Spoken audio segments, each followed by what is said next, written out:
Hello, hello, hello. We are going live here. Let me just get this flipped over. Get a desktop audio going.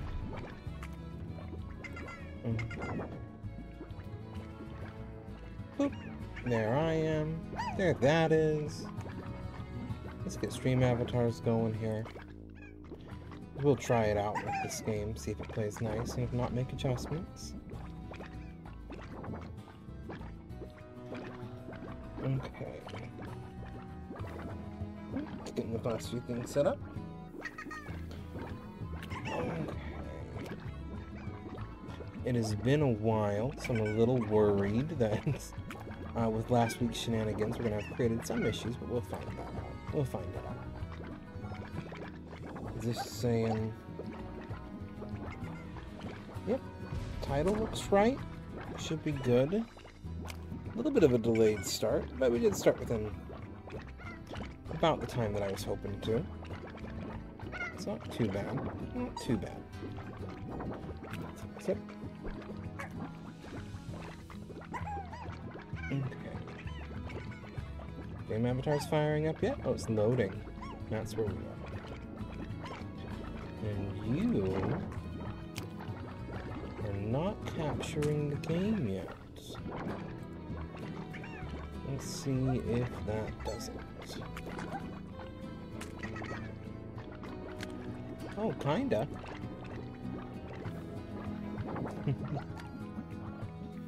Let's get that in the spot and adjusted to size out there. I don't know how to like set exact window. It'd be easy to go that way. Yeah, that's not something it is. If I can figure that out at some point, that'd be great. We're not there yet. Stream avatar seems to be up, so let's get our body friends there. Let's make sure. Okay, I think everything is up and running. And with a little time to spare, so we've got an audio mixer so I can get all my monitors going. And we will, I guess, dive in, I think. Make sure my controller is working. Seems to be. Oh, this is old. Okay. Boop. It's my daughter's, so we don't want to do that. We're going to need to make a new game. That other one was my experimenting around. Looks like I got to like day 11. I mostly fired that up just to see how it was working in my daughter playing. I actually have never really played this game. Per the description, this is a game that I've always wanted to play, but never really had a chance to. Got it not too long ago. Let my daughter play it. She absolutely loves it. It's one of her favorite games of all time at the moment. And so, yeah. We're gonna figure out this as we go. What should we name it?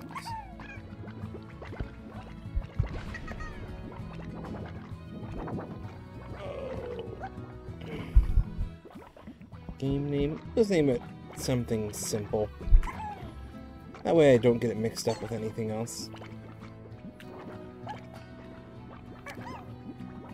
Don't need to get too fancy with the name. I mean, the cat slime's definitely winning my heart. The fruit. Okay. Water chickens. Tar slime. Ooh, those are sparkly slime. Tofu. I have no idea what those are.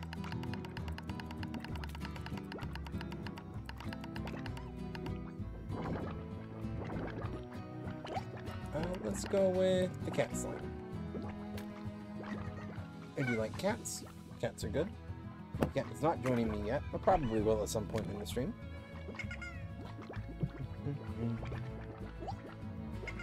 Okay.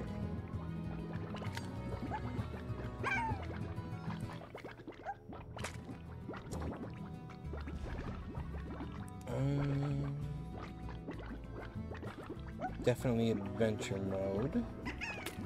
I suppose you use the controller. So I'm going to be playing this with at least my controller. And we load in. Simple as that.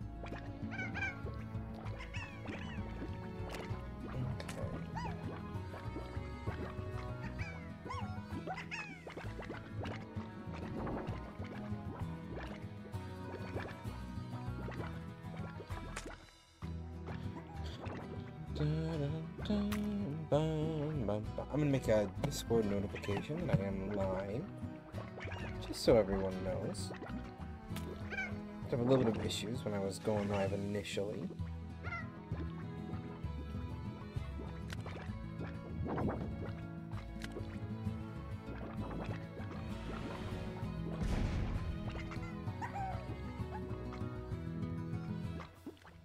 And we're live. All caps.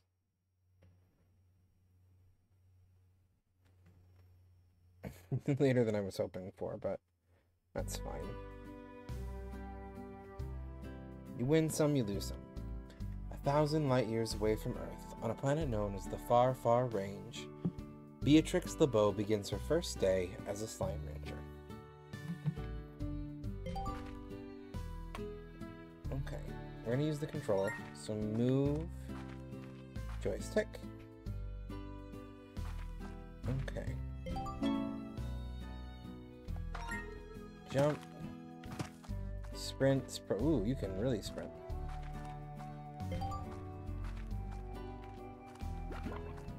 Okay. This is cute. I've watched my kid play it a little bit, so I kind of knew what to expect.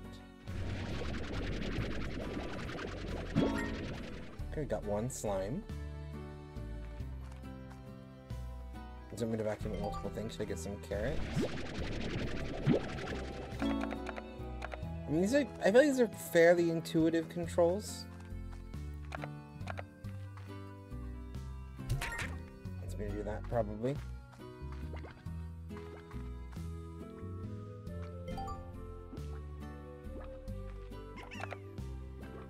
Okay, fruits, so we gotta feed them. Boop. Like that. Okay, and they eat and they poop. Or they plort. They plorted.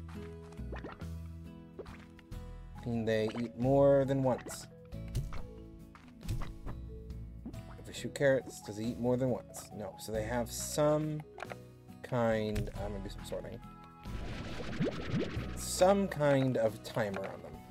There we go. Head over to the port mart. Range is it still like open? Is this the port mart? Oh, there's the port mart. The giant golden star. That works. Okay, yes, we have exchange rates.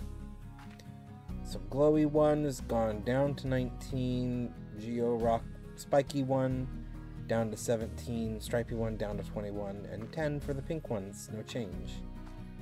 And there's lots of different ones. Including the gold one. Okay.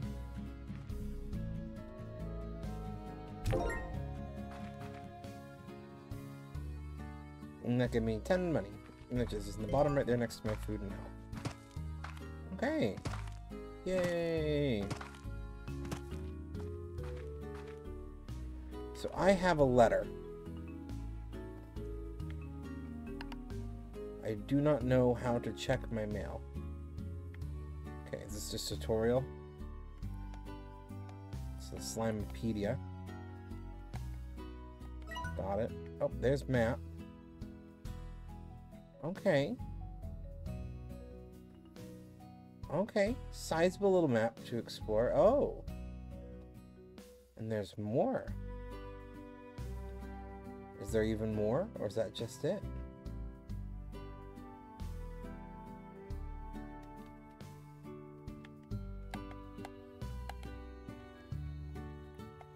Oh, I can zoom out.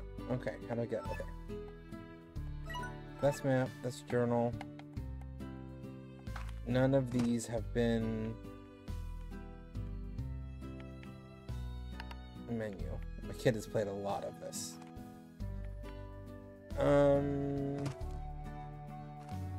Oh, okay, so it goes away on its own.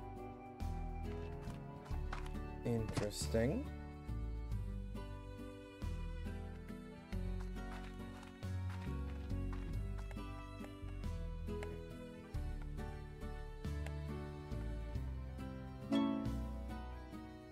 Oh, visit the ranch house to view. Okay, I'm assuming this is the ranch house. Oh, X to activate. Ah, so it tells me that I have mail, but I have to come here to read it. Okay. Manage DLC? I think I have all the DLC for this. I don't know what the DLC does, but I'm assuming this is something that I don't have any of. Oh, I can't. Nope, I didn't want to leave. Ah, too many buttons.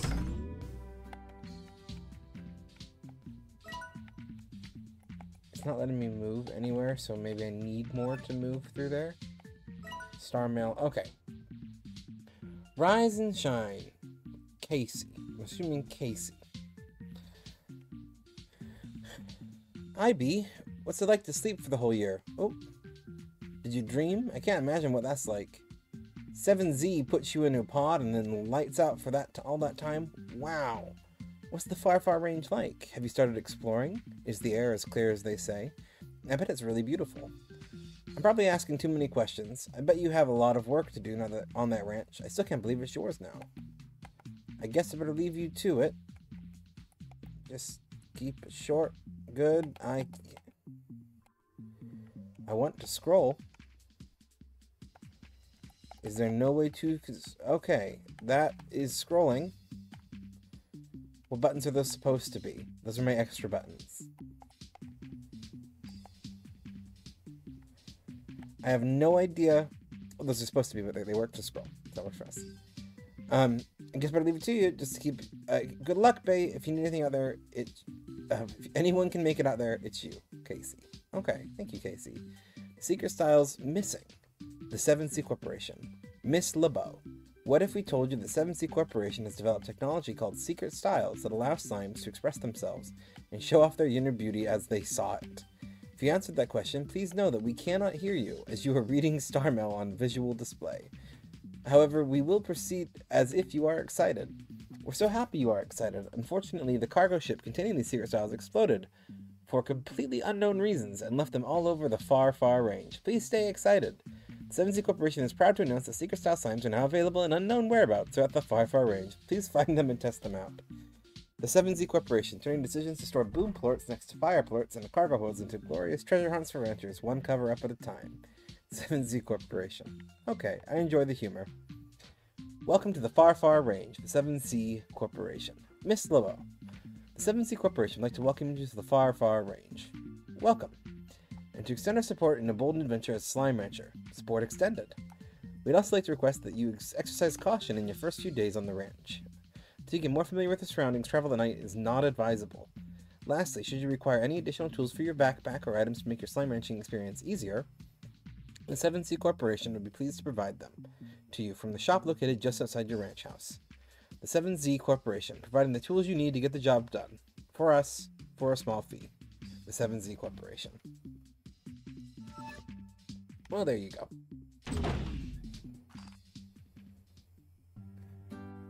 Okay. Well, I'm still by my lonesome. Normally I have at least one person by now. I'm gonna be really excited whoever joins me on the stream first. Everything's live, isn't it? Yep, we're live. Frame rate's good, everything like that. I'm not streaming a popular game.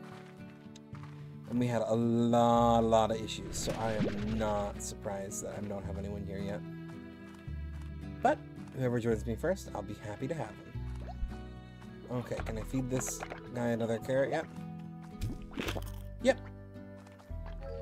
Oh, diet everything. Good to know. Okay.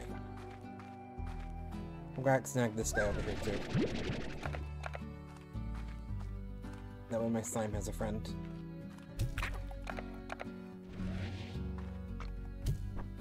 Okay. There's Moth. Hello, Moth. How are you? I was just talking about how I normally have company by now, and it was a little bit surprising that I hadn't seen anyone. But it's good to see you.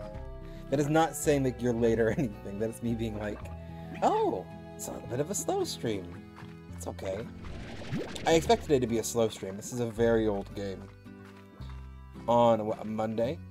You had the dollar store. I ain't gonna knock that. You get anything good?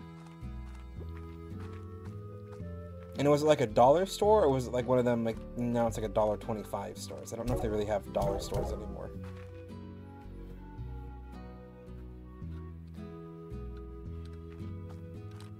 Yes, I am bitter about that. Yeah, it went from $1.25. Oh, it's up to $1.35 now? Woof.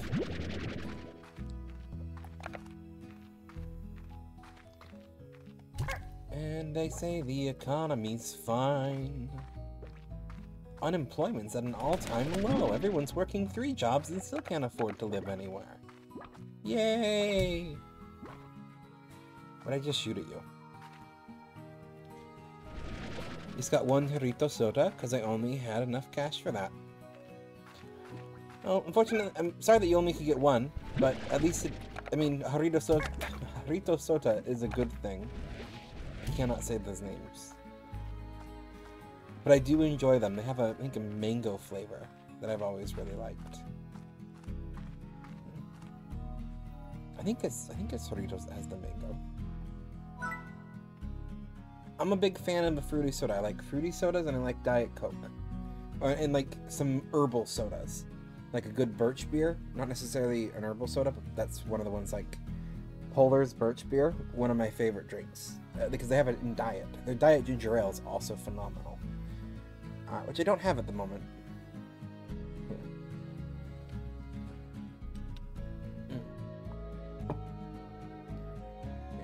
I'm a big fan of Polar Seltzer.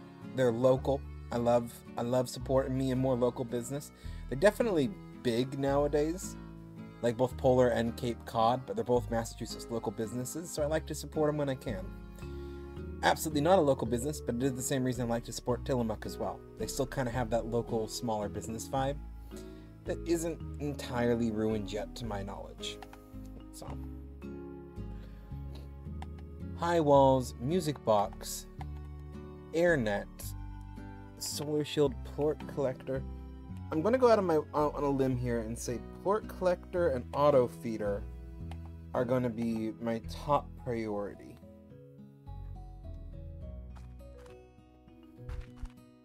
How many slimes do you think I can safely store in here before we get issues?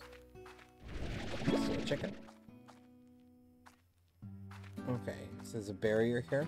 Okay. Oh, it's not a chicken. No, it is a chicken. It's a hen, but it is a chicken. Is a small business. I would agree. That's way expensive for now. I don't think they're a small business anymore. I would also say the same thing about Cape Cod and even Polar, but they're still kind of more local. So like, I don't know enough about Tillamook. I haven't looked at them recently, but at least a few years ago, from when I was under the impression like it'd be better to buy like from Tillamook, say, than like Kraft, if that makes sense. Or like I like to buy Polar Seltzer over Coca-Cola or Pepsi when I can, or buying Cape Cod over, say, Lay's, because it's smaller than, it's a little bit more local, it's got a little bit more connection to like local farmers. There's no ethical business here, like, let's be real, there's no real ethical business. It's just I'm gonna try to support as local as I can in any situation, if that makes sense. And as reasonable as I can. Like, I genuinely, Diet Coke is one of my, like, anxiety reducers. Like, drinking Diet Coke is a comfort for me. It's a very familiar, safe food, very safe drink. It's got just the right amount of caffeine. And I haven't found an off-brand that matches the flavor profile of that, or one that I prefer over it. So, like, when I want a Diet Coke, I'm going to get a Diet Coke when there's, you know, no active boycotts or anything like that going on. So yeah, But like, when going for a product, I try to go for the most ethical small local business I can. It's just very difficult to do nowadays. Because everything is so interconnected. And not in the best ways. I think we're going to try to get 5. I think I can safely shove 5 in there without causing a problem.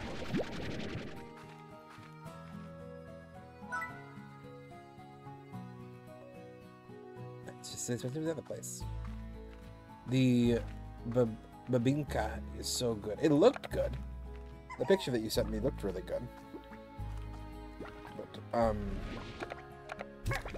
I cannot say that I've honestly had it before. Or even entirely know what it is. I just know that it looked vaguely pastry-like, and I like pastries, so...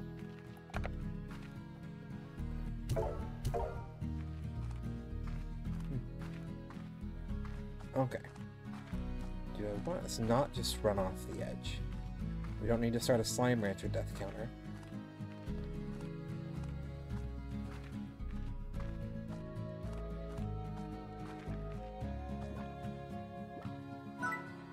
Okay. Oh. Corral, garden, coup, silo, incinerator, pond. So corrals I'm assuming are for sign. Okay, gardens, coops. Silos for storage, incinerator ponds. Okay. Okay. Let's, for sake of organization, let's plan on all 4 of these being silos.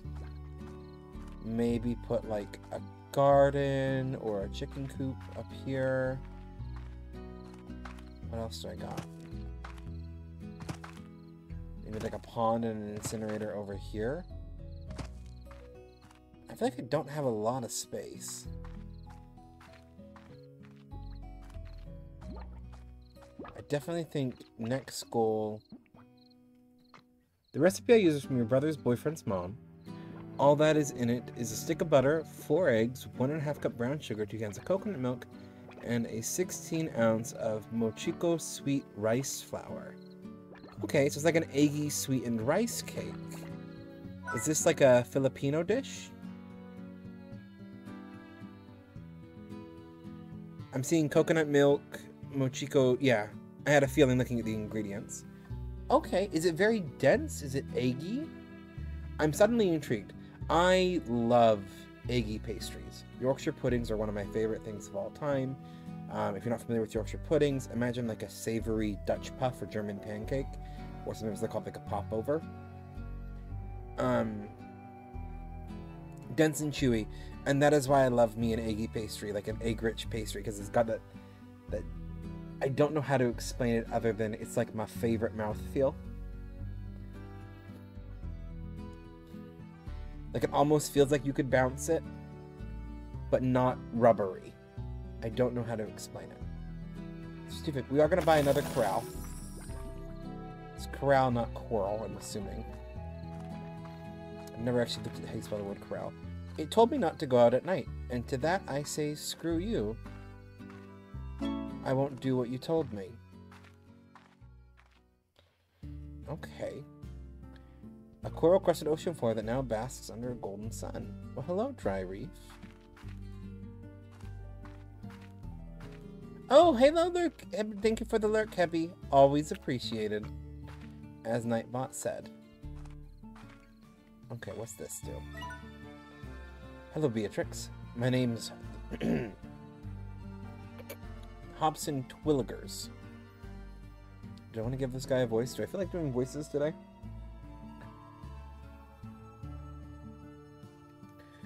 Coral is the ocean organism. Corral with 2 R's. Then that implies that I read that. I don't know if we've talked about this. I have my psychiatrist is called probably tied to a logia. When I'm reading, words will I just will ignore words, or like I don't look at the spelling of words. That's why I can't ever spell anything. It's not like an inability to read. It's not like dyslexia where it affects it. Like I read it at a very high level, but my ability to like tell you what a word, how a word is spelled and structured, is non-existent. I don't know if that makes sense.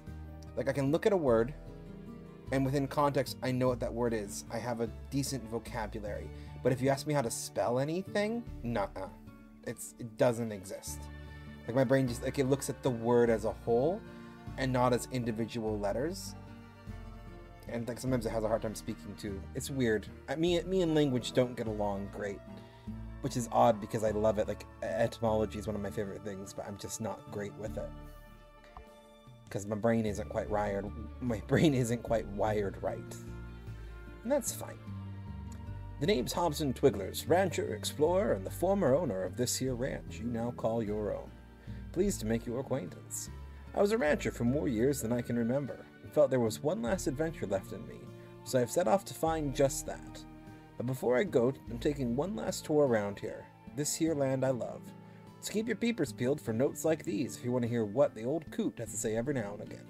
Be talking to you, H. Well, thank you. Does it just stay here? Yeah. What fruit was his favorite? I believe it was a mango one that I've had.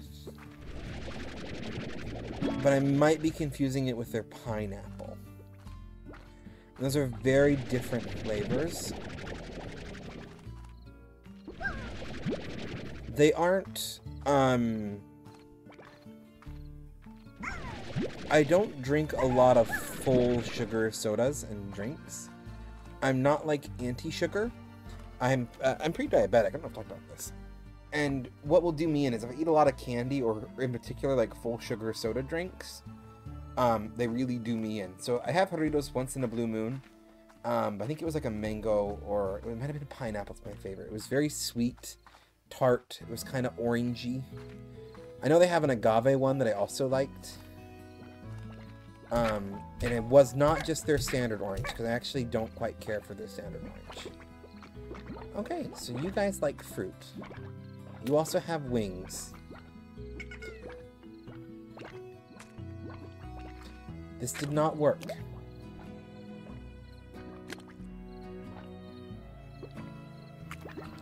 Okay. So now I'm annoyed at all of y'all because I built you a nice corral. Does it spell them? Yeah, it does spell the yours. I built you a nice corral, and you didn't like it. So now you're going back out into the wilderness because I'm not dealing with you messing up my ranch.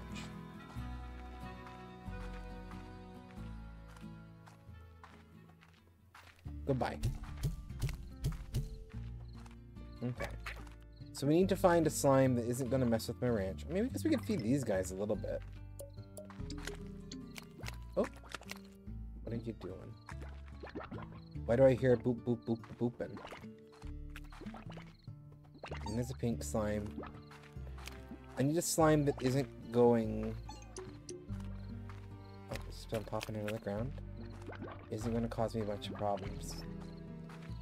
It's a chicken. It's a dead chicken. I'll grab these quartz while I'm here.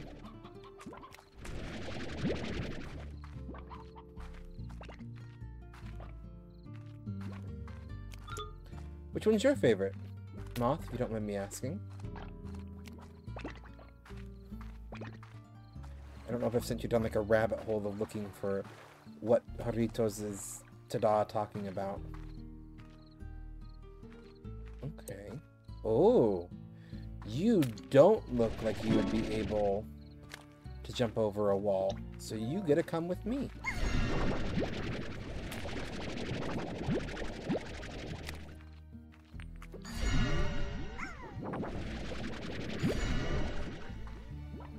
Okay, we got some hybridization going on here.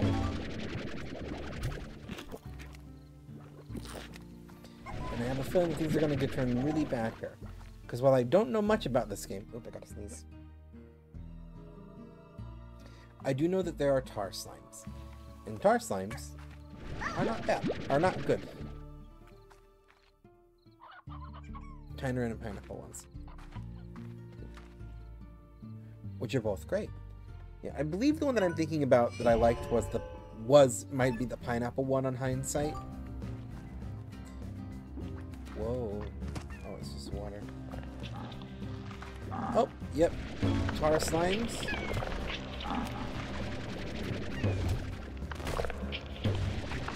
I had a feeling things are gonna go badly.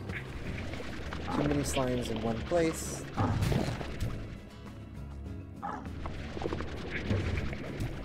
Okay. Gonna take care of that problem? Oh, no. It didn't, in fact.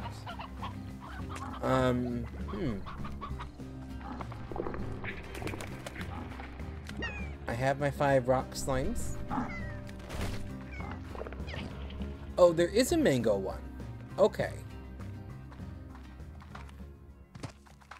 Because I remember it was a tropical fruit. Oh. What is this?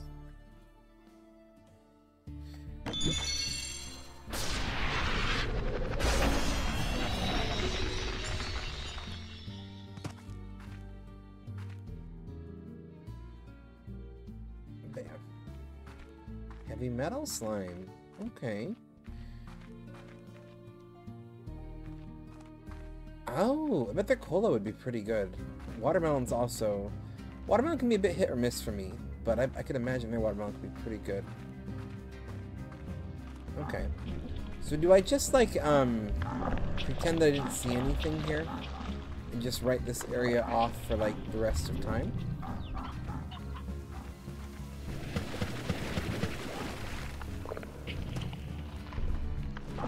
Let's do this board.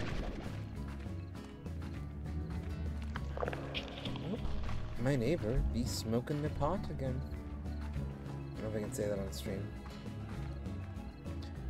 There's a bit of the de wacky tobacco going on, which means that my neighbor has walked inside after hopefully enjoying themselves. I know I've discussed this on prior streams. Such a pungent strand. I don't know what one he has, because it's only him. It's only him. Like, you can see my door back. Like, I'm not close to my door, really. But whatever one it is, it really's got some oomph to it. Okay, you guys like veggies. You guys will eat everything.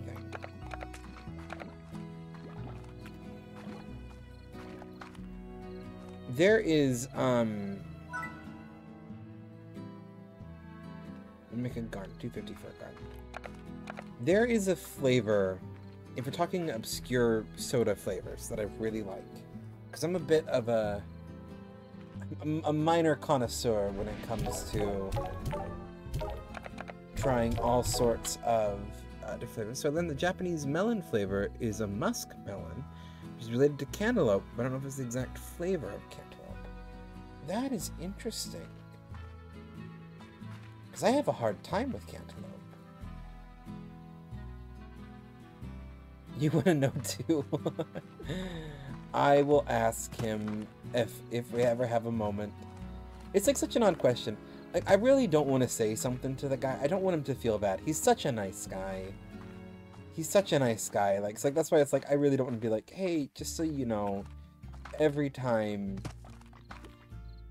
you smoke and walk inside, I can tell. Like, I don't want to quite make him worried about that. He's such a nice guy. But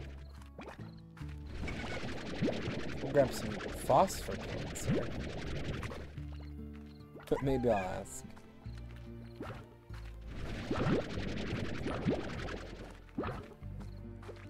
Vacuum up some plorts here. I'm curious if this is like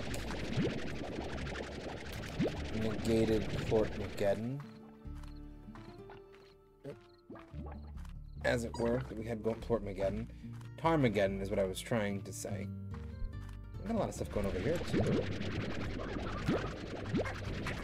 You know, I was telling you not to go out at night. It seems like it's going swell.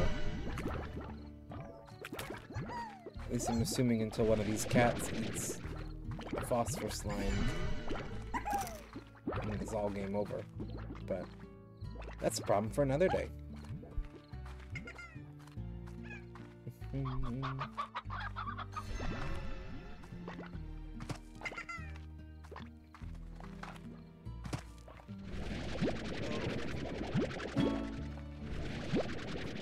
Pogo fruit.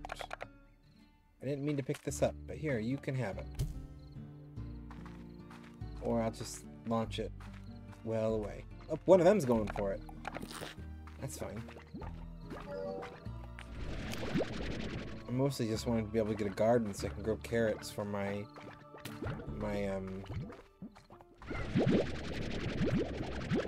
Rocky children. It said they liked carrots.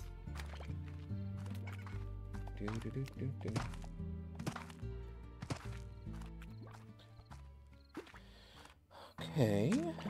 Bum, bum, bum. Have you ever played this game before, Ma?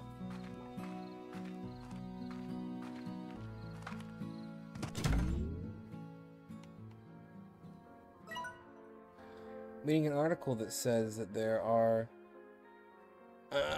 what we call cantaloupes are actually muskmelons.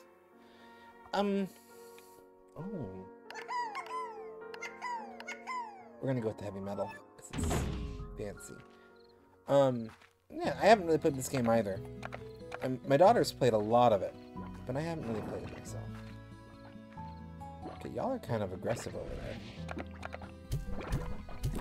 4, 5. Get y'all some noms. Is that one of... You're missing one. Did you, like, eat one of the others? Why are there so few of you suddenly?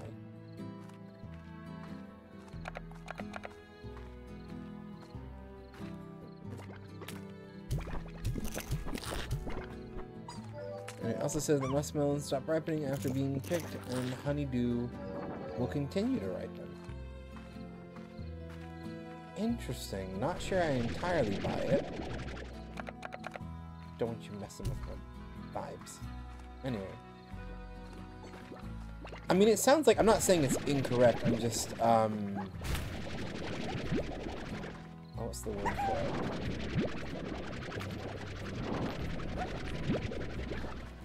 I have a strong opinion when it comes to being like... Oh, what we call this thing is actually this thing.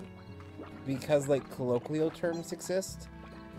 So, like, if it's called a muskmelon in one country and a cantaloupe in another, it's both things. That's like a personal opinion thing.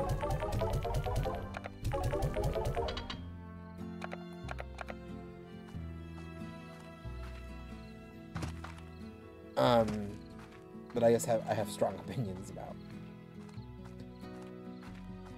Okay, let's make a farm. Or a garden.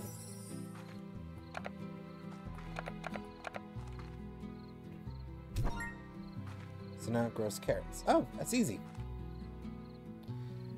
Anyway.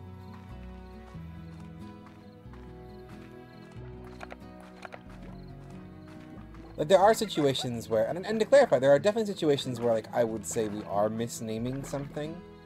But in general, my opinion, that is, if it's just different names in different dialects, those are all valid names. Ranch expansion, the lab. Okay. And there's a giant hole of death for no reason. Anyway. Oh, but now I am curious. I'm trying to think of examples of what I'm talking about.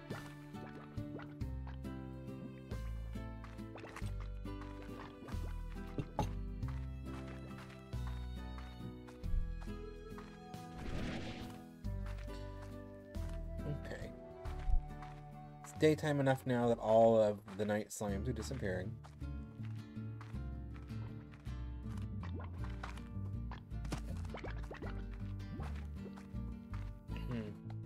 What is a good example of what I'm talking about?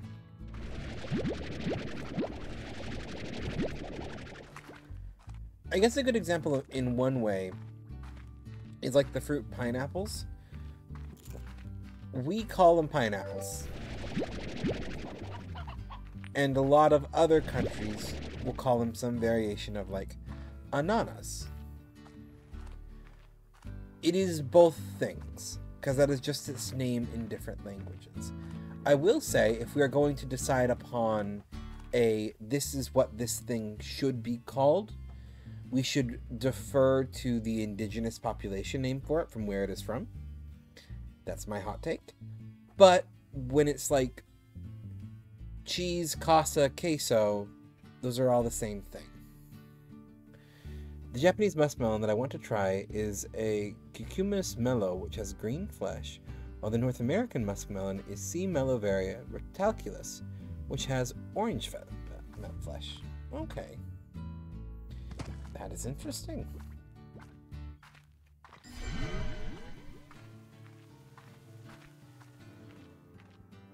There's a cave. The cave is apparently dangerous. Yep, the cave is dangerous. Bye, cave. The entire cave system was sealed off from a cave-in when I first discovered it. Maybe that's why the fellows up ahead are so grumpy. Haven't had a bite in a long time. In any case, don't let that long-awaited bite come from your own rump. Bring some food to calm them down. So you're just like, oh, there's a bunch of starving slimes in here. I'm just gonna leave them. Thanks, H. The contributions will never be forgotten. Where's my chickens? You're gonna get fed to my pink slimes.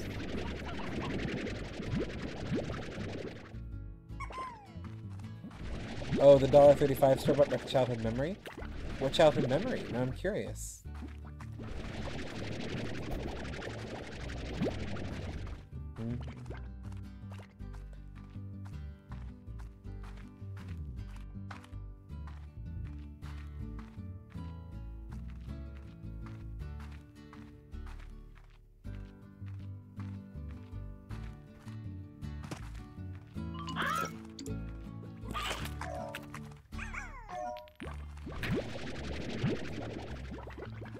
Stop eating all your other plorts and causing problems.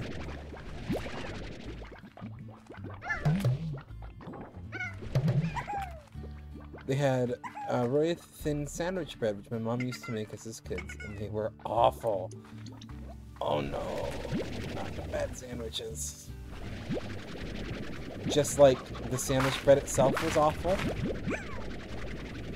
or the sandwiches that your mom made were awful. I had a great big tree like this here back along the edge of my property on Earth. It had been there before anyone could remember. Survived all kinds of change around it, and then one day I began to notice it was dying. It wasn't anything unnatural. It was just its time, I suppose. And then I realized that if I didn't do something, I'd end up like that tree, so my whole life in the same place. Wasn't going to let that happen, so I bought a ticket to the far, far range the very next day. Yes, the bread, they're so thin and fall apart and taste bad. Oof. So, I'm trying to think. I grew up like, ooh, treasure pod is locked. Well, okay. That's that, I suppose. See, I grew up, I don't know if this is gonna make sense. I grew up Walmart poor, not dollar store poor. Send me a picture. Oh, thank you. So like my family was comfortably middle class. Like I'm very well aware of this growing up. Like I didn't have the kind of money to go on massive vacations all the time, but we'd usually go visit family once a year, sometimes from Utah to Oregon, or like I was able to go to Disneyland once as a kid. We had some rundown ATVs that my dad bought and fixed up. Like, you know, it's like I grew up comfortably middle class. We didn't have anything bougie, but my parents could qualify for credit cards, and we could get a little bit of extra spending money and do fun things. And I'm very well aware of this.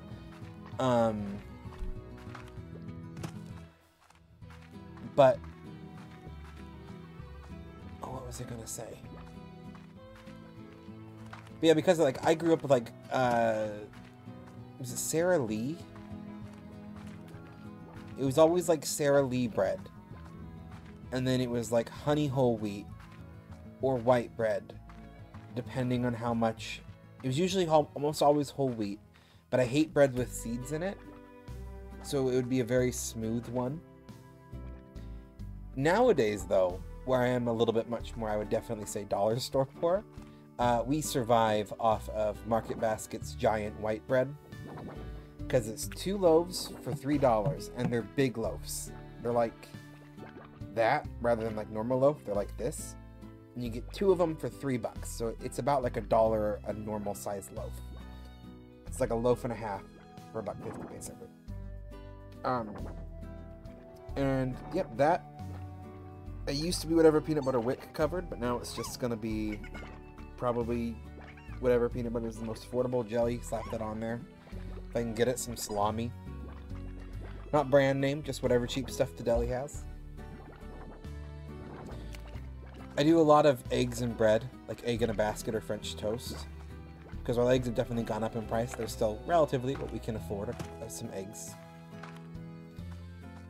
Market Basket's got really good prices for produce, so I can't complain.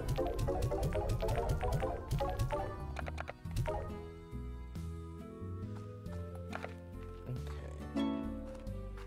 Oh, we got more mail.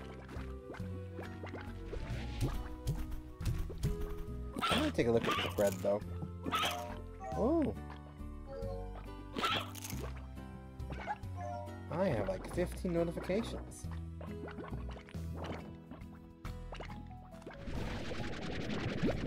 Snag some flirts. Flirt. You guys are gonna want carrots.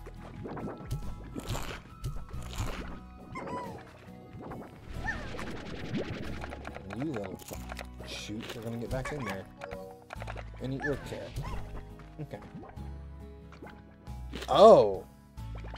What are these?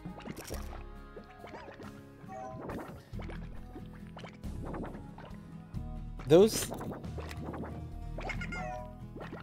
Was that a DM'd picture?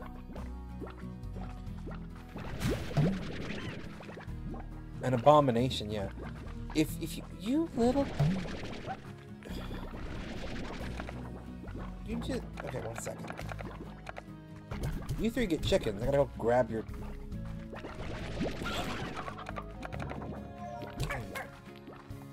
Anyway. An abomination is right. I request that you post that in the... I don't know, what would be an appropriate spot for it in my Discord. Probably in the garden robe. Feels fitting for it. Just because I want others to see this. Yeah, you DM me the picture of the red. Post it so... This thing needs to be shared publicly in the Discord. I need to shame this at some point. That is the most despicable looking bread that I have ever seen. Like... What channel? Garden robe. Bathroom. If you didn't know that's what garden robe meant, the meme channel, you can just shove it there. You can also technically like put it in like the stage, I can't remember, or just the tavern general chat. I tried to reduce things down for clutter. Still haven't entirely settled on what's where though. Okay. You guys are a bit of a pain. I don't mind giving you food, but we're gonna build the auto feeder. No, the port collector first. Make my life easier. We got 5 of you. I have an idea. Because you can make like hybrids of these, right? Okay. We're gonna hybridize pinks and grays.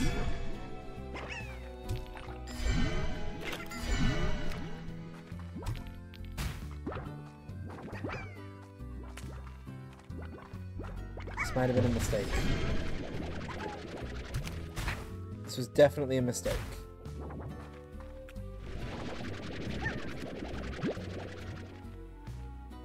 Okay. How do I make it higher? High walls, 350. Oh, we ain't getting there for a bit.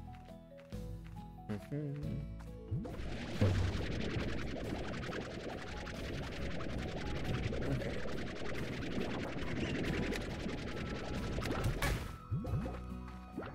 Did the little guy get out again? He did, didn't he?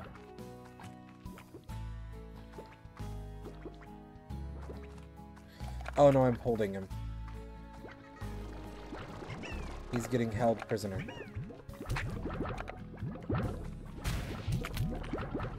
Okay.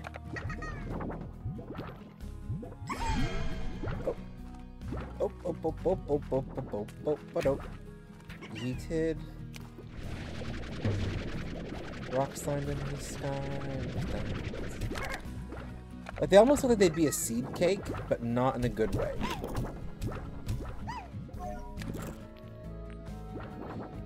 Okay.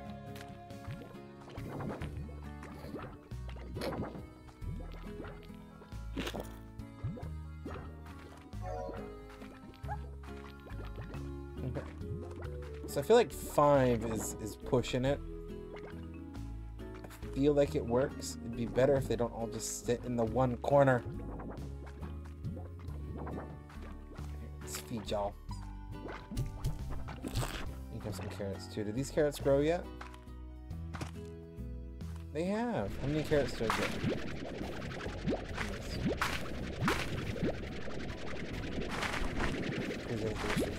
So like, here's the thing. Okay. I'm gonna opine on bread. Almond butter is one of them. Okay, I actually have opinions on almond butter too. I have a lot of opinions on bread. I like bread. I'm a big guy. Oh, just auto-plant some for you again. Lovely. Better like it now as a kid? No? Okay. We're gonna opine on things real quick while we, you gonna eat that carrot? Anyway.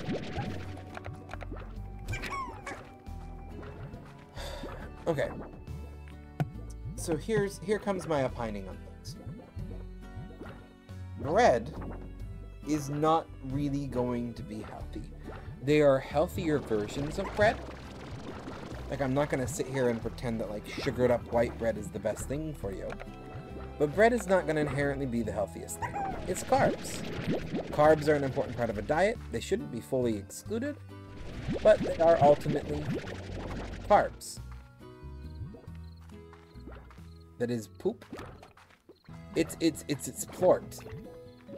I don't know. I call it poop. But if you feed a poop to the other, a poop of one to the poop of the other, you get a hybrid. And then if they have a third different poop, it becomes a bad day for everyone. That's all I know.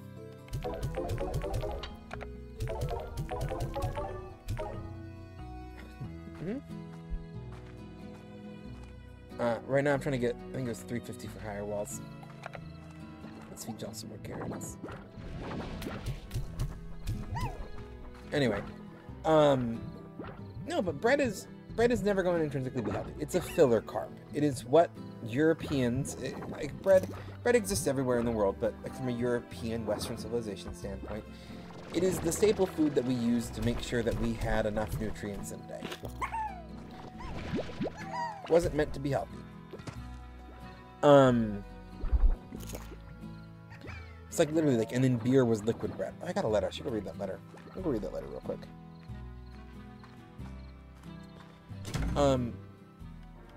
And for a while, it's funny to me because it did this thing where, like, making the whitest, purest, sugarest bread, like, that was bleaching the flour, getting it very fine.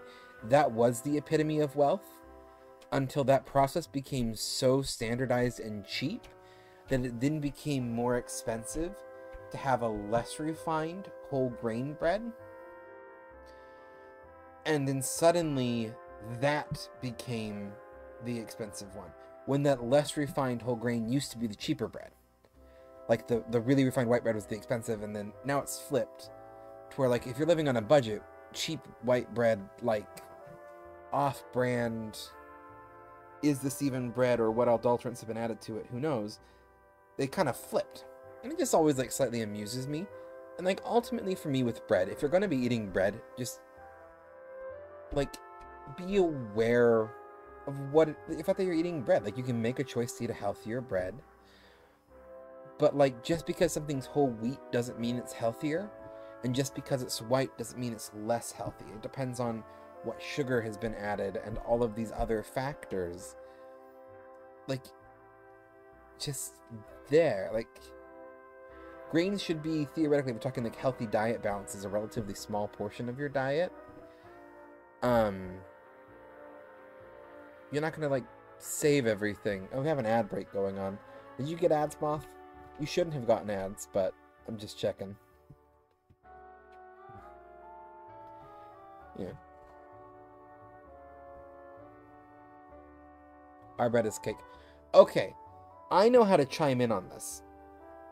And this is because I have English family. I have a lot of English family. And I was gonna say about almond butter. I love almond butter. I like sunflower butter. They are not peanut butter.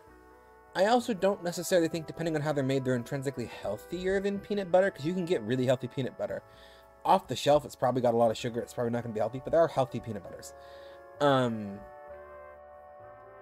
Like, about as healthy as almond or, you know what I mean? Like, what they are fantastic for, and why I like that they're being used more as kids, is peanut allergies. Because peanut allergies are so incredibly common nowadays, or like an awareness of them at least, and how dangerous that they can be. Like, yeah, if you're gonna make like a sun butter or an almond butter and jelly sandwich for a group of kids, generally speaking, it's much less likely to be a common allergen. And I'm all for that. You know? Do I prefer peanut butter and jelly myself? Yeah. Neither of my kids have peanut allergies, so what do we eat? Peanut butter and jelly at home. Do I send that with them to school if there's an allergy concern? No. Last year, there was an allergy concern, so I didn't send peanut butter with Pip. This year, there isn't one for her class, so I can. She's had them a couple times, peanut butter and jellies. But the amount that, like, certain people get so worked up about the fact that, like, oh, I can't send peanut butter and jelly with my kids to school anymore. And it's like, yeah. It was like, back in my day, no one had peanut allergies. And it's like, no, back in your day, people still had peanut allergies. Back in your day, when Timmy had a peanut allergy, you just let Timmy die. And that's not a good thing. We have grown as a people now and have decided, you know what? If Timmy has a peanut allergy, maybe we can all just enjoy sun butter or almond butter instead, because it's just as good, and Timmy doesn't have to die. Who'd have thought? We can all be happy and live. It's a great exchange. Get over yourself. Because these are the exact same parents, and I cannot stress this enough. These are the exact same parents that the moment they feel their kid or they themselves have been inconvenienced in the slightest way, it is everyone's problem, right? Like, I'm mad that we can't have peanut butter because little Timmy has an allergy, but heaven forbid if Susie wears a lesbian pride flag? No, that oppresses me. That is me directly being oppressed by someone else wearing something I don't agree with. That, oh, no, you know, Mr. Matthews is gay? Oh, no, I can't have that. They had the gay penguin book in the school? No, this is the end of the world. We're so oppressed. Like, the moment it's like what they want is being affected, they have a full meltdown. And like about making it so no one can have it. But then when it's like a genuine health concern that inconveniences them, it's a centrist worldview. Like well, it is a centrist worldview, but it is a worldview that centers around them. I have aunts and uncles who have said peanut allergies weren't a thing back in their day. They didn't take my baby cousin's allergies seriously once, and they had to see her to almost die to take it seriously. Exactly. It's not that these things didn't exist, it's that we're more understanding about them now. And I have actually read research that allergies have become more common. One of the presiding theories for the increase in allergies being common does happen to be, you know, chemical exposure and whatnot, which are things that their generation did. So, while allergies are probably a little bit more common, I do think part of that is awareness of them, and part of that is, you know, their generation effing around and our generation finding out the story of our lives. But either way, even if they weren't common then, which they did exist back then, but even if they didn't, they do now. And that's not a revolutionary thought. And they struggle with this so much, and it's like such a basic thing. When I was growing up, I didn't have a Blu-ray player when I was a kid. It did come out when I was in like junior high. Now, Blu-rays exist. And now Blu-rays are even more rare because everyone streams things. Things change over time. And you adapt. Or you're supposed to adapt. Because it should... Yeah. We're going to rabbit hole about this all day. I'm going to read this letter. Welcome to the Range Exchange. Thor West. Hi there, Beatrix. The name's Thor West. I keep my introduction short on account that we got work to do. I'm a long-time rancher here on the far, far range and head of the welcome wagon at your local exchange. The Range Exchange is a network of ranchers just like yourself who are looking to trade what they got for what they need. Slime, plorts, food, whatever. All you need to do is check out the Range Exchange machine daily and be sure to trade it completed within 24 hours. As more ranchers get added to your network, you should receive a hearty hello from them, so check your inbox. Well, enough, John, and we both got slimes to wrangle. Adios, Beatrix. You know what I love about this game? This game, and I don't know how it is, and maybe I'm wrong, but as someone who kind of grew up in a bit of a small rural town who thought they were all very, very cowboy, I love me a good little ranching game where I don't feel like I'm gonna get, like, slurred at, and that the other ranchers aren't gonna have terrible opinions. This has got that vibe for me, like, happy little inclusive ranch set. That's what I want. And it brings me a little bit of joy. Who do we got here? Here's Thor West. Yeah. Help me out here and make sure you get what's owed. What do you want? You want 4 fruit, 4 bomb things, 4 cubed strawberries, and 4... Oh, I ain't helping you, Thor. I'm sorry. I'm not doing the effort to get those. If you want carrots and pink poop, I got carrots and pink poop.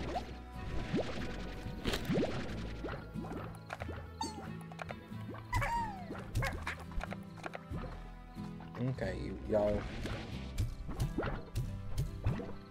Okay. You got any more? Nope. I put food in there for ya. Oh, no, there's a lot of food in there for you now. Apparently, I've double fed them. Oh, well. It's like the same thing. Like, here's actually a really great example of this discussion, I think. It's the discussion around autism. Because I know so many people who are like, well, when I was a kid, autism didn't exist. And it's like, no, when you were a kid, we didn't know much about autism. There's a big difference. We have much more awareness about autism. It's still not nearly enough, but it is an increase of awareness, not an increase of autism. Arguably.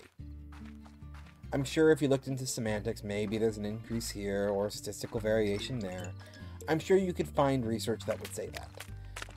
But ultimately, at the end of the day, it's not indicative of an increase in autism. It's indicative of an increase of knowledge about it. Awareness of the symptoms and how those vary from person to person. And that's a really important difference. Like, I have schizophrenia. We've talked about this before. Schizophrenia is not a new disease.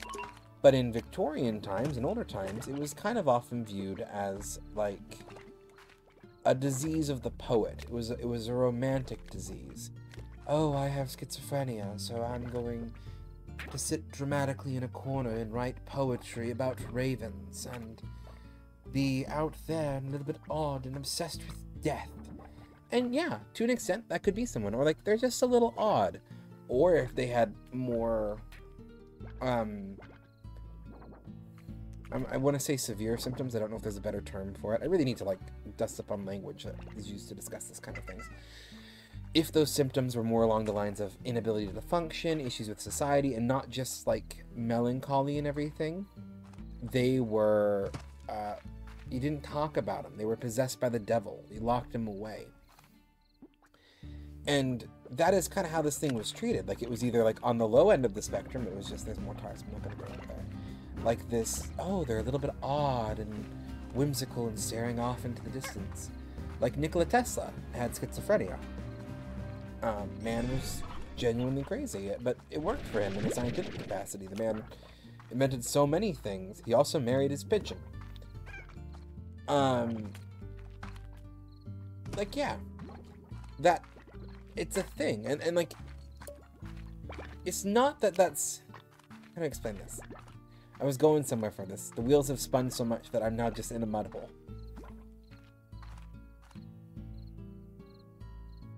I mentioned Nikola Tesla marrying his pigeon, and we all spun out from here. It's gone.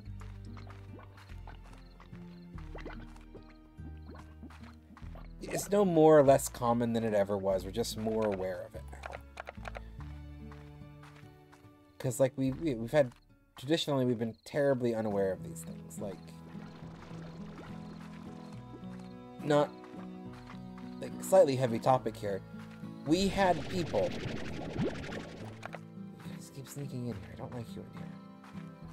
There were psychiatrists who, within the past 100 years... Goodbye... thought that the best way to treat mental illness was amputation. Because all illnesses must be attributed somewhere in the body. That was a legitimately held scientific theory. Was it well spread and common? Not necessarily. It wasn't, you know, the standardized text that you taught every new and up-and-coming doctor. But it did exist.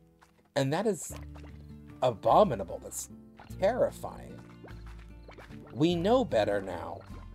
You know what I mean? And we still don't know a lot. Like, we're just getting past that. Like, people sit here and, like, laud the ancient Greeks, and it's like, you know what the ancient Greeks did with period pain? Turned a woman upside down and yelled at her uterus. Like, that was legit believed to fix period pain in, like, ancient Greece. Like, we've never been great addressing issues. A pigeon. He married a pigeon. He did. Or kind of. It's complicated. Nikola Tesla gets a lot of stories about him. Because he's such a... What's a good way to put it? Nikola Tesla invented a lot. And did, like, a lot of things that were revolutionary for society. But he wasn't mentally well. And I think that there's oftentimes maybe a little bit of an exaggeration as to how bad he was. But he was obsessed with his pigeon. And I've often been heard that he's married his pigeon, so that's why I've said it. Obviously, he didn't legally marry said pigeon. He did die in a hotel room, though, alone with nothing but his pigeons. So... there is in it much, at least, truth regarding... some truth regarding the pigeons.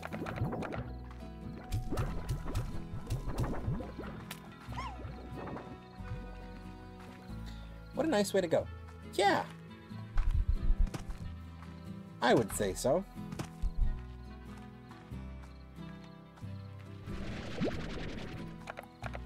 And like Nikola Tesla, like, let's be real here. I think this is something we talked about. He did so many phenomenal things, and part of that, and like, obviously, I actually don't know if he was diagnosed with schizophrenia. I've always just heard people call it schizophrenia. Should really look up and fact check that one, because he's one of the more common examples of it that people bring up. But I don't know if that was an of the times diagnosis or a retro. Did he try it? Did he try TJ? Try to invent a time machine? Probably. A couple of things that, so like let's talk about what Nikola Tesla did invent. I think that's the things what he did invent. Nikola Tesla invented, and his biggest one is alternating current versus direct current.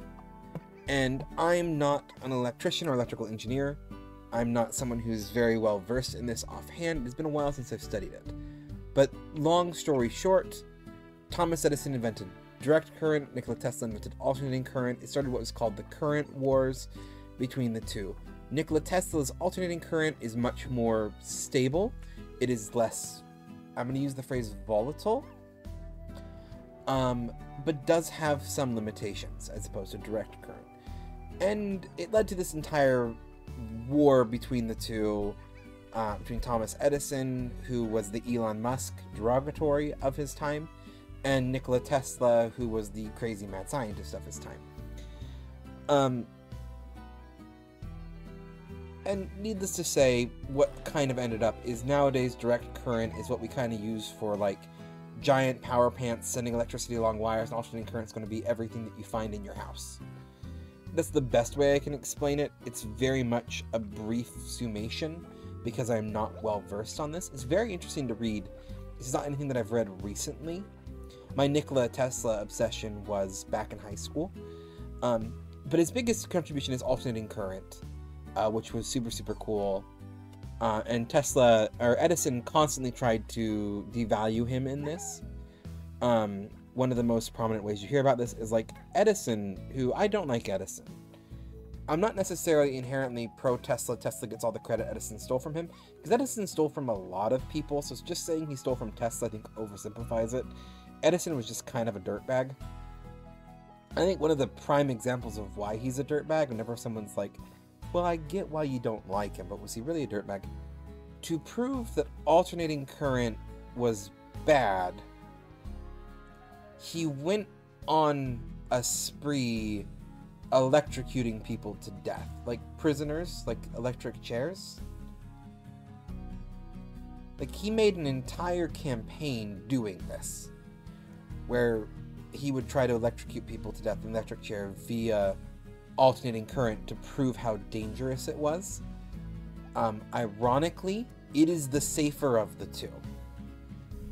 So direct current is what you would want to use if you're trying to get the job done. Alternating current does not work nearly as much. So yeah, but like, this man, like, he wasn't a good guy at all. Like, he killed an elephant with this. Like, Edison, garbage human being. Tesla, though. Tesla was a little crazy. He also invented a lot of things to do with waves. I wouldn't say that... I think he gets a lot more credit than is entirely him, because there are a bunch of other scientists also working with waves.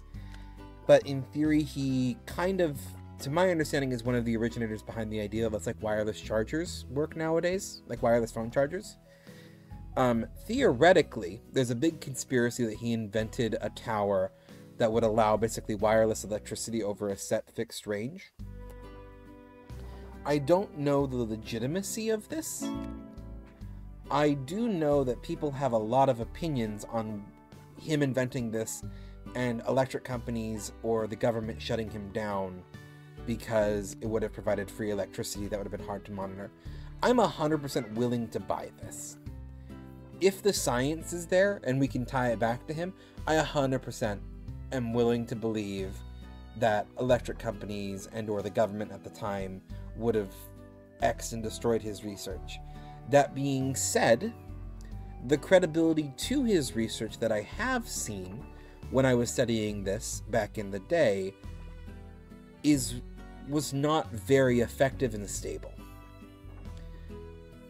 is my take on it. I don't know if he specifically tried to invent a time machine. He did potentially invent something that could vibrate things. He figured out a lot of stuff with frequency and wavelengths. Theoretically built an earthquake machine. Again, debatable on whether or not he actually built an earthquake machine or whether he just came up with a theory about it. Same with, like, death lasers and things. He did invent things, for example, like being able to light a light bulb with an electric field. The Tesla coil is named after him for that principle of energies. So he did a lot of things with electricity, and he did a lot of massive breakthroughs in electricity. He also, I believe, worked for Edison from a time. So some people will say he invented Edison's light bulb. This is a big thing in the Tesla versus Edison debate, is they'll say that he invented Edison's light bulb that was stolen from him. Also not true. Neither Tesla nor Edison invented the light bulb. Some other person invented it before both of them. Edison bought the patent for it. That's why Edison is credited with inventing the light bulb. Edison, the Elon Musk of his time, buying inventions from people that were actually smart. Anyway. Oh, and yes, I will slander Musk. You can deal with it.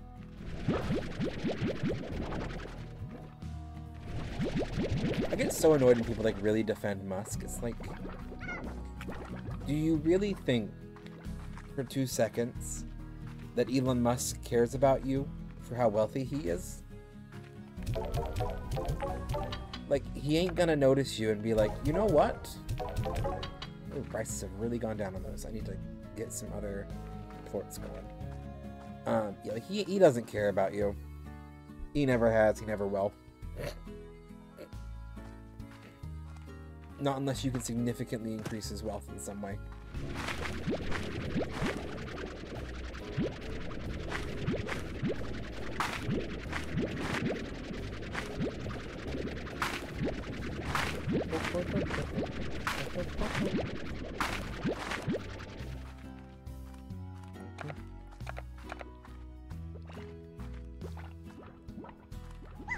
You know what? You guys have caused me enough problems. Oh, I got a new star meal. Probably Victor Humphreys. Don't recognize the name. Probably someone else who's going to be like... Whee! Smile to the demise. Oh, and from Casey. We'll go read those real quick. But yeah. Here's my random ill-thought-out Nikola versus Tesla debate. I was very involved with it in high school. Yeah.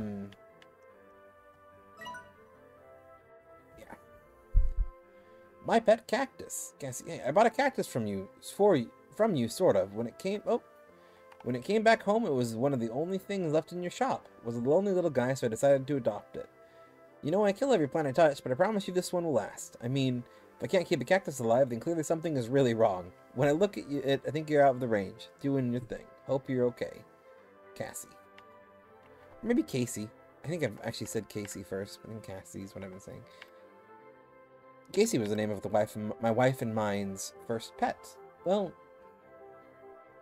Oh, actually, it might have been Fusro.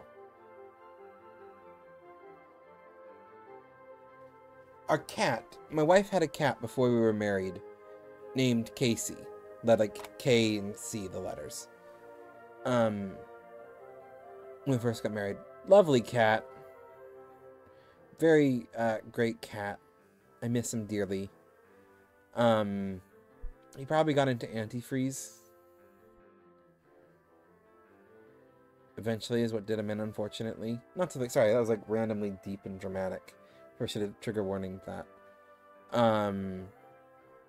He was a little older, but he was a good cat. And Casey was short for kitty cat. So. He was around just long enough. We had Casey, and then we found Finley. And got Finley, like, taken to the vet, and we decided that we were going to keep Finley. And then it wasn't long after that that Casey got... It was an overnight thing. Like, he was fine one day, and then the next morning he was gone. Didn't seem to suffer or anything, still. Now I need to eat some Skittles because I'm sad. And I got Skittles for Valentine's Day. But yeah, Casey was our first pet. I think... Fusro, the one that the other mentioned, Fusro was a beta fish that we had. And he was named Fusro because this has been mentioned. My last name's Daw. So it was Fusro Daw. That's his full name. That was the joke. Like Skyrim.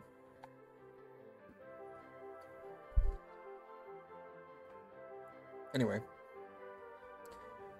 Salutations, Miss LeBeau. Victor Humphreys. Allow me to introduce myself. I am Victor Humphreys, professional slime rancher, slime scientist, and amateur musician. My understanding is that Miss West has already informed you of how the range exchange works. I will spare you any further education. Instead, I'll illuminate you on what you can expect from my own requests. As a slime scientist/rancher, I have a tremendous interest in the liquiform region that we share, this vast range with the slimes. My studies often keep me from venturing out the range daily, and when I find myself short of a particular species, I use the range exchange to fill that gap. Don't worry, though, I will reimburse you handsomely for your efforts. Good luck to you in your new venture, Miss LeBeau. I look forward to seeing your life breathe once again in the former Twilliger's ranch. Sincerely, Victor Humphrey. P.S. I once lost my favorite fiddle while fleeing a Pharaoh boom slime. That was only sentimental, but should you find it, I'd very much be able to play it again. Okay, so we're looking out for a fiddle for Victor Humphreys.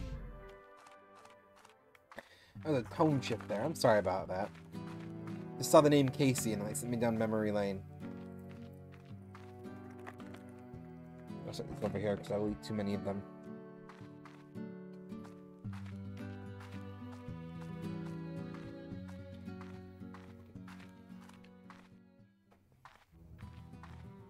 I should go feed my slimes.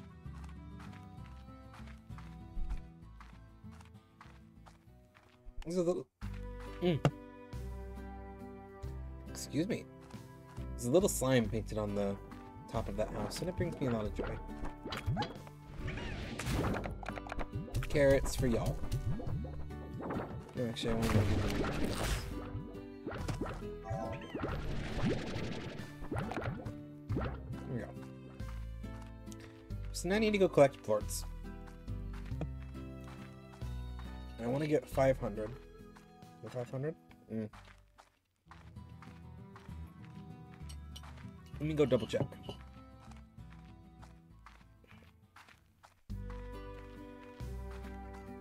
Those guys are pretty good and stable, so I don't think I need to worry about them too much. Here, 350 for the higher walls. I want to get higher walls here. And then I'm going to shove cat slimes in there for now. But maybe like I'll breed cat and... I kind of like the idea of cat and rock slimes. And then pink and luminescent slimes. Because ideally, because you can hybrid and get the Largo slimes like that, I think the ideal situation is to have a hybrid slime per corral. Because then you're getting like twice the bang for your buck. So I definitely think that's what we should be doing.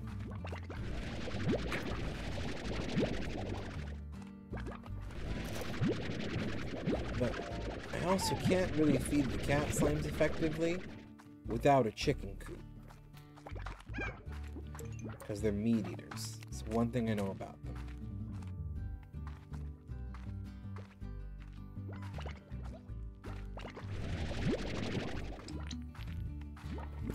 Grabbing all the books. All the books for me.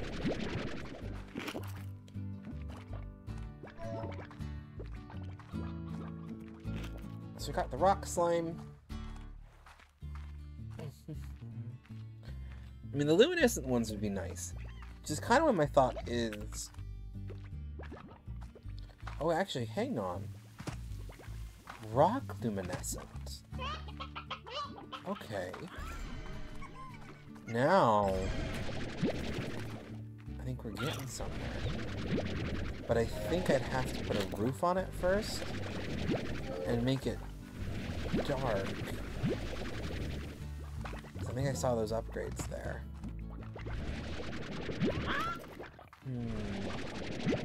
It sounds like it'd be really expensive.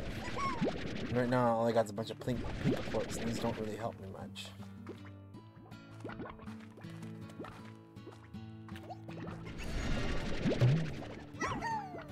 Tabby plort.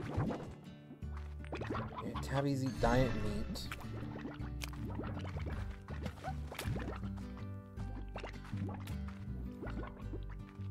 Let's try looking down here. Maybe I'll find something interesting.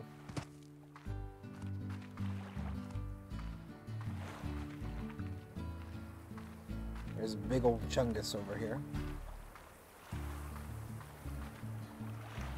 Oh, there's a thing behind him. What do we got there? Sparkly. Okay. We'll buy it.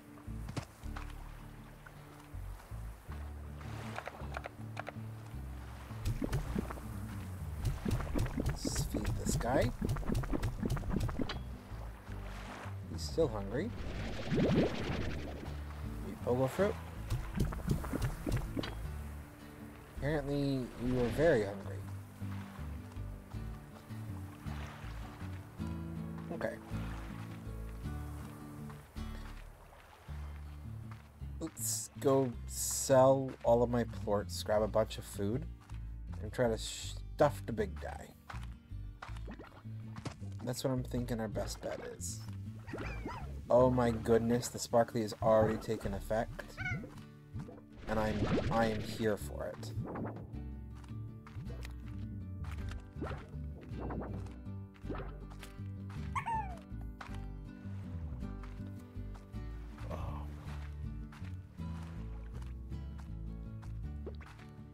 So here's my question. If I cross tabbies and...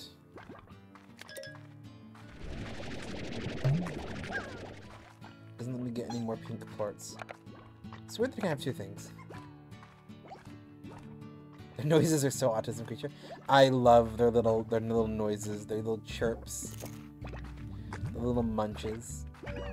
The music in this game too is just delightful. This is an Until Coaster stream. This is definitely one of those games that will be a reoccurring stream until I've done everything that I can in it.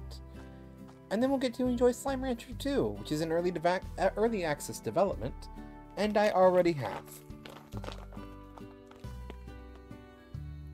In fact, probably this week. Maybe even tomorrow, maybe Friday. I'm going to do a Discord stream, and Pip will be playing Slime Rancher 2, because that's her favorite game. And doing a limited access Discord stream is the safest way I think I can let her stream. Yeah. Let her stream and get that chance while being so young still. That's the plan. If possible, please acquire the following from my first future studies. My thanks.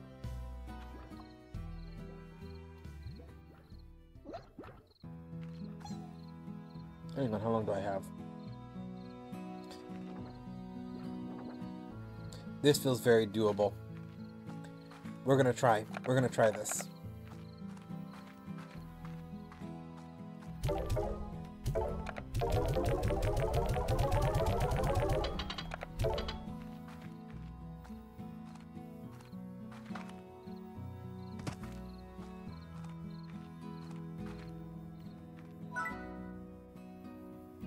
Okay. So the AirNet and the Solar Shield, which are the two that we would need. I'm assuming that we would need for that one, are both expensive. Let's do high walls here first. Because now I feel like I can put something in there, get my 5 slimes in there, and we're not going to have too many issues. But we want to get 425, because I want to get the net. Oh, we need a lot of money, basically. Okay, let's pause. Let's go back. How long do I have on the other one? I'm gonna find out. I'm gonna put the Skittles away. Why can I not reach for this one?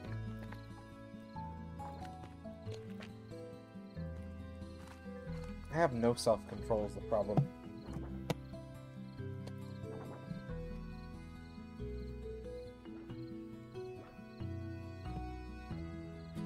I just shoved them under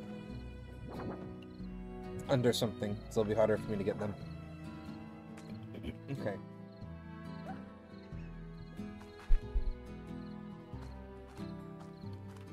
$14 and $7. Can do that.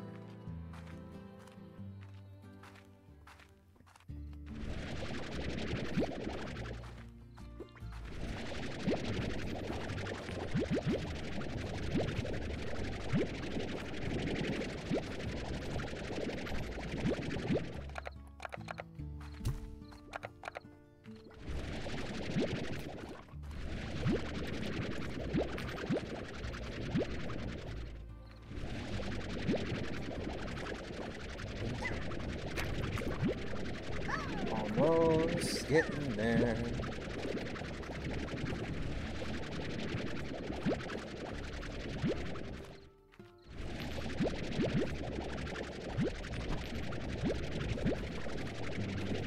Might as well grab the floats while I'm out. Okay. So those little pink guys, I don't really want to collect anymore because I don't really have a spot for them yet. That's not true. I guess I can do... I'm gonna do 19 of them.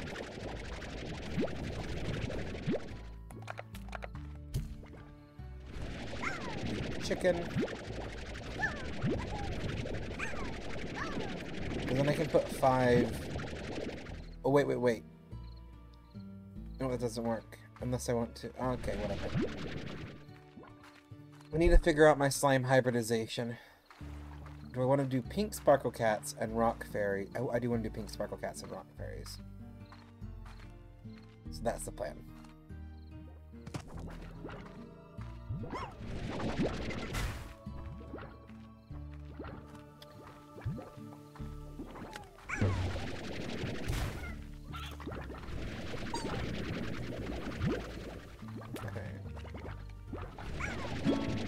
To be fair, if I want to do... Six just made me realize something. 1, 2, 3, 4, 5. Because if I want to do that, I can just get 5 tabbies and give them pink quartz. That's so much easier. So I need another 5 rock slime and another 4 tabbies. That sounds doable.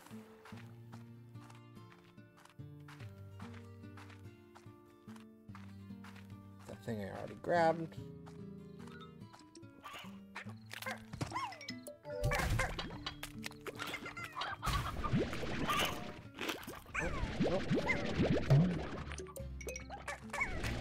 Okay. Okay, I need 1 more tabby. And 4 more rock slimes. There's a tabby. There's a rock slime. 3 more rock slimes.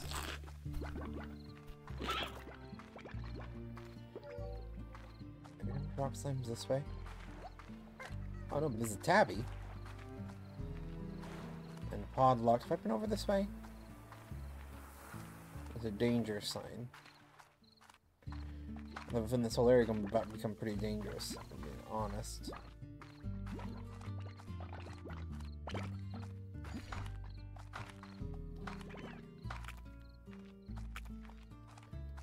Okay.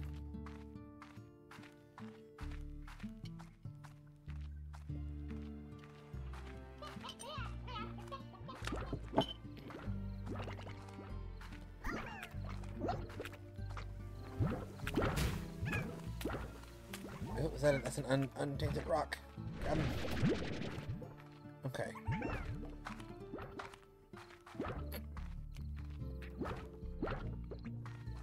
Another 2. Another 2 rock slimes. I'm gonna go put the 5 tabby back. I'm gonna go put... Hang on. Don't want you.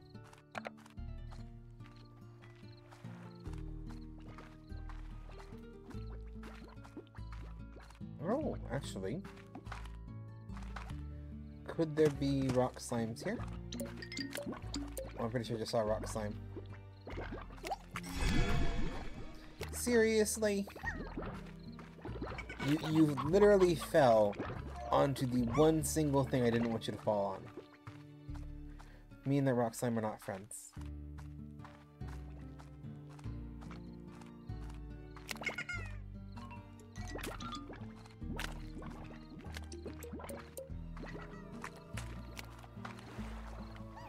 Whoa. How do I get back home? I seem to be lost. Okay. This looks like it's the right way.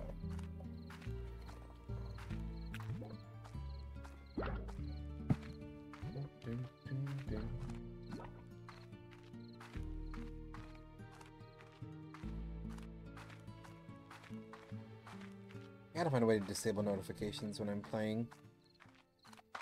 Stream notifications. They used to not show up, but now for whatever reason they do.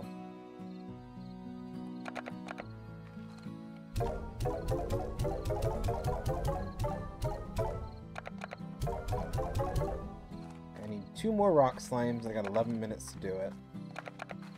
I'm gonna put the tabby slimes in here because I don't think they can jump out. And we're gonna sell these.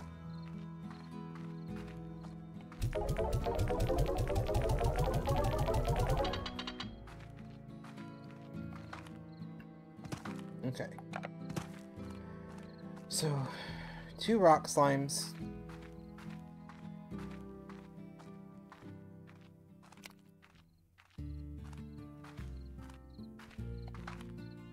is that doable?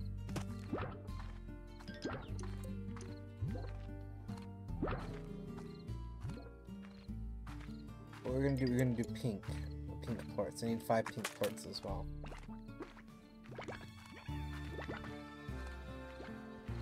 Two rock slimes. Please.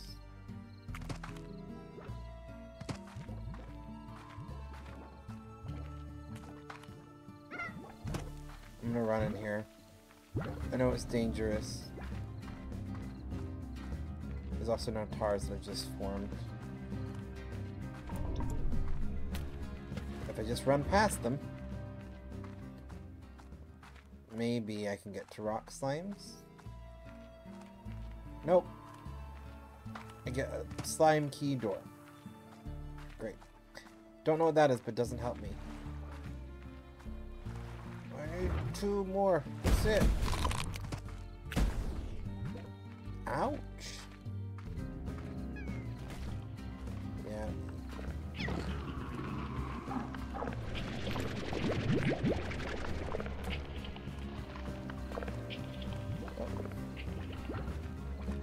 It's like nature's own, I forget the term for it, but like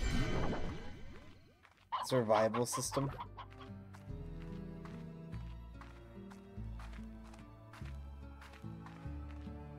I can't believe there's not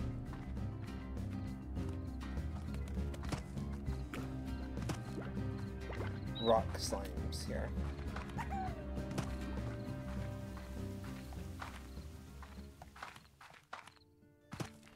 Another treasure padlock I can't open.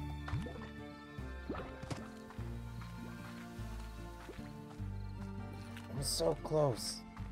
So close. Maybe I can get something this way. Angry glow slimes. Angry glow slimes. All the angry glow slimes.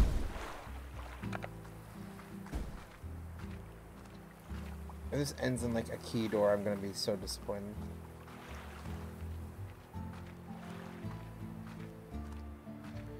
Because I just need, there's a slime key door.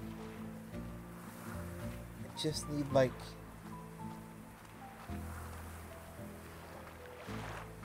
this dead ends, isn't it? Yep.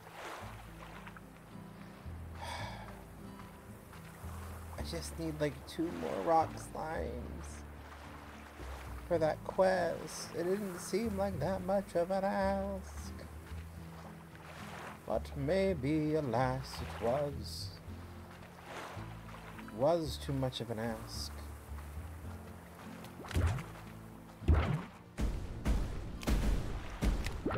guys are very aggressive. Didn't do as much damage as the last group did, though.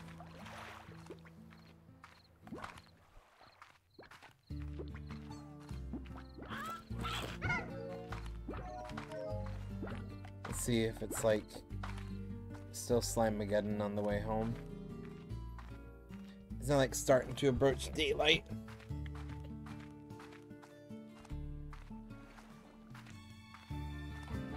Yeah, still getting some tar on out here. For context, Moth, this is one of the few things I didn't know about the game, and I just realized you probably didn't. What I mentioned about plorts is if a slime of one kind eats the plort of another, you get a hybrid. If it then eats a third plort, it becomes a tar slime. Tar slimes then eat other slimes and turn into more tar slimes. And tar slimes are also very aggressive. They can attack you. So, there you go. Slime dynamics.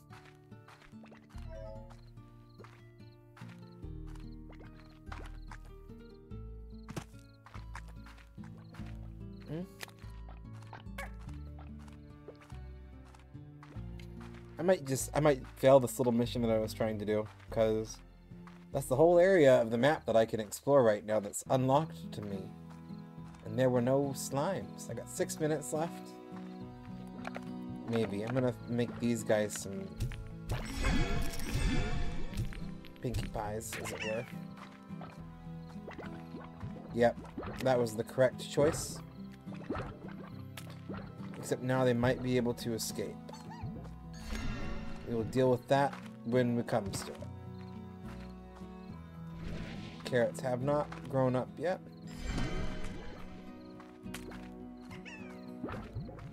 Are these guys still happy? They're still happy at least.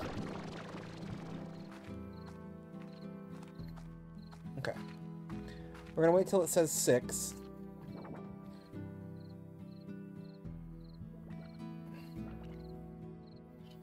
Which means...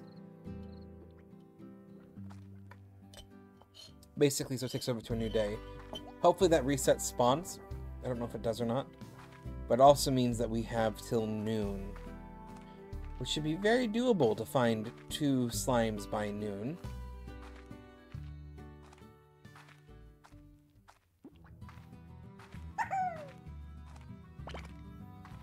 I would hope, at least.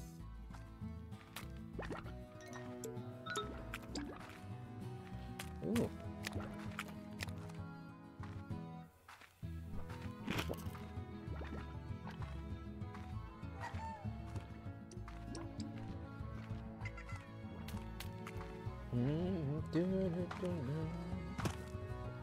Bouncing.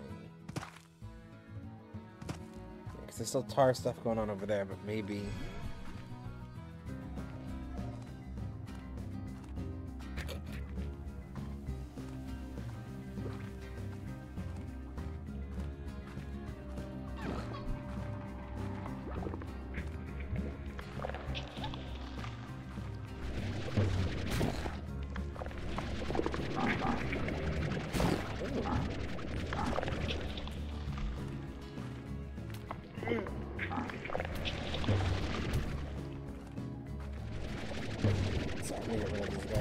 They annoy me.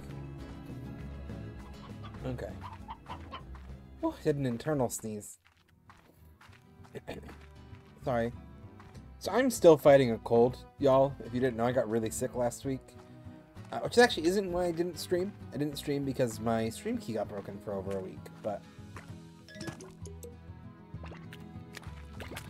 can y'all just please give me a rock slime? Please? Please? Just one? Just a rock slime, please? That's all I want?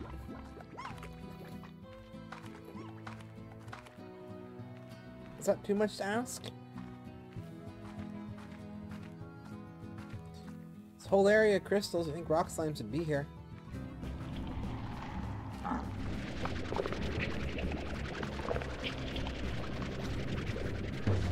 Sick of y'all's crap.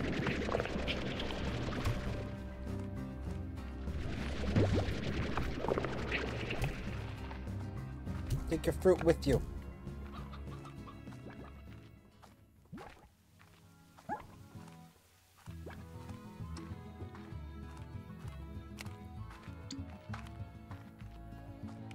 Oh, rock slime. Before he eats anything. Just need one more. Rock slime is all. Can I just like yeet slimes off the edge to get a rock slime? Does that work? Like if I get rid of that one? Does it mean that more slimes are gonna spawn? We'll grab those. Here's how you put structure with something.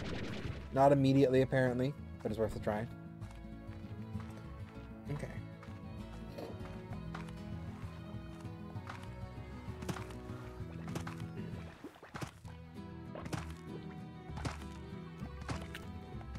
Just a little bit of sunshine in my life. I just need a rock slime, that's alright. Thank you for upgrades. I will worry about them when I figure out where they are. Thank you for letting me know it's in the shop. I don't know what that is. This is a good game to play with stream avatars. Stream avatars seem to run very nicely together.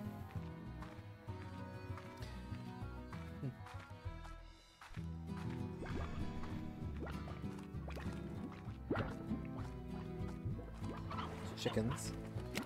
Oh, hey, Moth, are you still lurking around?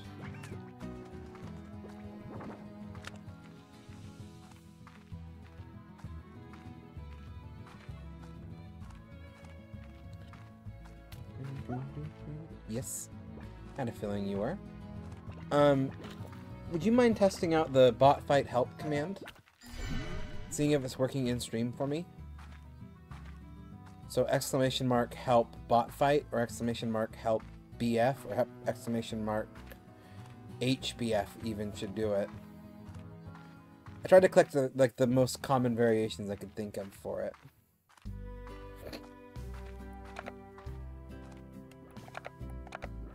Oh, one word.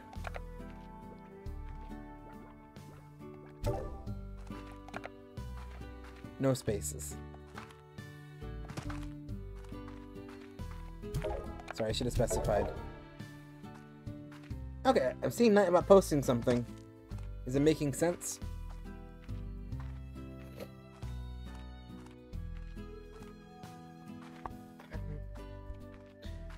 Duel each other? Absolutely. Make sure we are both in the chat and then chat with exclamation access and then use command bot fight. Yes. Okay. I was trying to think like how to explain it in like any level of like comprehension. I was like, I don't know what to say here. Part of the reason why it took me so long to figure out what even to type there. Okay. We're back here. S. Yes, we got it. Oh, we got it with a minute left to spare.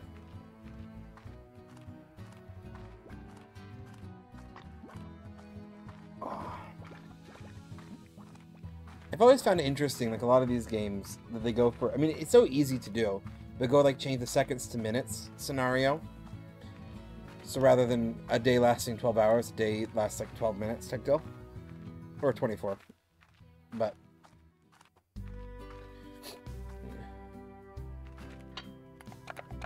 so, okay. So give me a chunk of money and a bunch of food.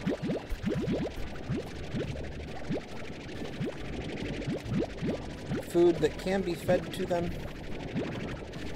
all, which we are going to do right now. Oh yeah, because y'all are definitely hungry.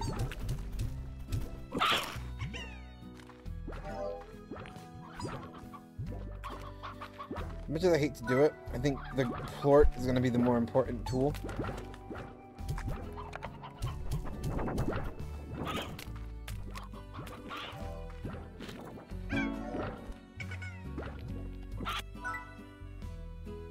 I can't afford it yet. We're also going to shoot some carrots in just to have us back up.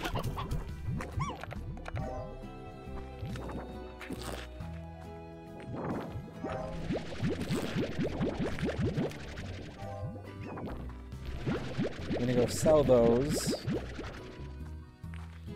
That should give us enough for a plort. Then we'll go check the message, and then we'll go read, see what this quest is, and if it's a doable quest, we'll do this quest. But meantime, we'll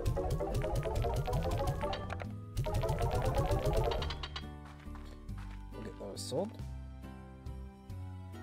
What does this do? Oh, it just tells you about the plort market. Okay.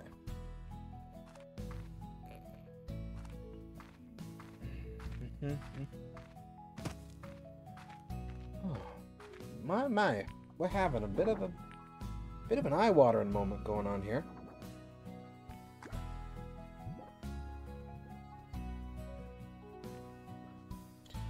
Oh, what's this?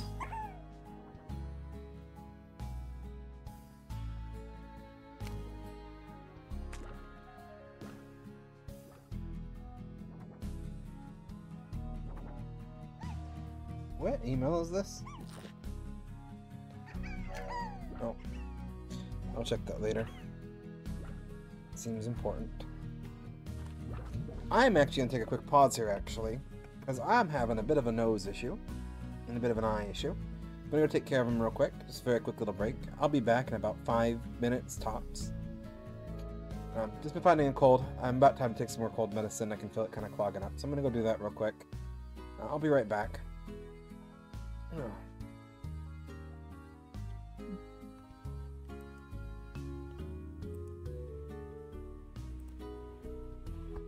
Oh.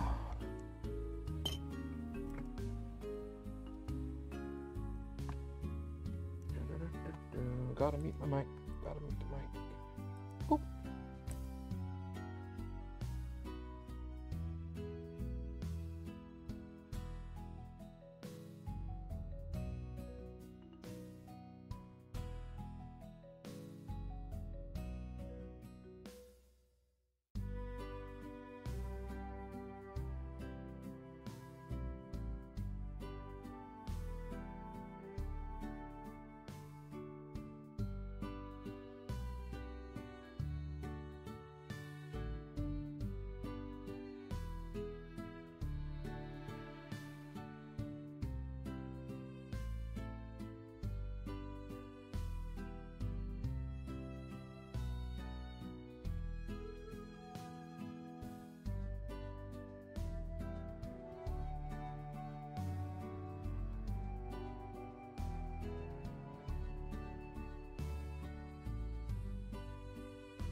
Alright, I'm back.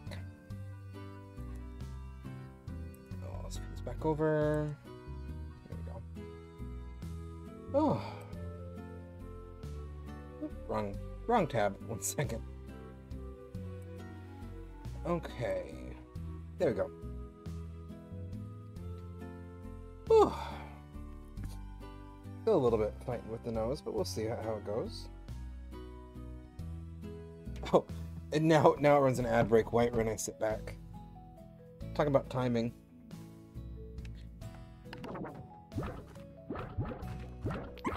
Okay. So I was gonna buy a plort collector. Should give me, yep, the 5 here. 5 here. This one just went off.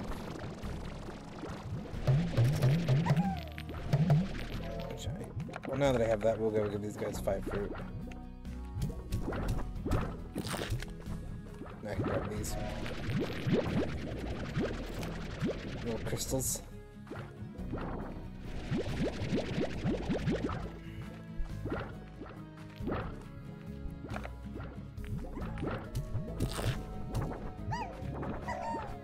I'm just gonna do this real quick. Boop, boop, boop, boop. Let's make sure they have plenty of food. Okay.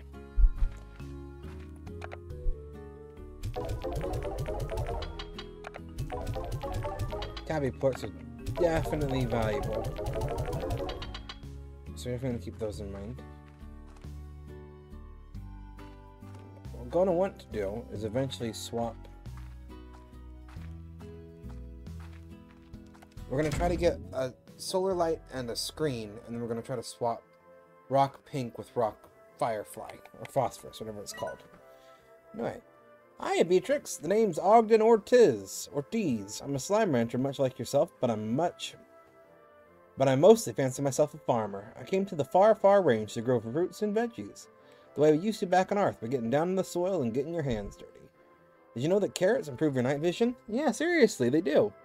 I don't see why the ranchers aren't just gobbling them down every chance they get, but being lost in the ranch at night can be so dangerous.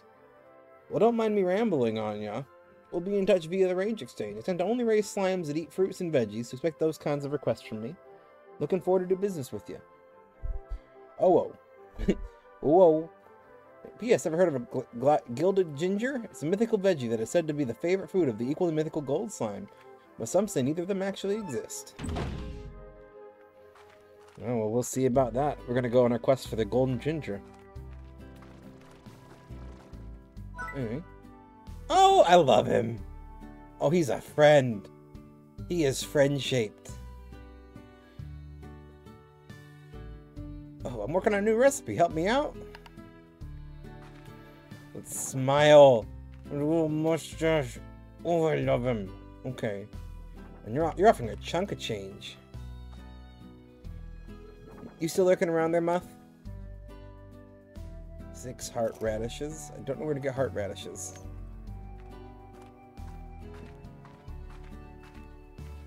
Dun, dun, dun, dun, dun, dun. Oh, how many carrots do you want? You wanted a bunch of carrots.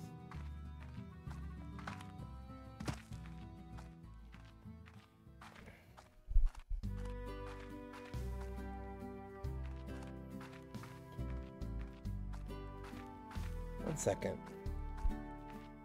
I did see if you were still there after I got back. I was just curious. You're cleaning dishes. Well, it's good for you for doing dishes. Those are important. I don't want any pink slimes. I just need carrots. And wherever those radishes are. Anyway.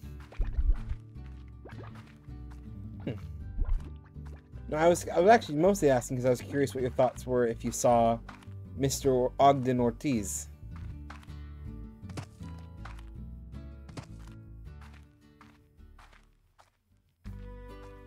This friend right here. Delightful friend.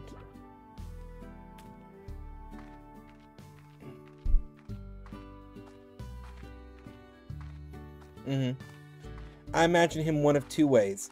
He's either going to be like, you know, a 4-foot short king, or he's going to be a behemoth mountain of a man. Either way, I'm happy for him. He's just such a happy fellow who mostly likes to focus on farming.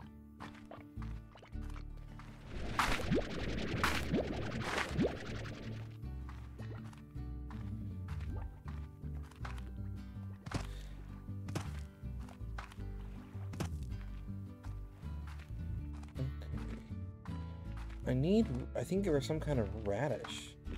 It's like a heart-shaped radish. I need 6 of them.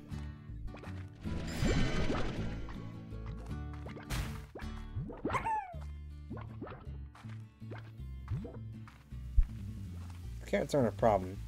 The radish concerns me.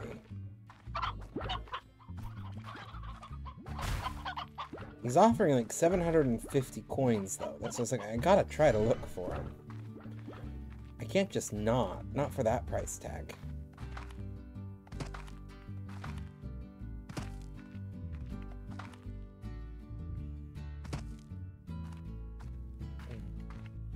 I don't know if I can get back up from wherever this is. Oh, I love him. You are a treasure.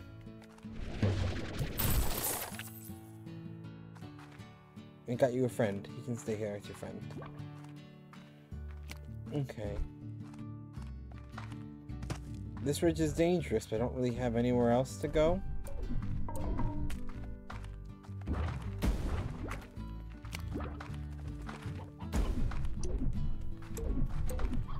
Why are y'all angry? There's chickens here. Y'all could be eaten. Like, you don't have to be angry.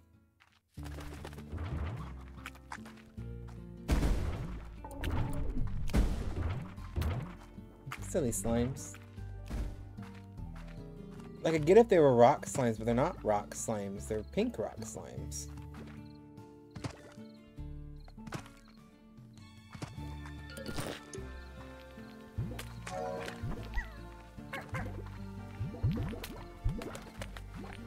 I feel like those were carrots.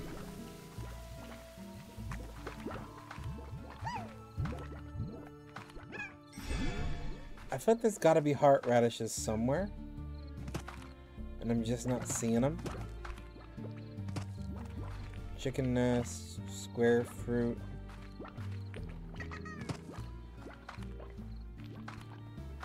I mean, because carrots are easy. Carrots are really easy. Just these dang heart radishes.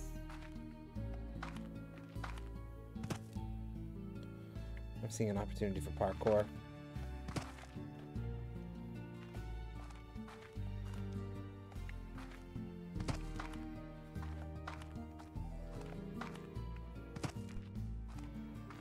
I don't know if I'm supposed to be able to get up here, but we are. And this looks like I can get over there. Okay. And then up here.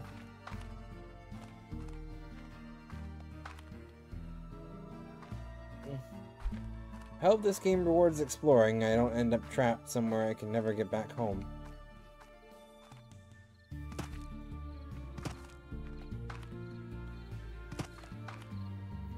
I believe Pip mentioned that it has a jetpack, so I'm going to go out on a limb and assume it expects shenanigans in high up places and is thus prepared for this.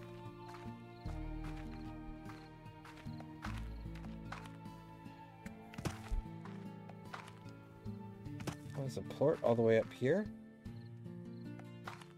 I don't know. There's no way I can get up here. Oh, there is a way I can get up there. We got some Skyrim physics shenanigans going on here. Okay. I'm a little bit curious what's off this way. Nothing useful. I believe I can get back over there if I hit this. Yep.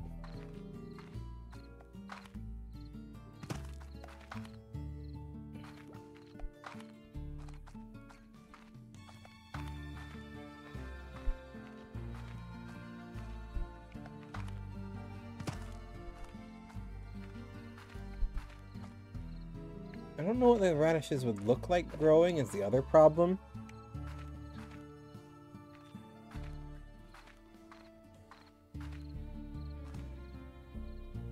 Like that's part of like a logistics problem that I'm dealing with here. Because they just look like carrots? Like, do they even have a noticeable difference? Or are they just...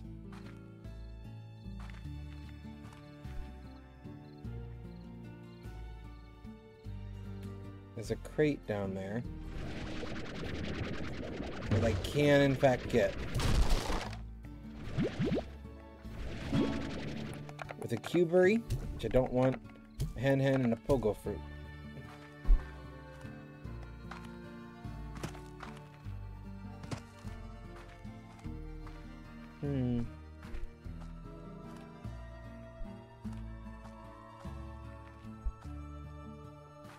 Oh, there's something down there.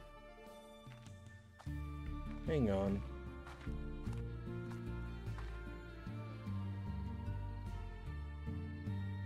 This is something over there. Can I get over there? Oh, I might be able to.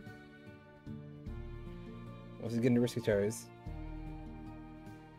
You have consulted the Slime Rancher Wiki? Oh yes, please! Oh, down we go. What does the Slime Rancher Wiki tell me about these elusive radishes? Radishai? Heartbeats? Oh, clever. Can be encountered very early on. A heartbeat patch is located just outside of the ranch. The ranch gets over the ledge on top of a small rocky plateau. You are supposed to have a jetpack to get to this, but it's not too hard to get to without one. It's probably this little ledge right here.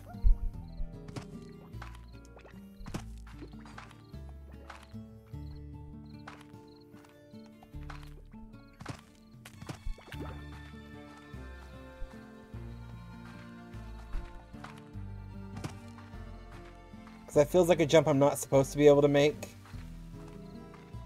But I did. Are they up here? Hang on.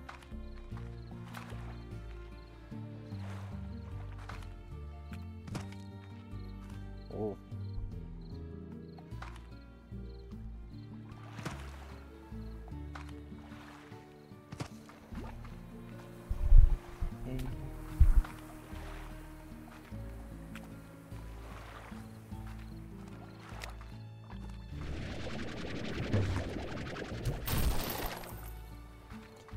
It's a carrot. And a very happy slime.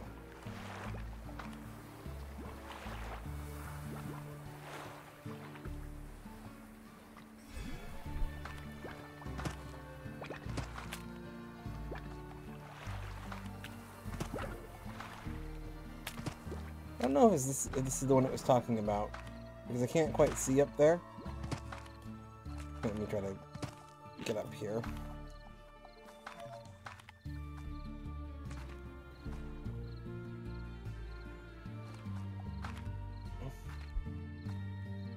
I think that might be it up there.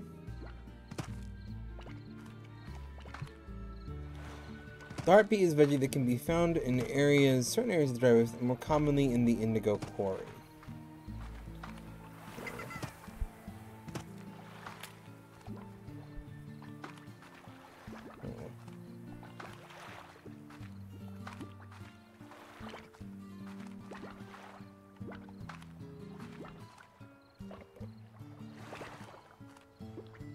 3-round heart. Okay. Oh, that's not what I was trying to do. I was trying to get up there.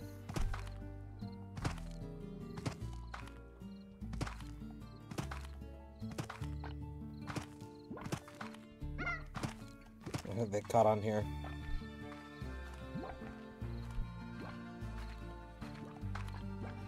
Do you know if it's that little ledge over there that I got onto? Where they were supposed to be? I mean, I don't know how you would know. Yeah.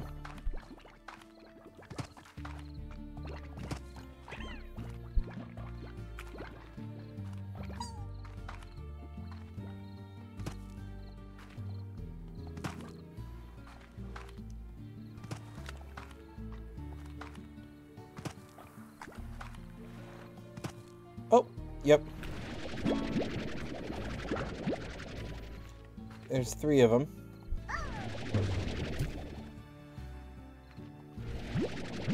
We just like wait till they regrow. He wanted 6, didn't he? Well, now we know how to get here, so let's go see how much time I have, and then we can kind of come back. If that makes sense.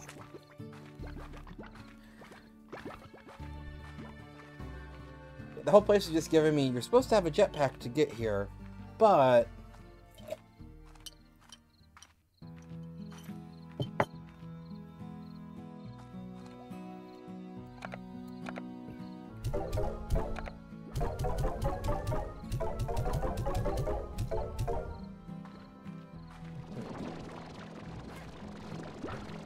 Real hungry. Sell these ports. I'm gonna sell these ports.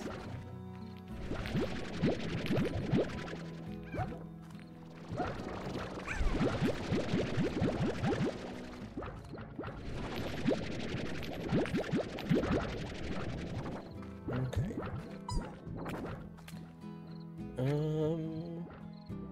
Yeah, we still got plenty of time for him, so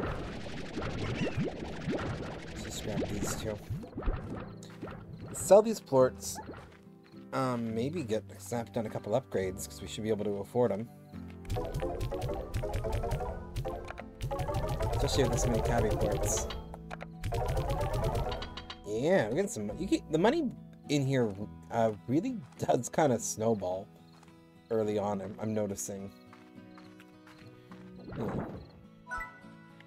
Because this one, I'm going to build an air net, and I want to build the solar shield. That way we can get, yeah, I mean, that's enough to get our luminescent slimes in there already. Hang on.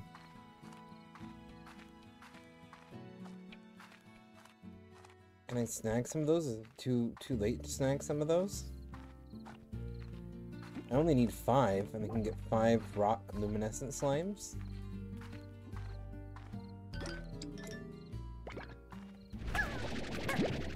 Apparently not too late.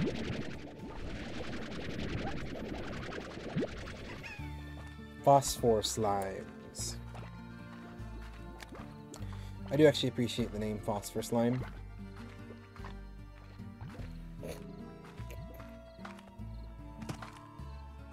Whee.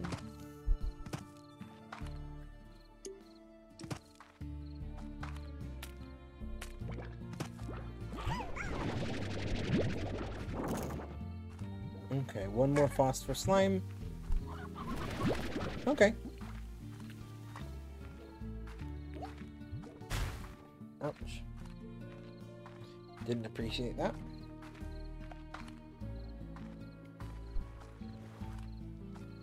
We're gonna go check to see if the... I highly doubt that it's grown back this quickly, but we'll go check to do... We'll go do a little checky, see if it's back. Ooh. And then we'll go from there.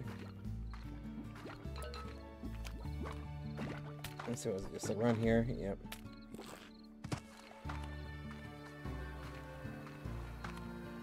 And then from up here...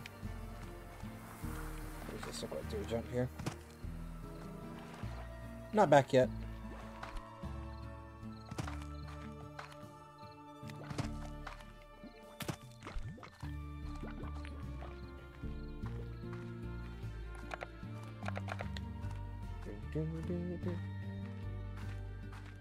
So this is a very minor thing.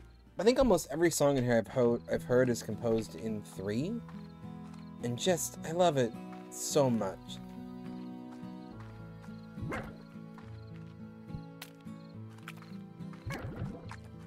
So yeah, like right here, like 1, 2, 3, 2, 2, 3, 1, 2, 3, 2, 2, 3, 1, 2, 3, 2, 2, 3, 1, 2, 3, 2, 2, 3. So it's probably in 6/8, given the tempo. So it's probably 1, 2, 3, 4, 5, 6. 1, 2, 3, 4, 5, 6.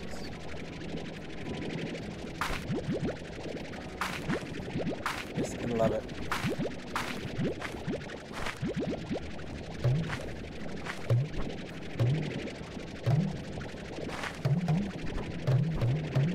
I wish you can't carry more than one stack on your inventory, and it's kind of dumb. 4, 5, 6, 7, 8, 9, 10. 1, 2, 3, 4, 5, 6, 7, 8, 9, 10.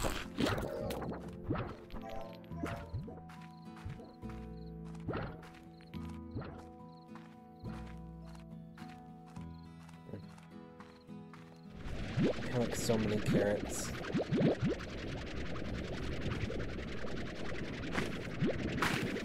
These carrots do definitely seem to be a good food source. If they eat everything as a hybrid.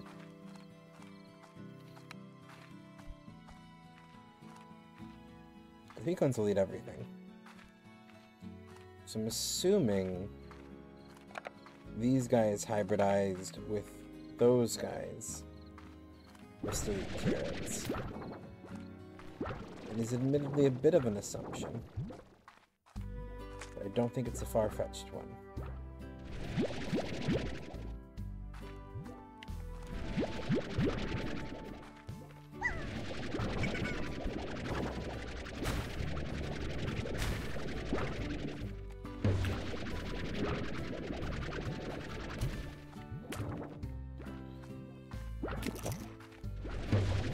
I feel slightly bad for doing this, but I need to move them out for some different slimes. I mean, they don't seem to mind it, at least. You know, they're all like, hi, hi, hello, how are you? I'm having a great day. Oh, he's gonna hit the front pouch. Oh, you look a little surprised. Still not like...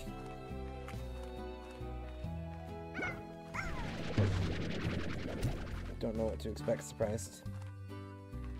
Well, they're off to join the slimy sea. Hopefully have a great time there.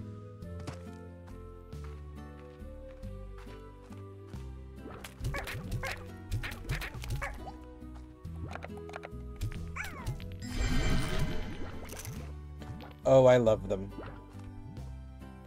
Hello, Banana! How are you doing? Long time no see. Well, actually, might have seen you. I might have seen you if you were with the Tifa raid a couple weeks ago. But still, how are you doing? Okay. There's another rock slime for you, little guy. Do I need to grab it? It's right there. Go eat it. You've been doing... I'm glad to hear you've been doing good. Okay. Well, you didn't eat it fast enough. So now I'm gonna have to shove it in your face. Oh, you little guy. Ouch. It's a very dangerous combination, apparently. Oh, I've been doing good and stressed, but you know, sometimes good and stressed is as good as we can get. 3 minutes left to go see if I can snag any more of them heartbeats. Planning to quit your job soon?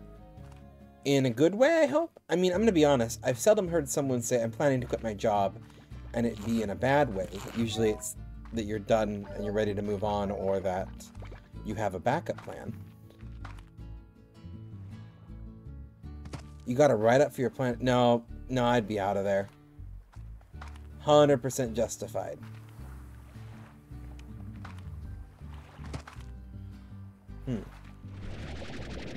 Apparently heartbeats take a while to grow. Yeah, in a bad way. That is... that is peak corporate tomfoolery in the worst way possible. I might not be able to complete this mission, and this is grow. Maybe then I'll get my 2 weeks. Yeah.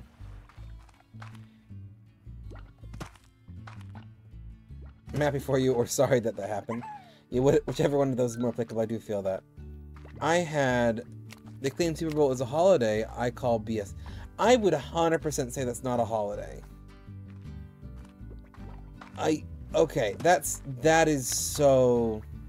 So you have one of those jobs that's like you can't take holidays off? Because that is like... stupid. That's incredibly stupid. You can't mandate working holidays. Oh, I'm angry on your behalf. I don't know who your employer is, but I already don't like them.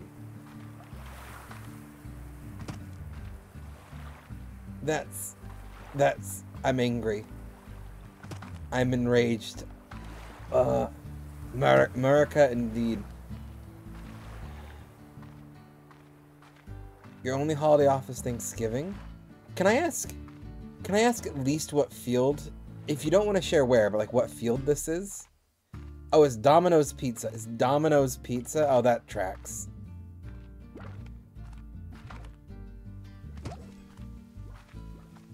When I was working Burger King... yeah, and I get it that'd be a busy day for them, but you had 2 months of approval. 2 months approved in advance. That's like... If you approved it, you can't write them up for it. Common sense. But no, that reminds me, when I was working for the Burger King... we're gonna dish some fast food places here. Didn't even tell you it was unapproved? Like, that angers me.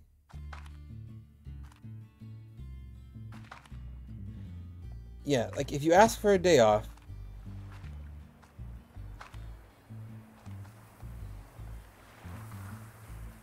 Yeah, no, that's the problem, Moth. Domino's wants to be open on the Super Bowl. So Moth asked for it off, so Banana asked for it 2 months off in advance. They didn't tell Banana that it wasn't approved. Do you use he, him pronouns, Banana? Just double checking before I accidentally misgender. But yeah, yeah. So Banana asked for it off 2 months in advance. They didn't tell Banana it wasn't approved. And told Banana the night of that it wasn't approved, and then wrote Banana up for not showing up, even though Banana had asked 2 months in advance. Your any pronouns. Okay. Yes, but I don't know. Super Bowl would be on the same day as Lunar New Year. Hang on. Were you celebrating Lunar New Year? Is that why you were off? Or were you getting it off for the Super Bowl? Not that you need to justify your reason for me. But, like... Yes. No, that's absolutely... That is, like... That is almost like report them to the employment board bad.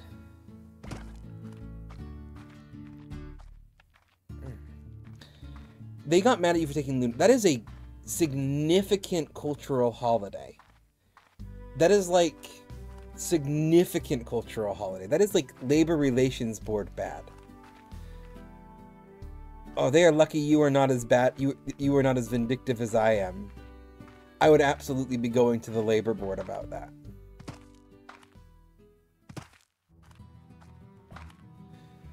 Oh.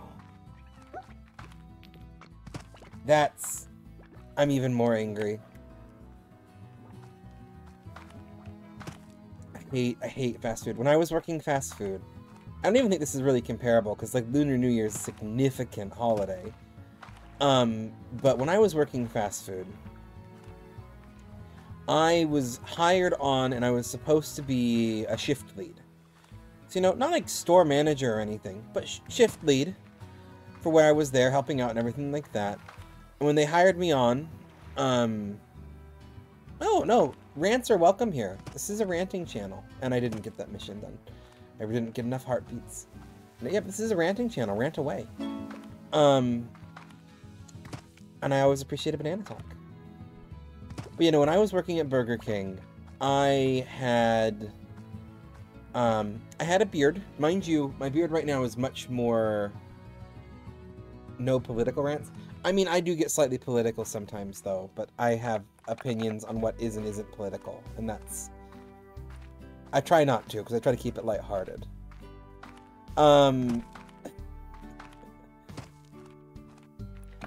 I'm of the life is politics, so depending on your definition of political, but that's beside the point. Like I love to complain about capitalism and corporations and stuff. To some people, that's very political. But no, when I worked for Burger King, they hired me on as a shift lead, but I told them, hey, I don't have a lot of experience working fast food. I have a lot of managerial experience. I have a lot of all of these other experiences. I'd worked retail and pharmacies at that point. Pharmacy's much more high stress. Oop, am I being too loud? I've just got a text from my wife that I'm being too loud. Anyway, I'll lower my voice down a little bit. I got angry and got loud. Oh.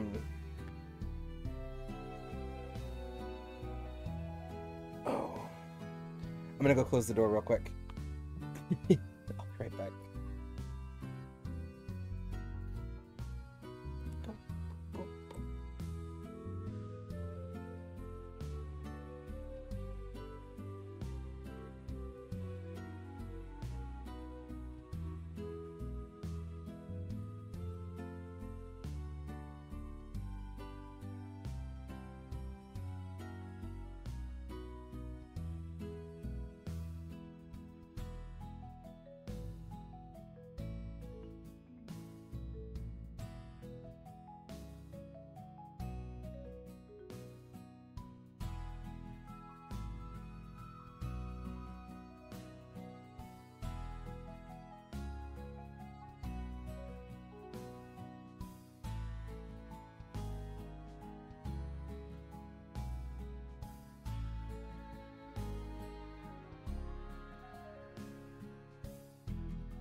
Ah, hello! Hello, Raiders! You were just in time for Tadafi ranting about when I worked at Burger King story time. Kalofi, I recognize your name, but it has been a while. Hello, Raiders! Can we get a shout out? Professor Red Wolf. Raider, hello, Professor Red Wolf, whichever you prefer. Oh, and I'm opening all the wrong tabs. Oh, I have opinions about those games, but we won't rant about that right now. I hope you enjoyed it. Welcome, Raiders.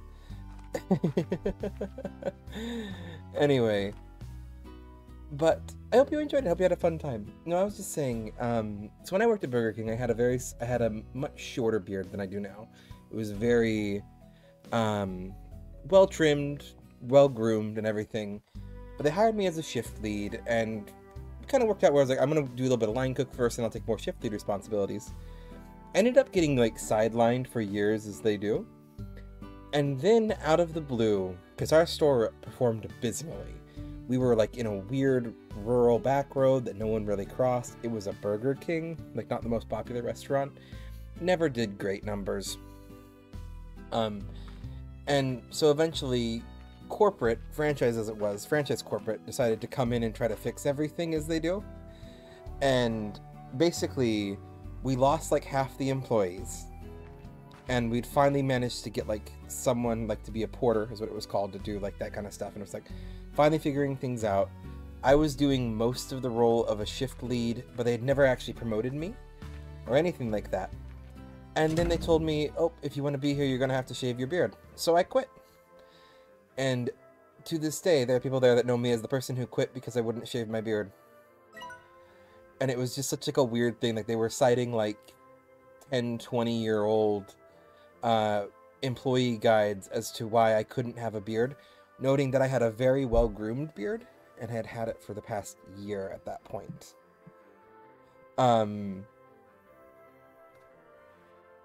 Anyway, so that was that whole thing. It was a bit of a, I was like, and like, not to mention, there are a lot of people that have beards for religious reasons or cultural reasons. I am not of that group, but it means that asking someone to shave a beard, especially when they keep it well maintained, and I was willing to buy my own beard nets and everything if that was the problem.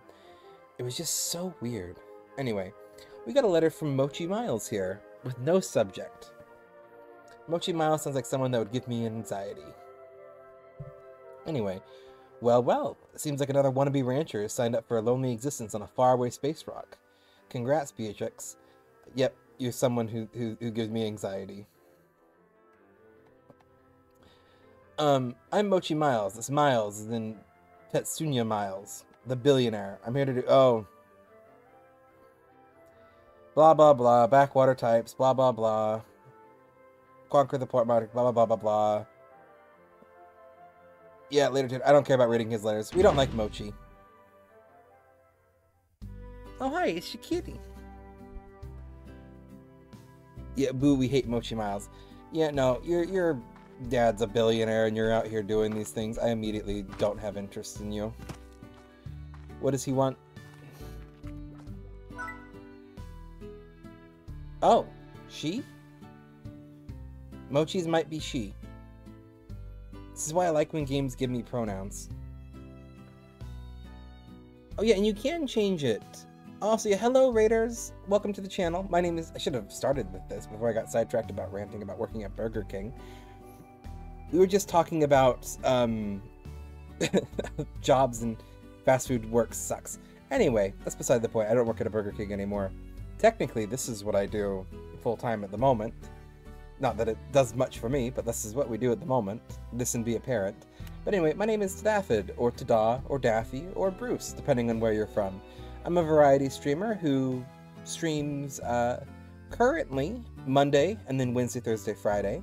I've only been back for about 2 weeks, and last week was rampant with issues, so we didn't get much of anywhere. But we are streaming again. We will be keeping this regular.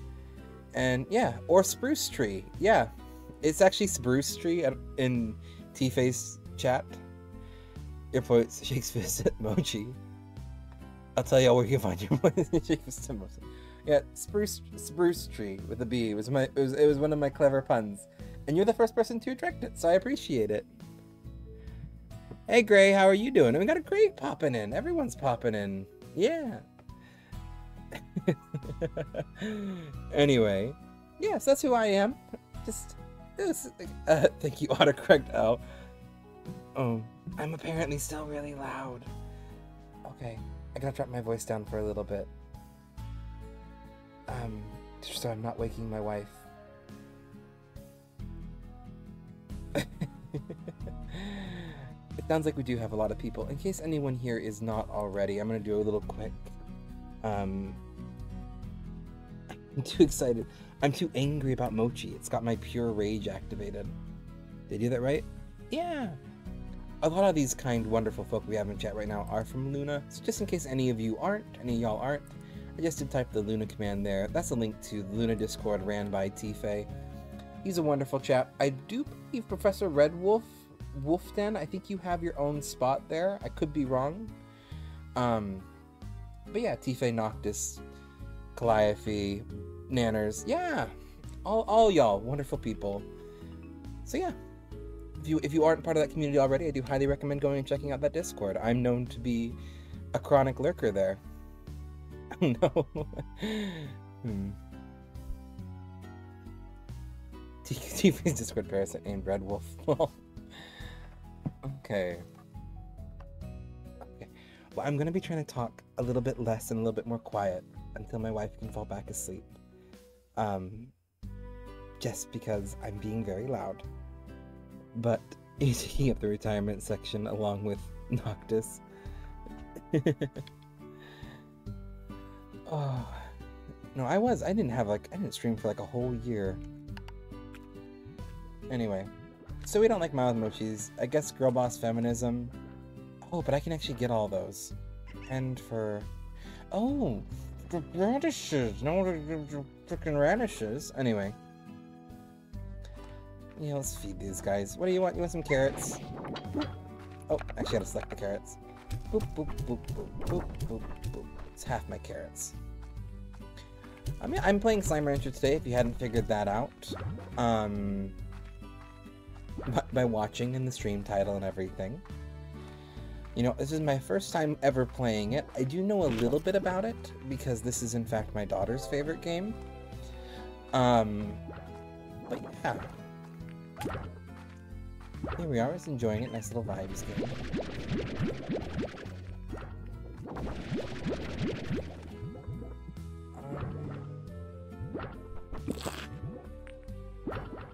I'm gonna go make a couple little more adjustments real quick to see if I can get that so my wife can't hear me as much.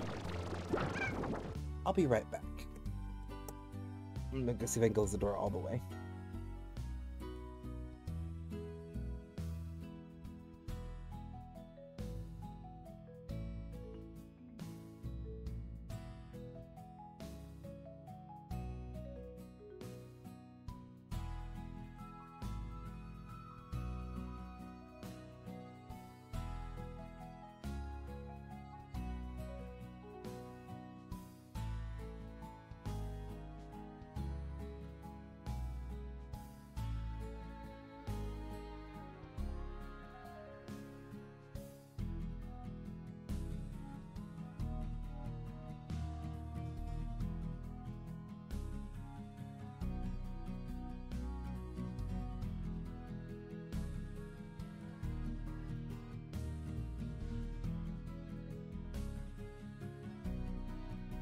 Alright, I am back.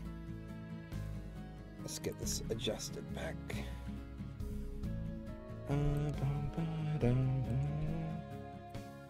Sorry, I'm just making a couple of adjustments to my audio so you can pick me up a little bit easier if I'm quieter. Where are we? Okay.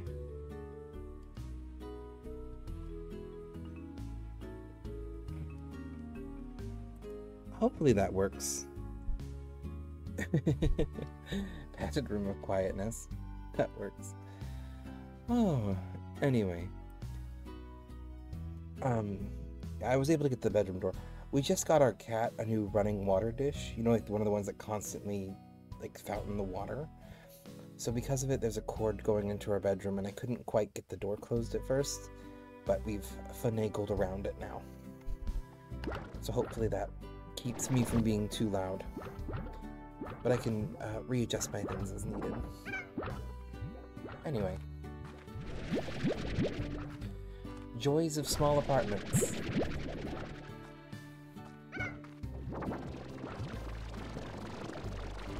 So that's the only problem, is like, it's like maybe 10-20 feet away. So, this is not the same room though. I've been in smaller apartments, so we'll take what we can get.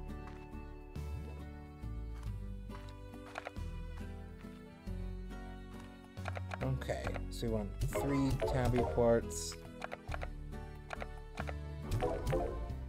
You're lucky I'm so desperate for cash at the moment. Miles, I still don't like you. We need 1 pink one, right? Left? Yeah. We're gonna sell the rest of these, and then that way we'll have an open inventory.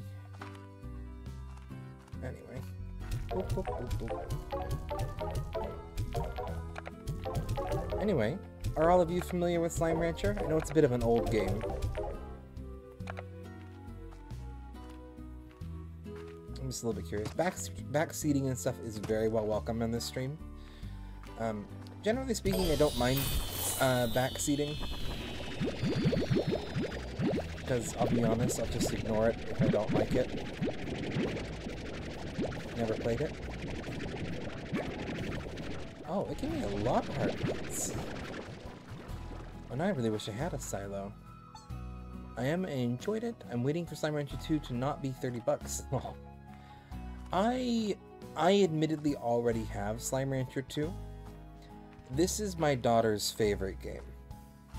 So that's all she wanted for Christmas. Well, not all she wanted for Christmas, but I used a Steam gift card I got for Christmas to get Slime Rancher 2 for her, so that she could enjoy it. She's already enjoyed it quite a bit, so money well spent. I'm gonna buy a scythe, just because I'm storing these things for now. I have no idea how this works, but do like oh! So it holds up to 3 things. Ain't bad, but if I don't like it, I'm gonna be mad. my thing is, it's an early access game. And I'm not a fan of spending 30 bucks for an early access game. 30 bucks for me is a lot to commit in any kind of indie game, really. Y'all still have plenty of food. How are y'all doing with food? I'm gonna just go, I'm gonna start with this out. It's like, I don't have a lot of money. It's like, that's a lot of money for a game. But on the other hand, do I have to like go to it? Yeah. Oh, lost my train of thought. I had Slime Rancher 1, and I knew Pip really liked Slime Rancher 1, so I knew I would get my $30 worth, at least as far as an 8-year-old was concerned. Technically, she's still 7. I'm just rounding to 8, because that's where my brain processes her. So I figured she'd really like it. And I didn't have anything else on Steam that I really wanted at the moment. To be entirely honest, all of my free time has been playing Baldur's Gate 3. So, or what I'm streaming. So for the time being, it was like, you know what? I'm gonna get this for her. She'll really enjoy it. It'll be worth that. So yeah. And if I do enjoy this game and manage to beat it through, when Slime Rancher 2 does full release, or maybe early access, depending, I'll stream it a little bit too, and I'll already have it ready to go. So I'm not going to complain about that.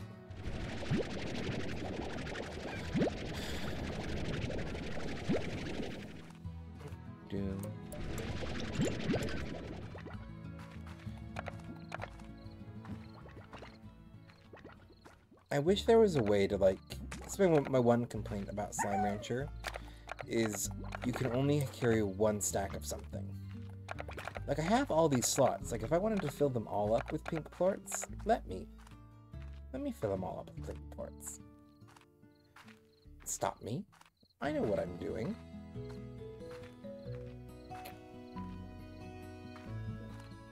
Doesn't give me a timer till when the next thing's ready.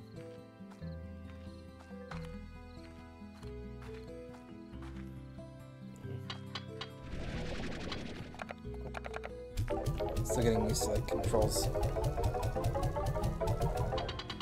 Okay. So what do I want now? What I want now is to get a roof on that one. Just for full security purposes. And that's $425. And then I should really focus on getting to new areas, I assume. I think we need to try... We can try to feed one of those Gordos? Is it they're called Gordos? Largos? This is a Slimepedia. Are they in here? Largos, the tar. No, I'm not seeing them.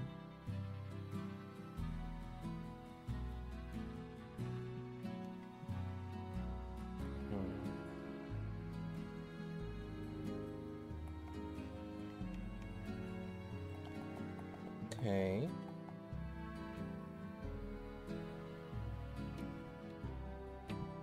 Yeah, I'm not seeing them. And they have some name. Anyway, well, if I ever asked how y'all are doing. So how all y'all are doing?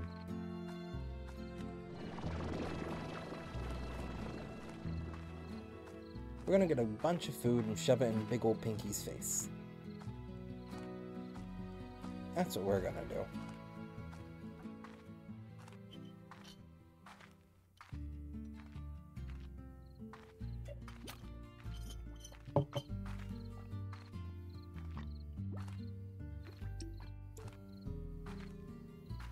We're getting a little bit of lag going on. There's a 6-inch slug outside. So Moth's very happy. That answers that question.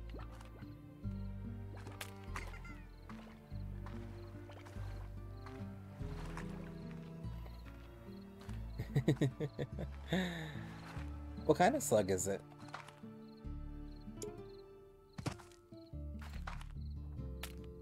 It's a huge slug. It is a huge slug. You gave him some cat food. You don't know. Yeah, I'm not an expert on slime breeds either, so I'm gonna be honest. I wouldn't necessarily, not slime, slugs. So I wouldn't necessarily know either. Oh, was that a sound of a tar being made? Maybe. Yes, it was. Where are you? Yeet. Yeet.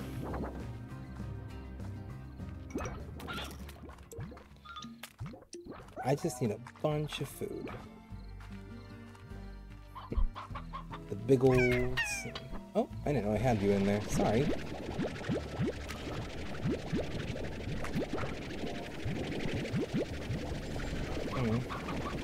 Oh, go through. Enough to do too.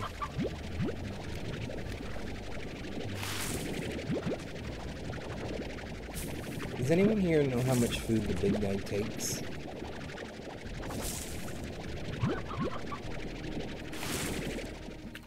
I think I've already given him like a full thing of carrots.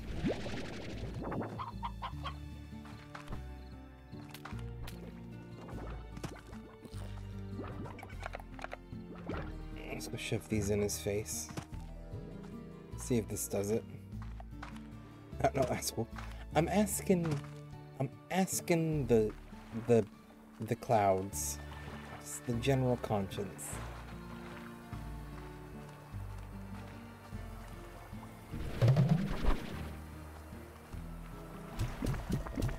Maybe a green cellar slug.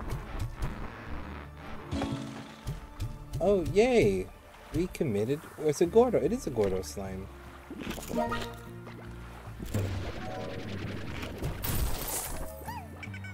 Carrots. Don't need carrots. I'll just let y'all enjoy your heart. That's actually a rash. I will burn that. I'll let you enjoy your heart's content. Oh, actually, pink Gordo burst at 30. There we go. We did figure that out. Apparently, yeah. So it's different for each one. So I also know where the cat slime is.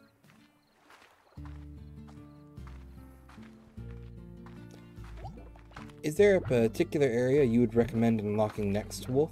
I only know about the area through that door, or the one like way over out that way. On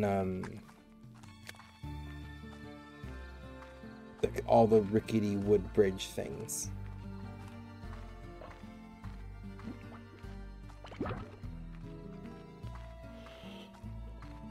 Ooh, we're getting a yawn.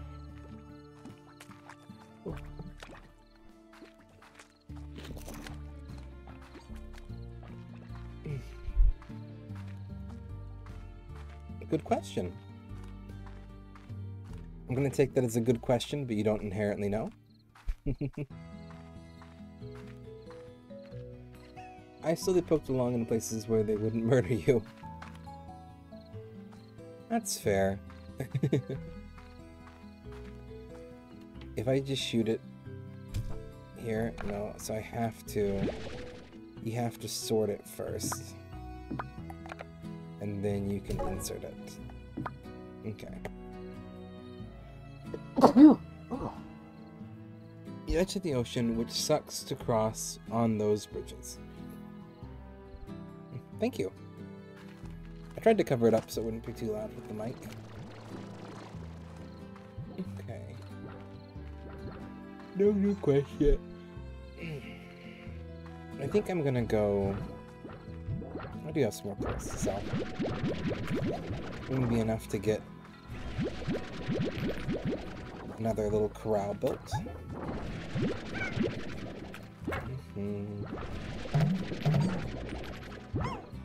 Oh.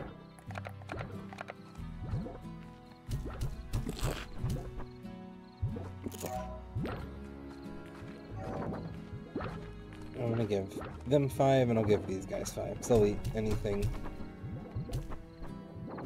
Okay. There's those guys.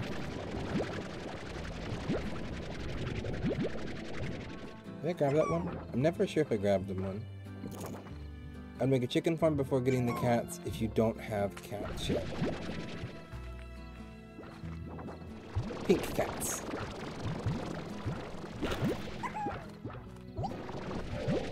So they'll eat everything. So they've been eating carrots. That's not the cat. If that's the cats you're referring to. Pink cats are better than straight tabbies. Yeah. Yeah. I figured like the pink cats, because then they'll eat the carrots, and then I don't have to worry about a chicken farm yet, because they have the coop. I don't even know where I'd want to put the coop yet, necessarily. Like maybe over here. I feel like I have a lot of limited farming space. It's like figuring out what to build. Like, having built the farm and the silo already, it just feels a little bit like confined, I guess. So we'll see.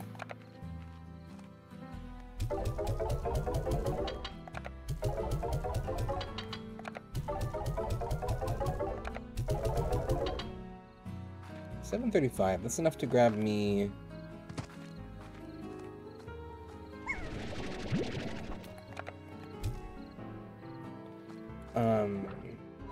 the roof, right? Yeah.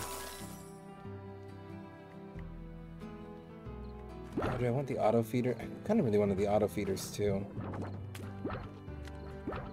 That should make it at least more assuredly that none of these slimes are getting out. That's kind of my thought. It's carrying food around in their mouth. I love them. They're just so fun. They're like so fun and happy. Look at them. Look at how happy they are. I think we're gonna open the door through the cave. See where that goes.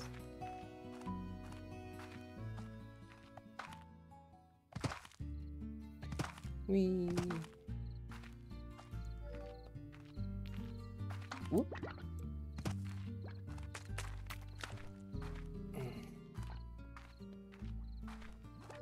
Okay, I'm assuming it's gonna lead to new slimes, and new slimes are cool. But this is not the way to the cave. I don't really have a place for them yet, in like my super structured idea for a farm. But we can snag some of their plorts to sell to help build a place for them. Right? That's how this works.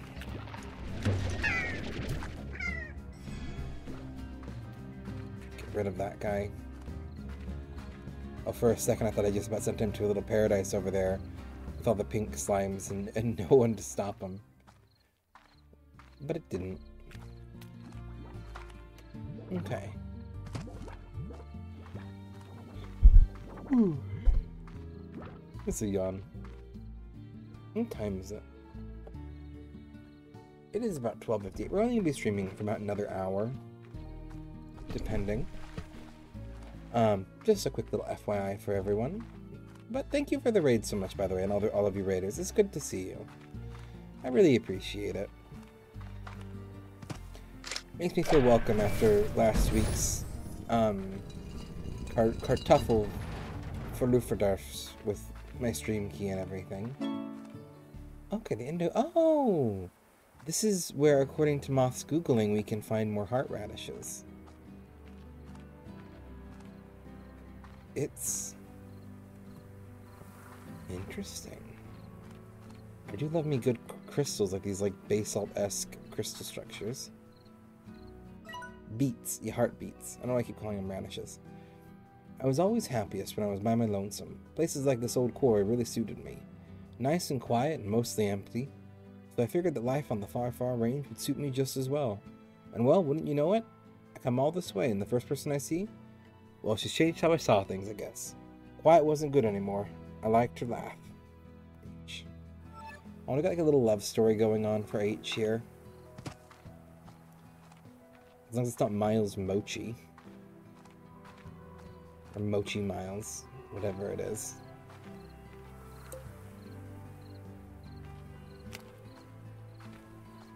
Yeah.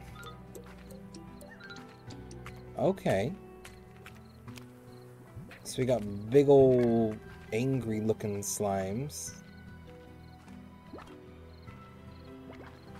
Oh, we got an ad break. Apparently. I'm gonna take a quick little break before the ads run.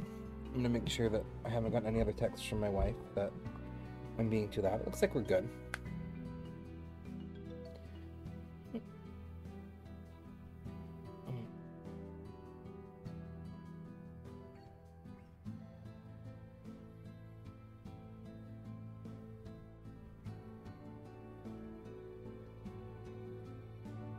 Okay.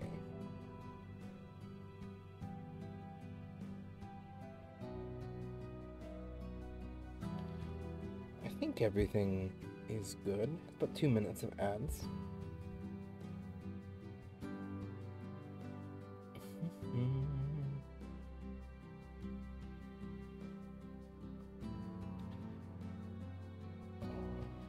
Okay.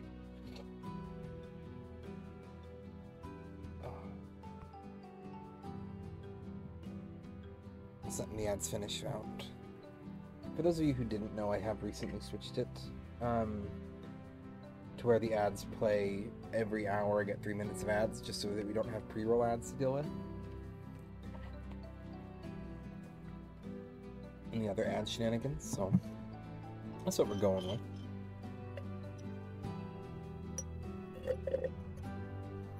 I like to be able to structure my ads so that we're not missing anything. If that makes sense, we just take a little 3-minute break. Reminder for me to hydrate, get, you know, anything that I might need to during that little 3 minutes. It's supposed to give me a little notice that the ad break's coming up, but it never does, so we just kind of roll with it. Anyway, according to my stream now, the ad break should in fact be done. I don't know if anyone's here who got ads. We'll see. The ads get a little bit weird, and I haven't seen anyone say that they had ads at the moment, so I'm going to go ahead and resume.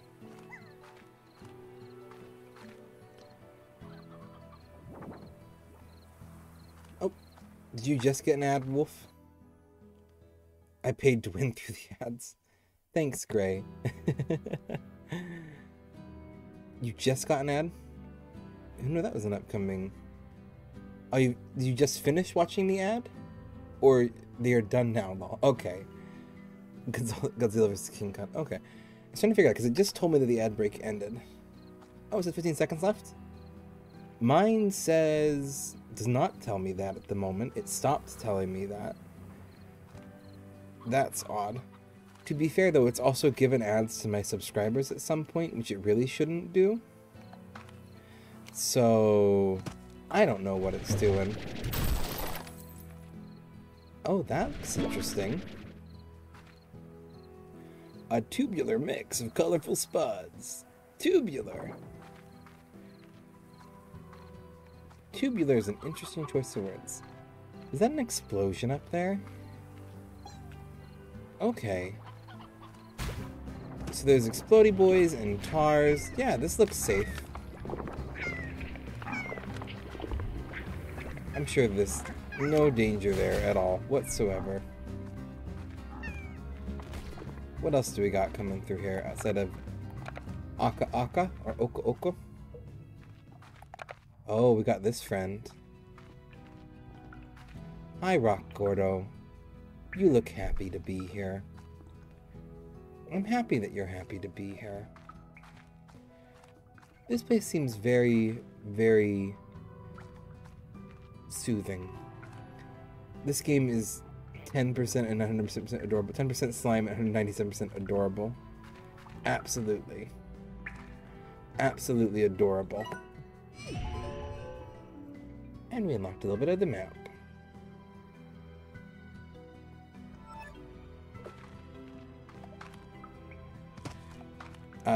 Capitalism? I don't know. Pure unattestable violence.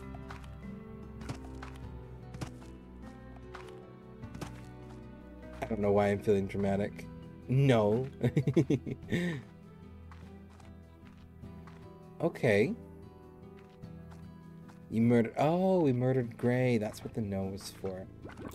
Something tells me I shouldn't go in the green.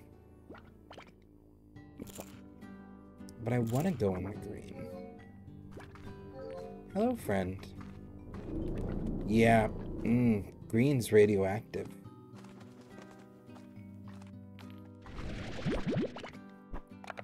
Radplorts.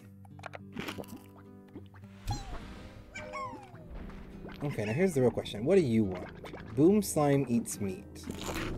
Rad slime eats veggie. That means there's an easy solution to this. Green tastes like progress. This means that we need to hybridize the boom slimes and the rad slimes. I do not see any negative to hybridizing the boom slimes and the rad slimes. This is a perfect system.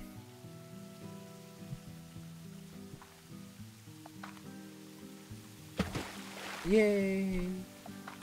No. No, we do not. No, bad word. We do not say that word here. I've googled that word without knowing what it means.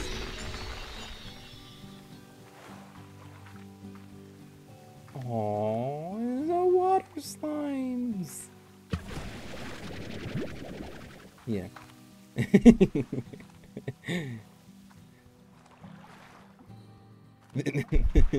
Daffy, no. Yeah, Daffy's an innocent little ace boy, and he Googles words sometimes, and that was a scary one. Okay. So there's more over there, but I feel like, even with best shenanigans, I'm not gonna make that jump. Yeah, so yeah, if we combine the boom slime with the rad slime, and the rad slime can survive off of green energy, i.e. veggies, then hopefully the boom rad slime can survive off of green energy veggies. And then we have vegetable-powered nuclear arsenal.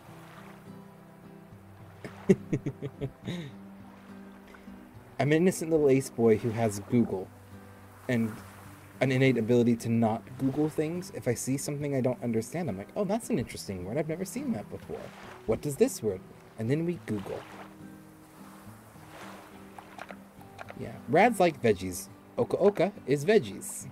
So, it should fit.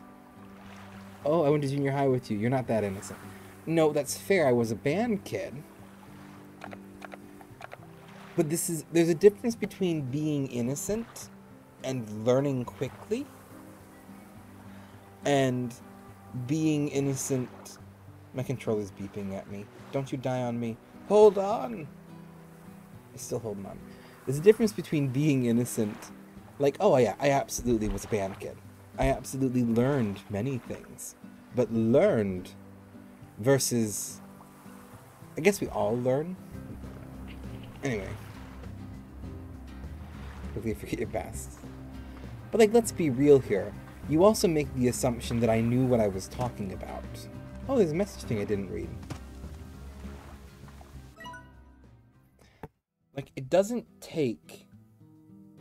We'll read the message in a second. I'm trying to think about how to say this family friendly. It doesn't take knowledge of what something means to say it.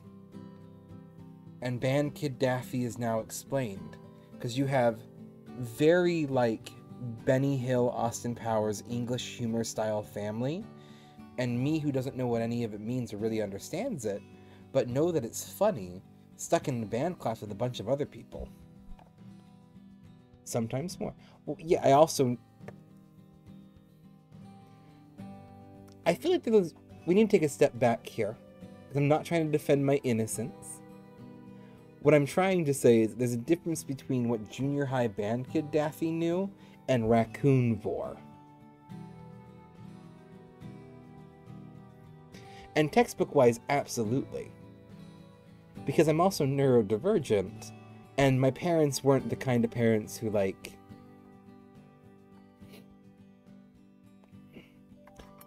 Are you familiar with... Who here is familiar with Fantasy High?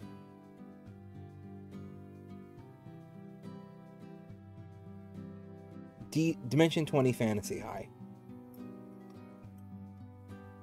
My parents very well may be best described to an extent as Gorgoth's parent, or Gorgoth's Gorgod parents, the barbarian, Gorgug's parents.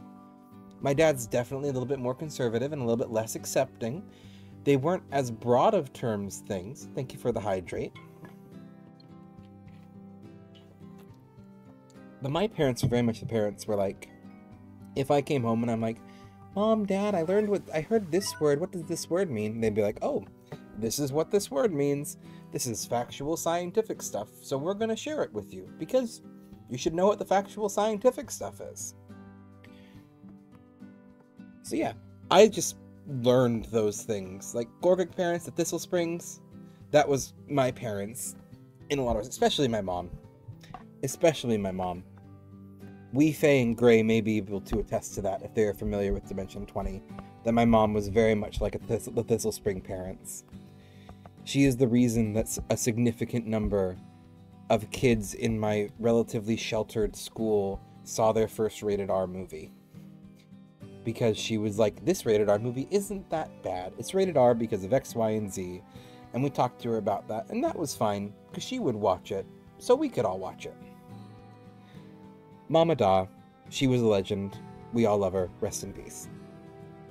Anyway, I used to come here when I needed a good soak. It's a great way to clear your head. Sometimes I catch a puddle slime brushing, and I could never tell if it was because I was in my bathing suit or not. Well, at least you were in your bathing suit, because it didn't sound like it there for a moment.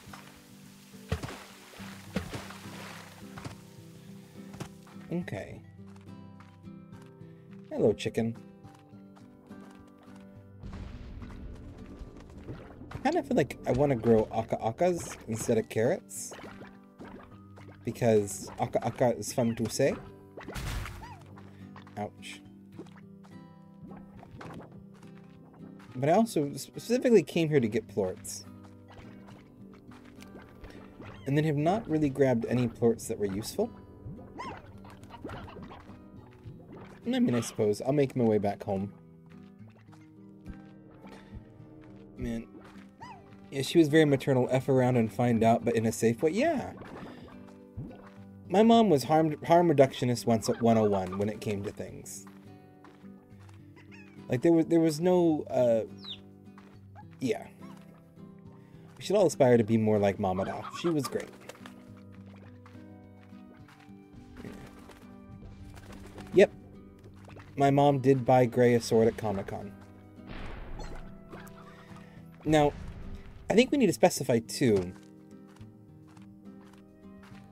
Gray is not the only underage child whose sword collection was enabled by my mom, and I'm not referring to myself.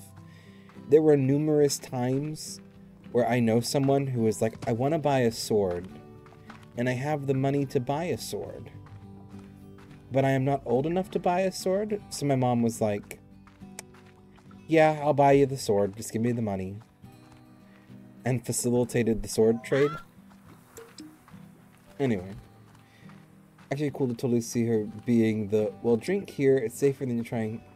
If we were actually cool, I could totally see her being the, well, drink here and it's safer to try to hide it and hurt yourself. Come on. She absolutely was. None of us tried to. We were all very much not the most wild children, to my knowledge. I mean, I guess I can't technically speak for all of us. I don't know what all y'all were getting into. But, like, yeah, if we were to have done underage drinking, she'd been like, you're gonna drink either way, just do it here at least, where I can keep an eye on you. Like, both my parents very much had the, like, my dad actually said to me, he's like, if you're gonna drink, and you're gonna smoke, and you're gonna do these things, he's like, I know you're not old enough to, and I know that you don't want, I don't want you to, because it's not safe, and here's why. But if you're going to, tell me, so that I can keep an eye on you and you won't be in trouble for doing it. Just know I don't want you to do it because it's not safe. Because like they knew as a kid's going to do what a kid wants to do. There's nothing that you can do to stop a kid. a teenager from going and exploring and being the kid they want to be. You can't stop a kid from sticking their hand on the stove, as it were. My parents both realized this and very much raised me with the, if our kid's gonna stick the hand on the stove, the least thing that we can do is be there with the bandage after. And yeah, it's how I'm trying to raise my kids, and I have nothing but mad respect for them raising me that way. Anyway, Mom didn't want you watching The Incredibles because she read that the baby can turn into fire and didn't realize it was because superpowers and thought they just set a baby on fire. Oh, that's a lot. They'll keep me out of this. I was a rowdy, crazy lad, staying up late doing Minecraft, drinking non-caffeinated sodas. Greg made Comic-Con with me about superpower cocaine addicts. Made comics with me about... That might also slightly be true. I can't say that we always had the best sense of humor when it came to things. Oh, hi, Bob. Bob. Well, when you bring that one up.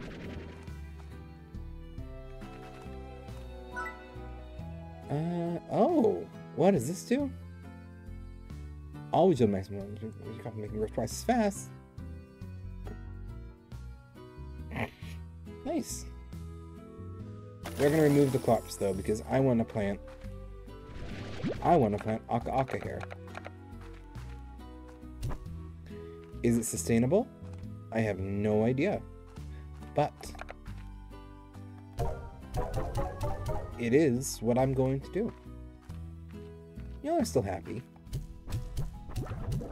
Here's your carrots. Y'all are still happy too, so here's your carrots.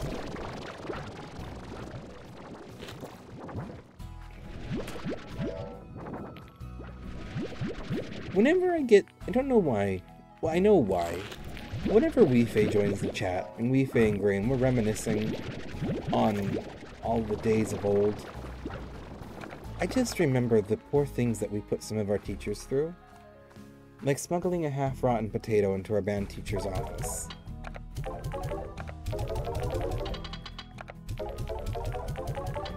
Which, if I remember correctly, technically Wen-Fri is the one who planted it, but it was also my idea.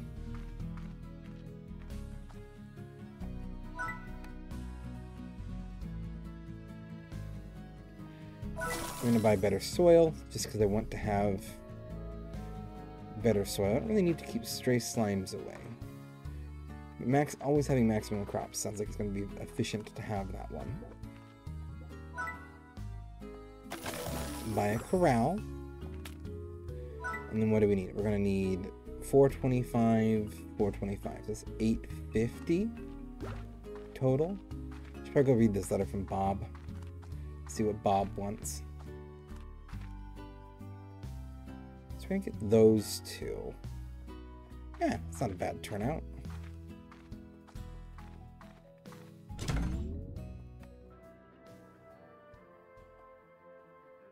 Was it Andrew who did the extra planting? Oh, Drew.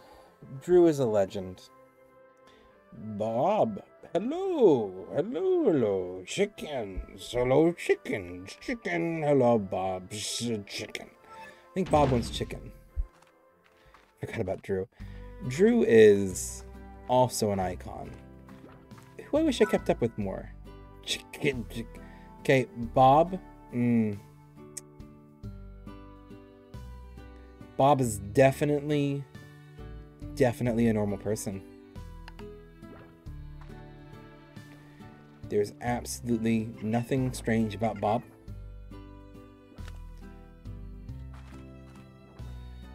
Last I heard he was managing a local Burger King, but that's been a while ago. I don't know. I remember Bob's a true American icon. So with Drew, I don't know if I want to say, we've already said their real name, so I don't want to get into too many details about them, without their permission of saying their real name on stream. It's already been said, so damage has kind of been done there. I never caught any of my streams, but Drew, and just to say nothing but praise about this person, is one of my favorite human beings that I ever knew. Drew is our friend who disappeared senior year. To not my knowledge, I don't know who knew what had happened to Drew, but basically Drew came out of the closet, moved far away from our hometown, and became a drag queen and was living with other drag queens. And I think that says everything you need to know about how iconic and amazing Drew was.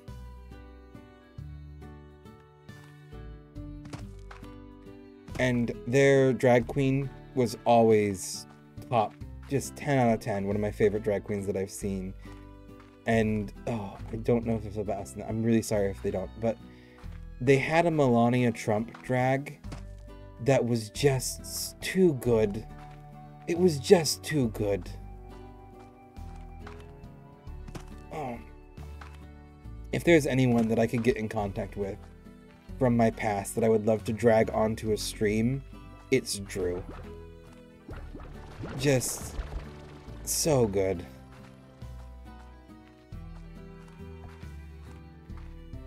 Anyway.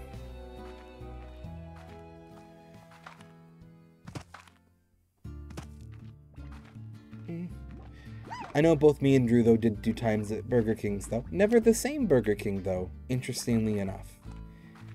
Me and Gray did time at the same Burger King. I got Gray a job at one of those Burger Kings, and then abandoned him at said Burger King because of the beard thing. The only reason I know about the whole Burger King thing was someone was telling me he'd gotten into drag, which at the time wasn't entirely a shock to me, but it was a surprise. Yes, Melania, do you have something to say? I've maintained vague contact with Drew, just every once in a while messaging. There was a lot of... when I first kind of came out as Ace, I remember having some conversations with Drew about LGBT stuff in general. Very vague, not very detailed. But we did this thing, and I don't know if anyone else has this experience, but when two queer people who knew each other growing up, but independently kind of came out as queer and have never talked about it, end up talking to each other about being queer for the first time, you do this thing where you orbit each other in conversation for the first little bit, where you're trying to figure out, and like, I should clarify, I knew when I started this conversation that Drew was queer, or gay, whatever the label they would prefer is, but we ended up orbiting each other because I could tell that they didn't know I was. And so they were doing that, like, tentative on ice, this is an old friend of mine, but are they secretly homophobic? I don't know. Testing the waters conversation. It was a really fun conversation to have and eventually be like, oh yeah, no, we can talk about this and you can help me figure myself out and answer some questions. It was really good. Drew is a good bean. You got me hired and they booted you later because you were too loud of minimum wage. Yeah. That job was a heck hole. And I felt bad, like, ditching you. Like, I would have stuck around, but, like, I don't know. I know most of the teenagers that worked there were super, like, thrilled that I was the guy that quit because they made me shave my beard. I apparently had that reputation for quite a while.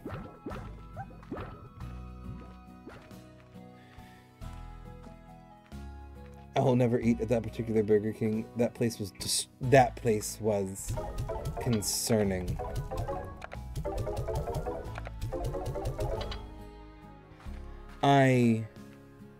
Because they kind of kept you, I don't know if they kept you as a porter beyond my time there. Porter is one who does like the cleaning and boxes and everything like that. What I do know is that as the person who was being a shift lead without being paid for being a shift lead that I was doing, and kept finding myself in the centers of drama, the amount of just little fires, like, we had so many coworkers who, and I'm going to be very careful what I say, because, like, I don't want to sound ableistic, and I myself am schizophrenic, I have a disability, like, legit crazy,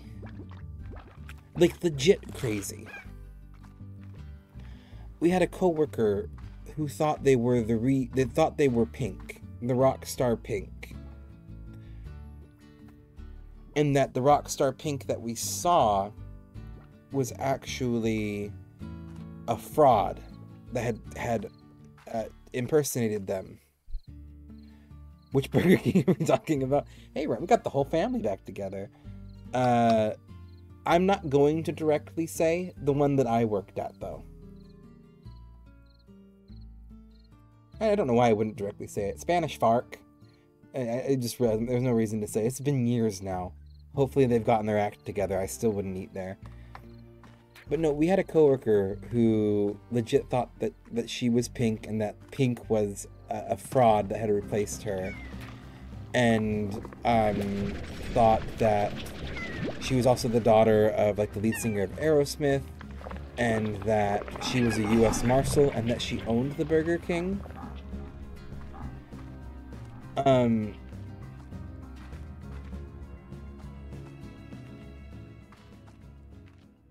But yeah, it was...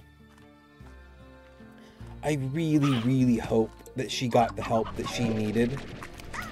But the last I heard of her was she'd gotten... she'd been fired after trying to arrest a customer who was upset that we got their order wrong. Because she said she was a U.S. Marshal, she tried to arrest a customer. And so they fired her. Aggressive customer. Again, okay, yes, true. It's not the first time this has happened. But it finally happened.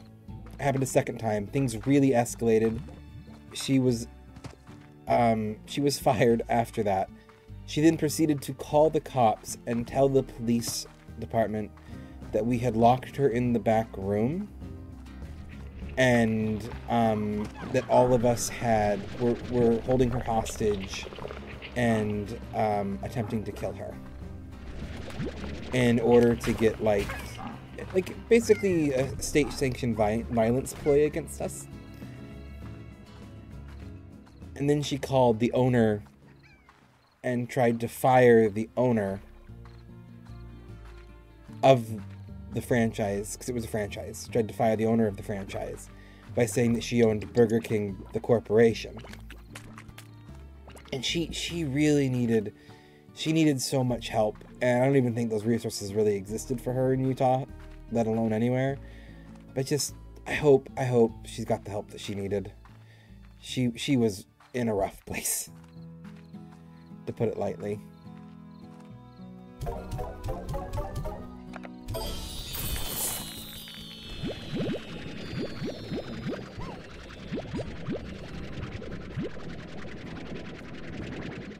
Oh, I hadn't even heard that, but it does track. She also tried to get me fired for messing with cameras. And like enough that I got pulled over by the manager. He was like, "Are you messing with the cameras?" I'm like, "Yeah." I had to keep adjusting the cameras back to facing the register because someone, I don't want to say her, but someone kept adjusting all of the cameras, and pointing them in like different directions, and so I kept pointing them back to the register, which is part of my job. And she tried to rat me out for tampering with them, for adjusting them back to pointing at the registers. Anyway, SIGs, by the way. I spent going to the vent cover with a putty knife. Oh. No, definite. I'm assuming SIGs. We did have someone who'd smoke weed on the job, but he was a teenager and he thought he was really clever by going into the bathroom and doing it.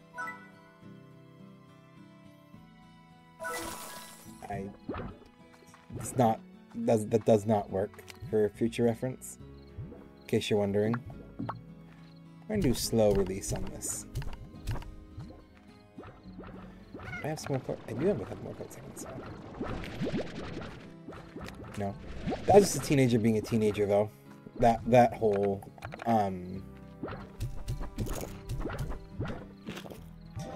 The kid who'd smoke weed in the bathroom.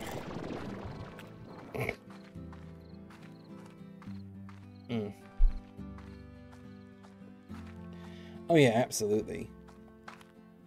I didn't smoke. Most everyone smoked on that job. And they'd go out for their smoke breaks. And I would often... I'd go out with them when I could. I was friends with the manager at the time. She was really nice. This is another story from this. There were two people. Oh, I got tipped in strictly but sentiment. I do not partake, but I've been offered it a couple times. Usually very nice people. That's beside the point. We had a whole conversation about my apartment smelling like it again because my neighbor walked by and his is incredibly potent. And he's the nicest guy, but I can always tell when he's been out hotboxing because it makes my whole apartment smell like weed for like 5-10 minutes when he comes back inside. Yeah. I appreciate the sentiment. Yeah. What we're going with? Yeah. There's no way to cleverly smoke weed without everyone finding out unless you're someone who thinks that weed smell is from skunk. Yeah. I think the only time that you can get away with it is if you can somehow be like, convince them that it's the skunk smell, but unless you're out in the backwoods situationally, you're not going to find that much places.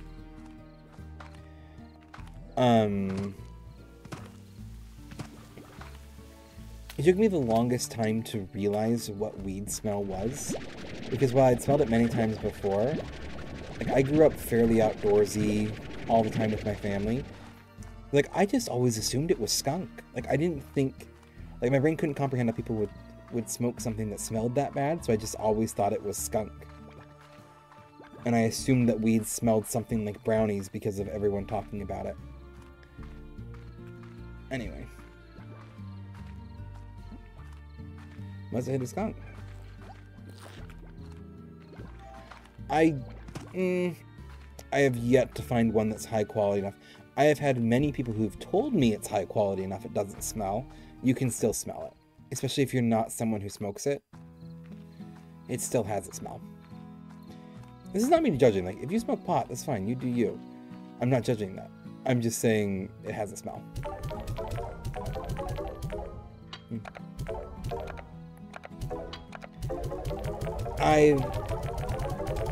Maybe it exists. I've just never seen it. Every single time I've been told by people, it still has the smell.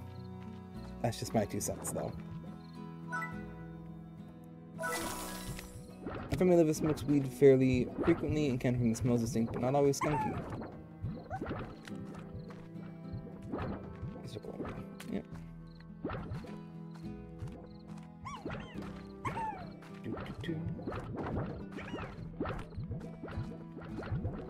How does the auto feeder work?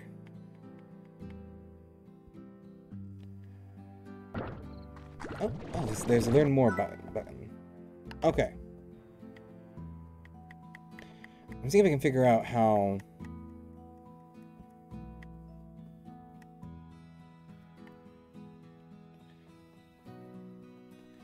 It doesn't tell me... It just tells me everything that I already know. Okay, thank you. Vaping is the least noticeable. Yeah. Yeah. Oh, what was I going with? I had something I was gonna say. Oh no, one of those carrots. Those can stay in there. Oh, I was gonna do more Burger King stories.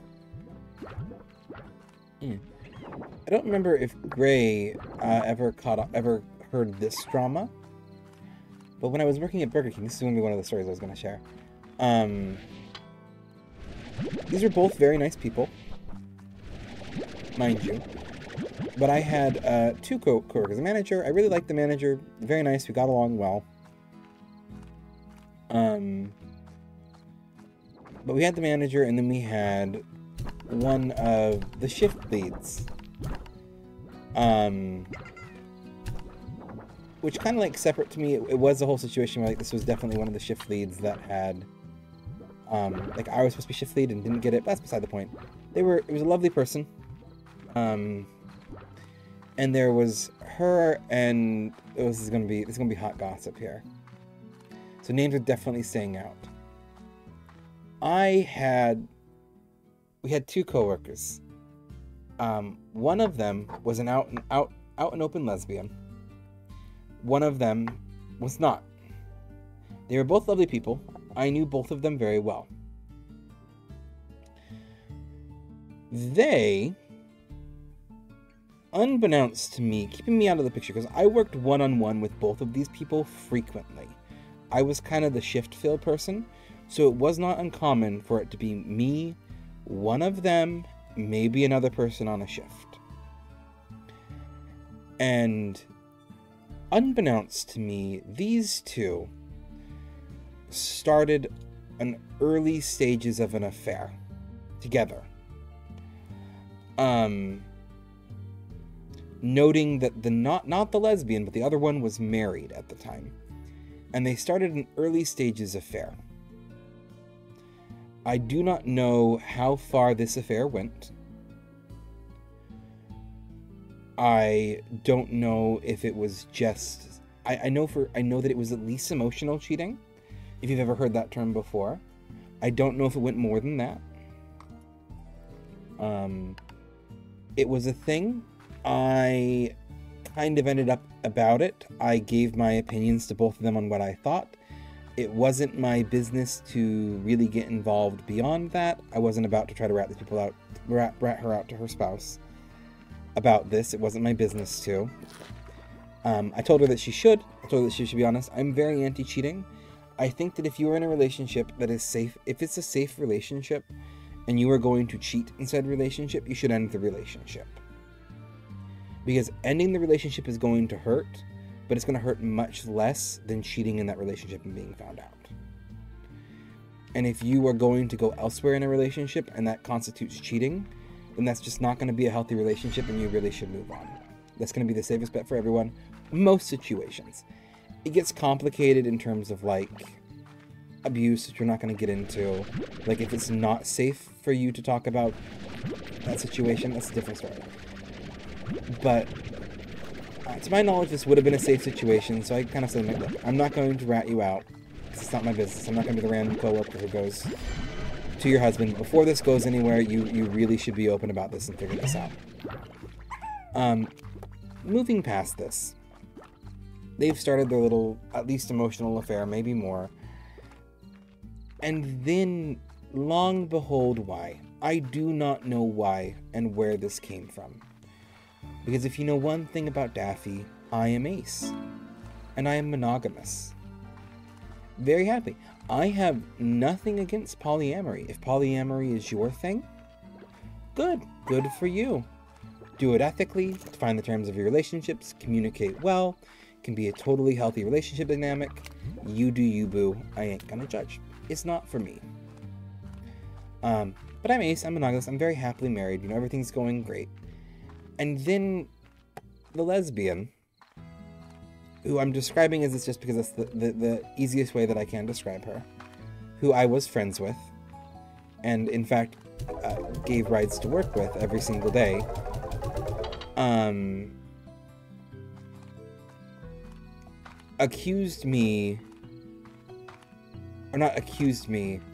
basically accused the one she was cheating with that me and her were having an affair, like me and this other manager. So suddenly now I'm stuck unwillingly in the middle of a love triangle that I'm not actively involved in. Just the person who's having the mistress of the relationship is assuming that the one who is married is now also cheating with me, which couldn't be more wrong for a variety of reasons. And now I'm stuck in the middle of a drama that I want nothing to do with, because it couldn't be farther from what is actually going on, and just so tired. And then we basically had a really good come to Jesus talk about everything. I got it sorted out. For the most part, things were vaguely okay, but I wasn't there for much longer after all of this. Before attentions had turned elsewhere, other things hit the fan, and the whole beard scenario hit on, and I moved on. But it was a joy of a time working in... Yeah, I did not get paid enough for that job, in any sense of the word.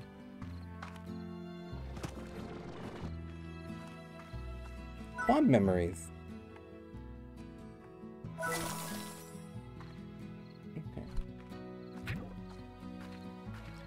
Okay. I do have Oka-Okas. Let's grab all these up.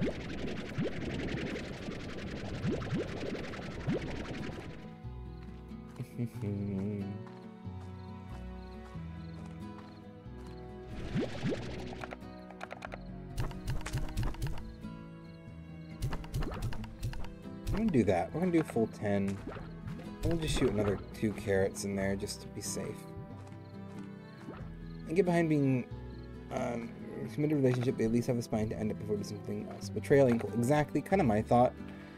Like, you're not gonna get what you want betraying someone, betraying a relationship like that. Anyway, I can, open this one. Yeah, I remember setting something straight with a coworker about that whole story. Yeah. I think it's just, I tend to be very friendly. And I think it was just like a friendly closeness, I guess, that just got rumors started, because I don't know why. I have no idea what started that rumor, but it was a whole thing. And be sure to tell your partner that you're getting close to another person, but cheating, oof, yeah. Be the big storm case. I got your mail, of course. I remember that day. I feel that when you and I really connected. It was raining so hard that the streets were flooding. We took shelter in that cafe. It was like a scene from a movie, only we both looked like wet animals, and the guy running the shop was a real tyrant. The only way we could stay inside is by ordering one coffee after another. Felt like we learned more about each other that day than ever.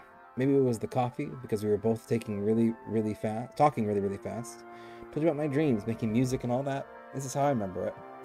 Walking home when the rain came back, you got closer to me and my heart was racing. But I couldn't blame that on the coffee, Casey. Oh, we got like a little romance going on here in the background.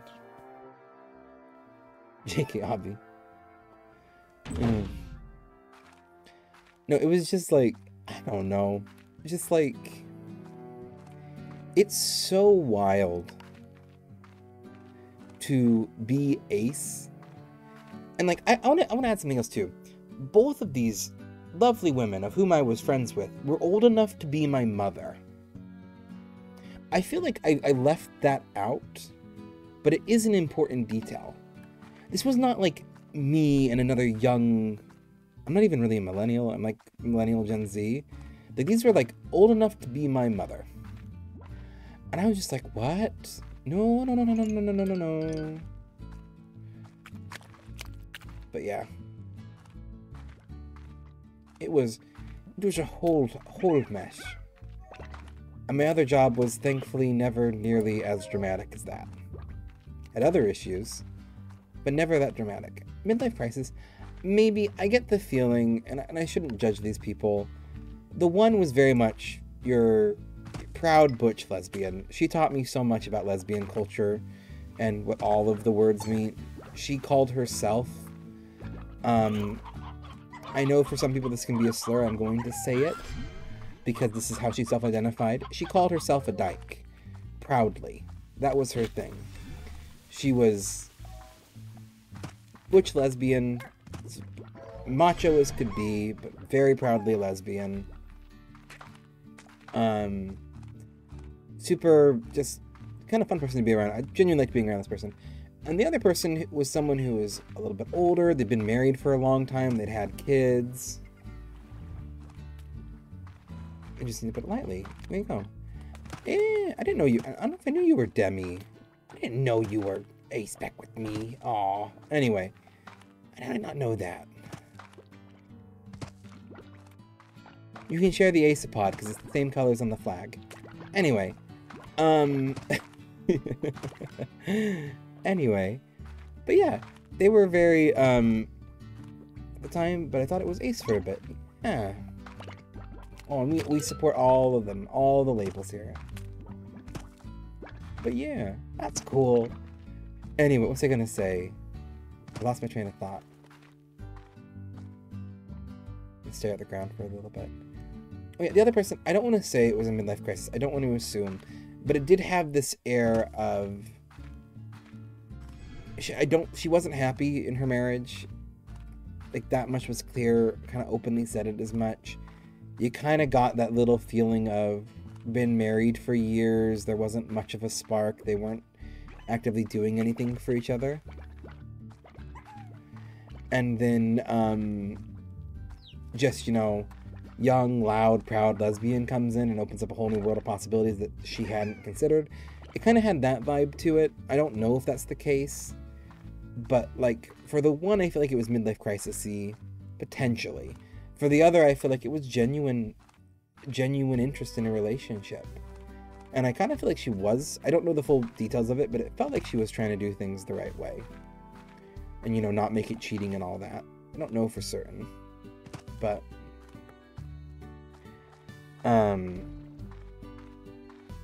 yeah, I got caught up in the middle of it. And I think it's because maybe I was trying to stay out of it. Yeah. Wild of a cues to be in an affair when you're ace.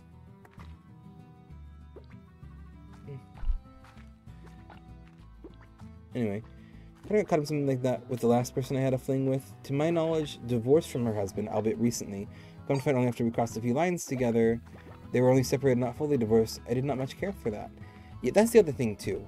Like, if you are separated and not fully divorced for whatever reason, and you're going to be out looking for others, that's fine, but you need to be fully open about that with your potential partners. I don't know if to associate myself with it, Demi, I mean, but labels entirely aside, it's just how my head works, whether I like it or not. I've always got the romantic side of things, emotionally anyways. The attraction took me a while to wrap my brain around. There you go. And like, that's kind of my thing. And I've kind of said, like, if we're getting into terms, and we're going to get into really, really down to the brass tacks of micro labels, I would, I mean, we're talking about Demi, so I'm assuming we're all familiar with split attraction model. Split attraction model is something used in the ace community to describe the difference between sexual attraction and romantic attraction. Sexual attraction is what you'd assume it would be. Romantic attraction means you're interested in being in a relationship, but not necessarily having intercourse. There you go. So that's the difference between the two. And for most people, where they line up completely, there's not really a reason to differentiate. Like, for the average person, when you talk to them, they're going to be both of them. There's not really a reason to explain it. For a lot of people that are A-spec, whether that's Demi or Ace or whatever, it's going to be one and the other. You might be asexual, which means you don't experience that, the desire for intimacy, or you might be aromantic, which means you don't desire a relationship. And you can be independently of each other. You can desire that intimacy, but not a relationship, and you can desire a relationship, but not the intimacy. And there's a lot of different labels around that. And for anyone who's not familiar, what Demi means specifically is requiring some kind of deep connection with a person, or some kind of connection with a person. Again, depends on, these are all descriptive, not prescriptive terms, so how you describe yourself. But requiring a form of attraction, of connection, before you feel that attraction. And for a lot of people, they'll, like, you often get this argument of, wait, doesn't that just mean, like, waiting till you're friends? It's different. Someone who is Demi, if you've ever looked at someone and gone, wow, I want to be in a relationship with them, wow, I want to sleep with them, they're so attractive, that's not Demi. Demi means you will not get those feelings, in the standard definition, you will not get those feelings until you're friends. So the best way to explain it would be, you meet someone, you become friends over shared interests, you've been friends for a while, you've built a strong platonic relationship, and then suddenly, out of the blue, man, I want something more. That might be a great way to explain Demi. And maybe it's a shared experience, maybe it's not something you're familiar with, but it's probably one of the best ways that I can explain it. And I think a lot of people get confused because there's this standardization of purity culture, where it makes it sound like that's almost what it should be, but that's not what it is for most people. Oh, I got a letter from the 7Z Corporation. And so for me, the way that I like to describe myself, if I'm going to get down to micro-labels, is I'm asexual. I don't have a desire to have intimacy. To put it that way, I guess. I don't have any attraction to it. I'm not drawn to it. There's different levels of people. They might be repulsed from it. They might be indifferent to it. Personally, I don't like to necessarily get into that too much in open streams for where I am. But yeah, I don't experience the desire for that intimacy. I'm into sexual attraction. But I'll also say that I'm demi-romantic. Which means I don't have a desire to form a romantic relationship with someone. I don't desire to go on dates with someone until I am a very well-established friends with them. So for me, I'm very happily monogamous with my wife. That's not going to change anytime soon, hopefully ever. You know, I really love her. And that's something that's taken time. And it's definitely because my wife's not ace. This is something that we've had to work through in our relationship. And it was difficult because we were married so young. These were things that I discovered out after we were married. 2 years after we were married. I actually remember having like fights about this almost, you know, where there was this concern about mismatch in communication and needs in a relationship, where it had to be talked about and figuring these things out. And it's like always when people talk about like to try to invalidate these, it's like, this is a real lived experience. These are terms that people have to go through, and a way to describe the way that we experience the world. So yeah, to know that about me, to where it's like, not only do I absolutely not have a desire to be intimate with someone, but I have to be like really, really good friends with and have a really deep connection with someone before I'd even want to pursue a relationship. And also being monogamous and not having a desire to pursue more than one romantic relationship, like to assume that I would be in an affair is what this is getting to, is absolutely wild. But yeah. I don't think I was also at that time, to be fair though, fully comfortable using these terms. I had figured out most of these terms, but using these terms to describe myself and being comfortable with that didn't really fully take effect until my next job, where I ended up hanging out with, I think, every single queer person in the office for my friend group.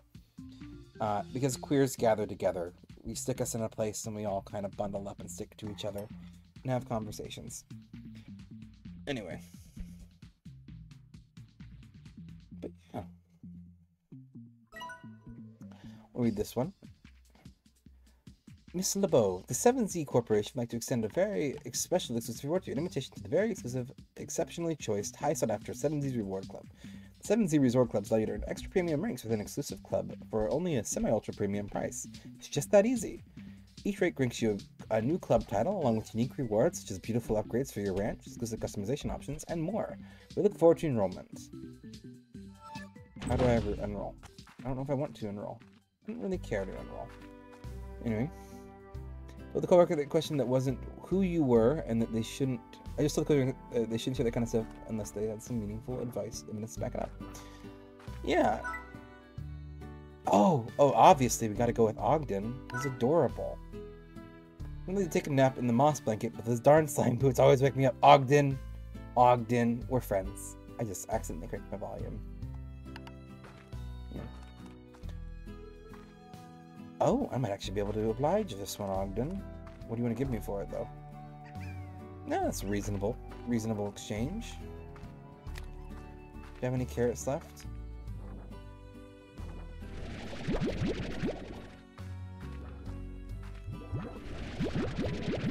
How much did they want of each? 9. Oh, 4 alka, so I just need 4 more carrots. Yeah. And like the rumors got started. What I think happens is when I'm friends with someone, I tend to how's the way to put it?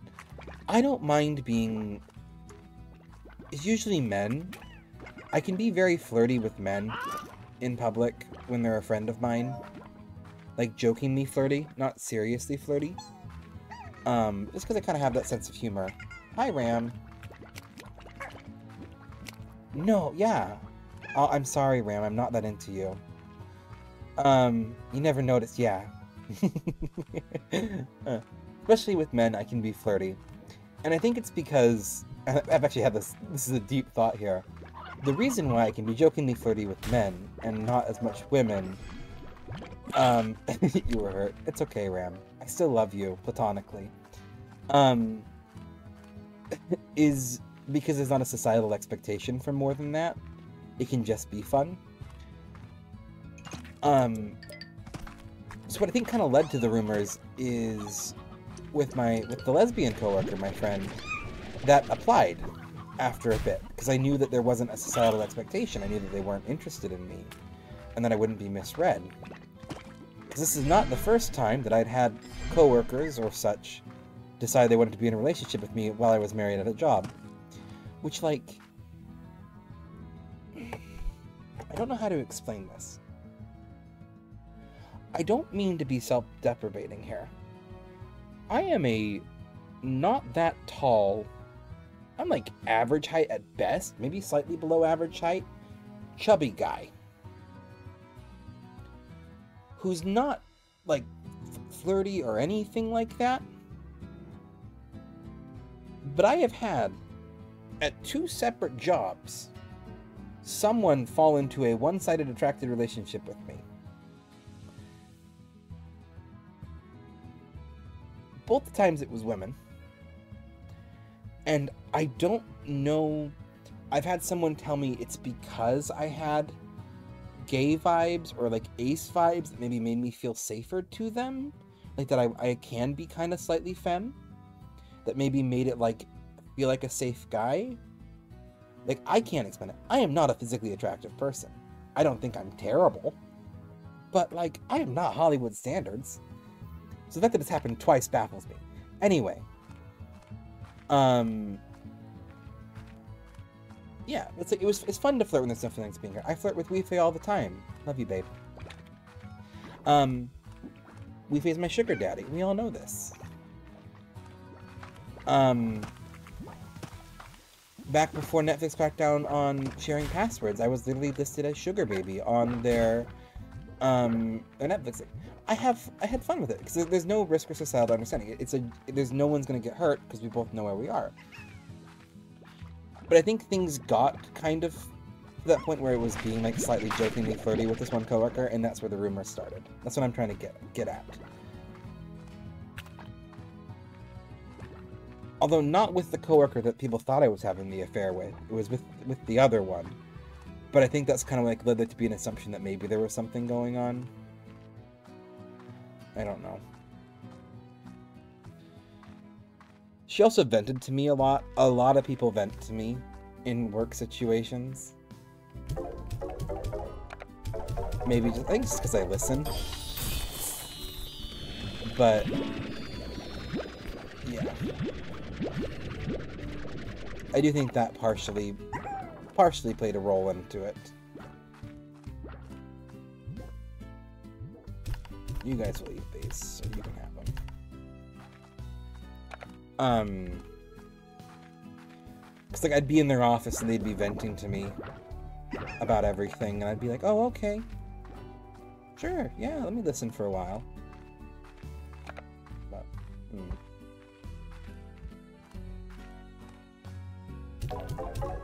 I've had full-on strangers that I've never met before in my life tell me their entire life story on an elevator. It was a traumatic one too. I felt really bad for them. And I could tell people that and I said, "Oh yeah, were they doing it to like get money or a handout?" Nope. There was no expectation of a handout or anything like that. We just chatted between the floors of an elevator and then told each other to have a good day and parted ways. Never saw that person again. I know so much about them. All of their trauma, their drug problems. I hope they're clean now. And they weren't like under substances at the moment. They were a janitor at the place I was. And they were on shift as a janitor. And we just happened to be going down an elevator together. And I had said like, "Hi, how are you?" And that started it all. I don't know. I like being there for people to rant to me. You know. It's good to have someone, I guess. What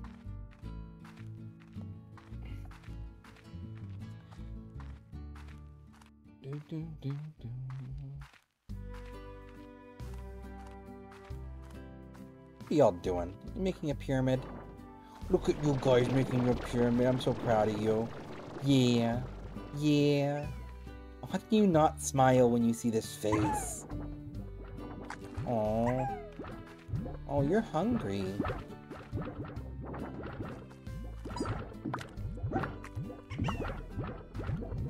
Get some food in there.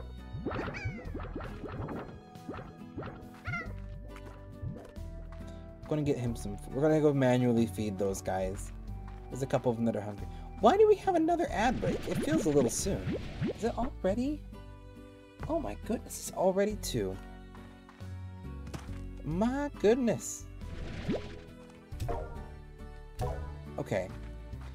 I really do need to wrap up because I still have dishes to do tonight. And a long day ahead of me. However, I am going to go quickly grab the boom slimes and the rad slimes first.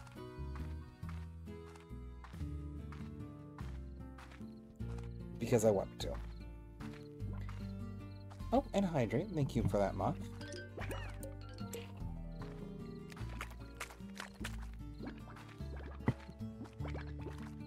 And I need to be up super early, because I'm going to try to make my wife French toast to apologize for waking her.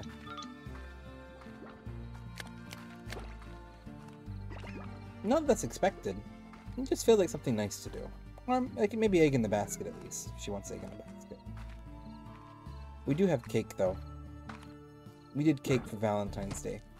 If you want to know part of the reason why I love my wife so much, like for Valentine's Day, we had to keep it simple this year. She got me Skittles, because she knew we got Skittles.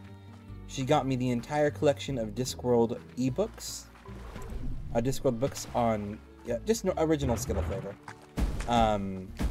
She got me the whole Discworld collection of books on, like, ebook form through a Humble Bundle deal that we saw forever ago. Like, it was a collective decision. We're like, oh, it's like $20 for all of these ebooks. And my wife's like, we can get it, but it's going to count as your Valentine's Day gift. What flavor of cake? Strawberry cake. Boxed Dunkin' Maya strawberry cake, but with some heavy adjustments.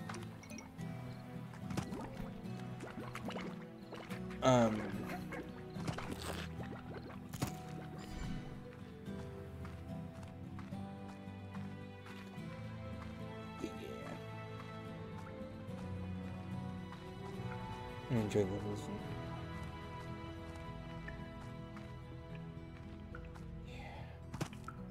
My happy place.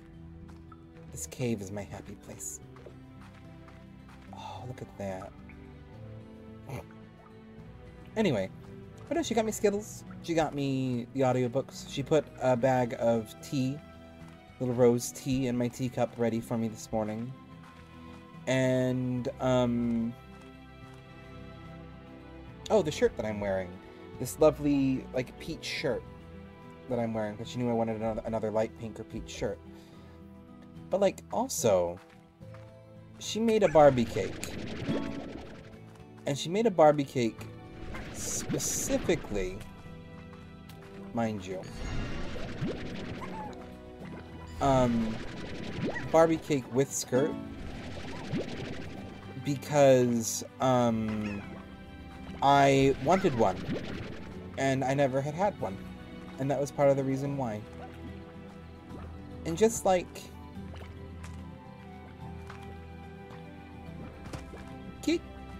get you a partner that will go, you never had a chance to get a Barbie cake? I'm gonna make you a Barbie cake. Get you one of those.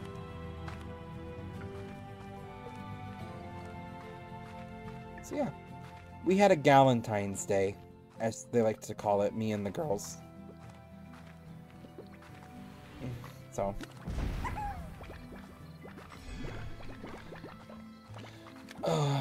It was actually a lot of fun. But yeah. I just got packed. We did watch the Barbie movie, which, for Valentine's Day as well. Barbie movie is currently one of my favorite movies. I know it does have some takes on it. To clarify the controversial takes that I'm talking about, we're going to get into the Barbie movie here really quick on a little tangent. I loved the Barbie movie. I thought it was funny. I really enjoyed it. Had a couple good laughs from me. I liked the self-awareness of any kind of good fourth wall breaking comedy, which it was right up my alley for that. Where did we watch it on? We actually bought it. We bought a downloaded version, like a digital copy of it, after first watching it on HBO. We watched it with sign languages on HBO Max. Speaking of which, if you're going to be watching on HBO Max, watch it with sign language originally. Then we bought it, but that way they know that that's a cool feature that people want to see. Have a little ASL interpreter, and that ASL interpreter was solid for the whole Barbie movie. Anyway, you know, give attention to disability awareness, stuff like that, so that they do it more, because they think it's profitable. Capitalism sucks. The best we can do is play the game. Sometimes. Anyway. Have HBO Max with our phone plan. So, yeah. But we got it, no, we ended up buying it so we can watch it whenever we want. It's like on Google or whatever. Yeah. Okay. So now we have the danger zone. I'm gonna go shoot some veggies in there.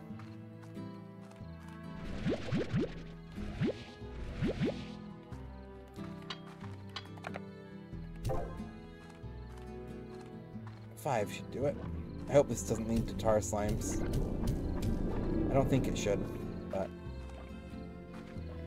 we're gonna watch it carefully and see what things I've done. Anyway, but no, oh, that's what I was gonna say with the Barbie movie.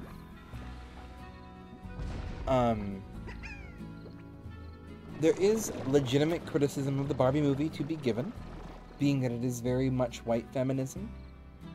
And by that, what I mean is that it is an enjoyable movie, but it doesn't always center intersectionality as much as it should.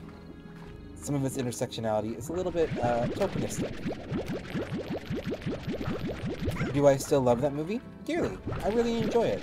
But it is a legitimate criticism that I have heard from some of the marginalized communities involved.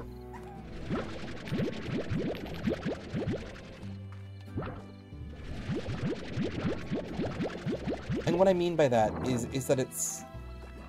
How do I explain this? Watching the Barbie movie and be like, this is the movie that's going to solve all of our problems, ignores the root of a lot of problems, especially when it comes to intersectionality. I, however, am commenting this on it as a white man, so, like, grain of salt. I'm just trying to repeat some of the points that I had heard, is all.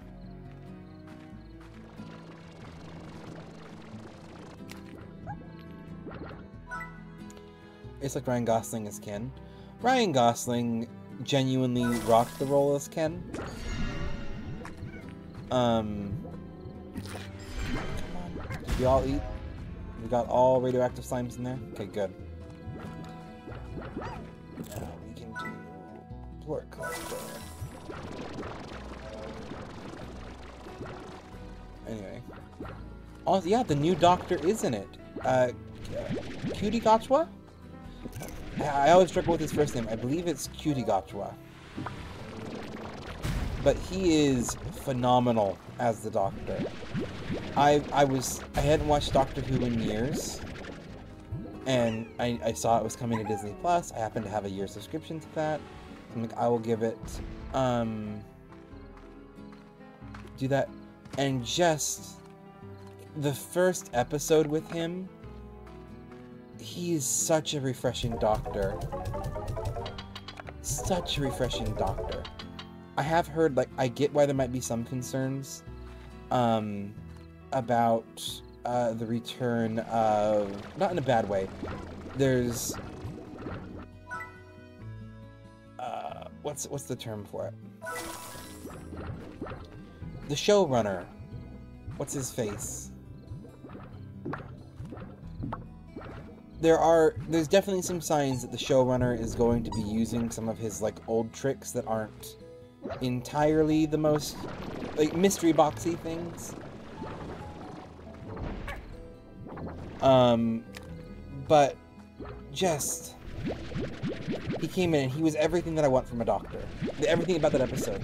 The whimsy, the not taking itself entirely seriously, the puppeteering, the musical number.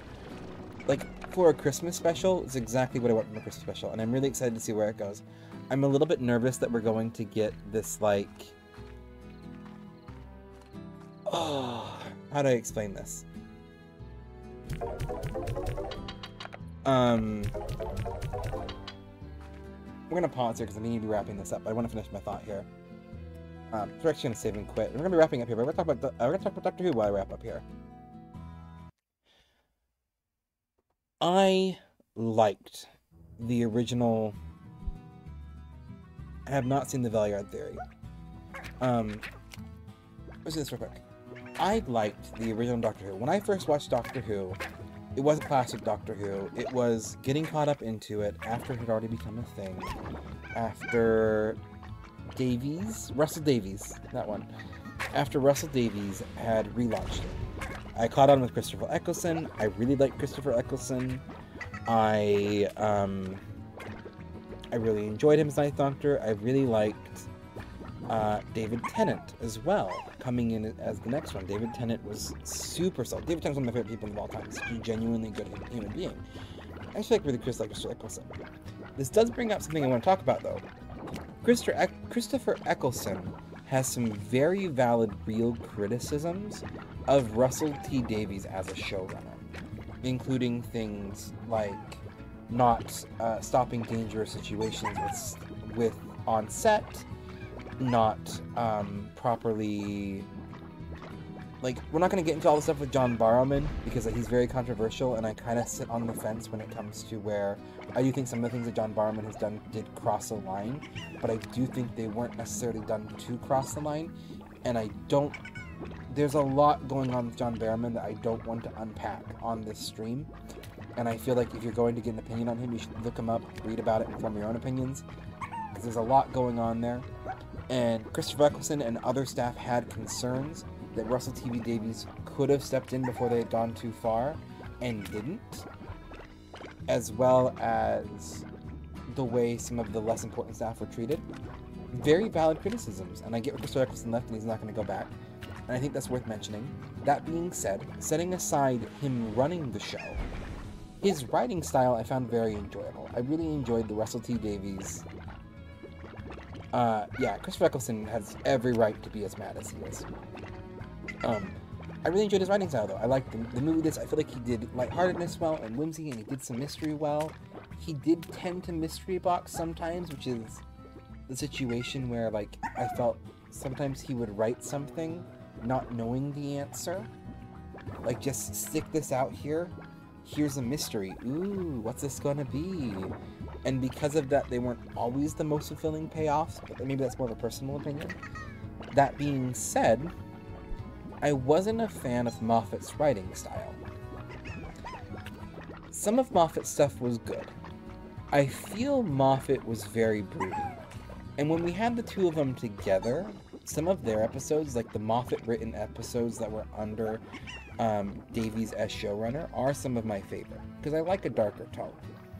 But when Moffat became the sole showrunner, I started becoming less and less interested with Doctor Who, with Matt Smith. Because I feel like Matt Smith started becoming a little bit more nihilistic and dark and just, oh, woe is me. And not necessarily. Matt Smith is still very lively. But the overarching storyline with him. And I kind of just, and maybe this is a personal thing, I just lost interest after a while of it just being, like, a little too broody. I didn't feel like it was whimsy. I feel like the whimsy had been replaced with brooding. And it had ultimately, by the end of Matt Smith and before, and I forget his name, Peter Capaldi, I lost interest. So I never really saw many Peter Capaldi episodes. I do want to go back and watch them now, because I do feel like Peter Capaldi did potentially have some good to him, it sounds like. And I want to give him a chance. I also really want to give Jodie Whittaker a chance. because I don't think I ever gave her a proper chance as well. I never watched any of her episodes.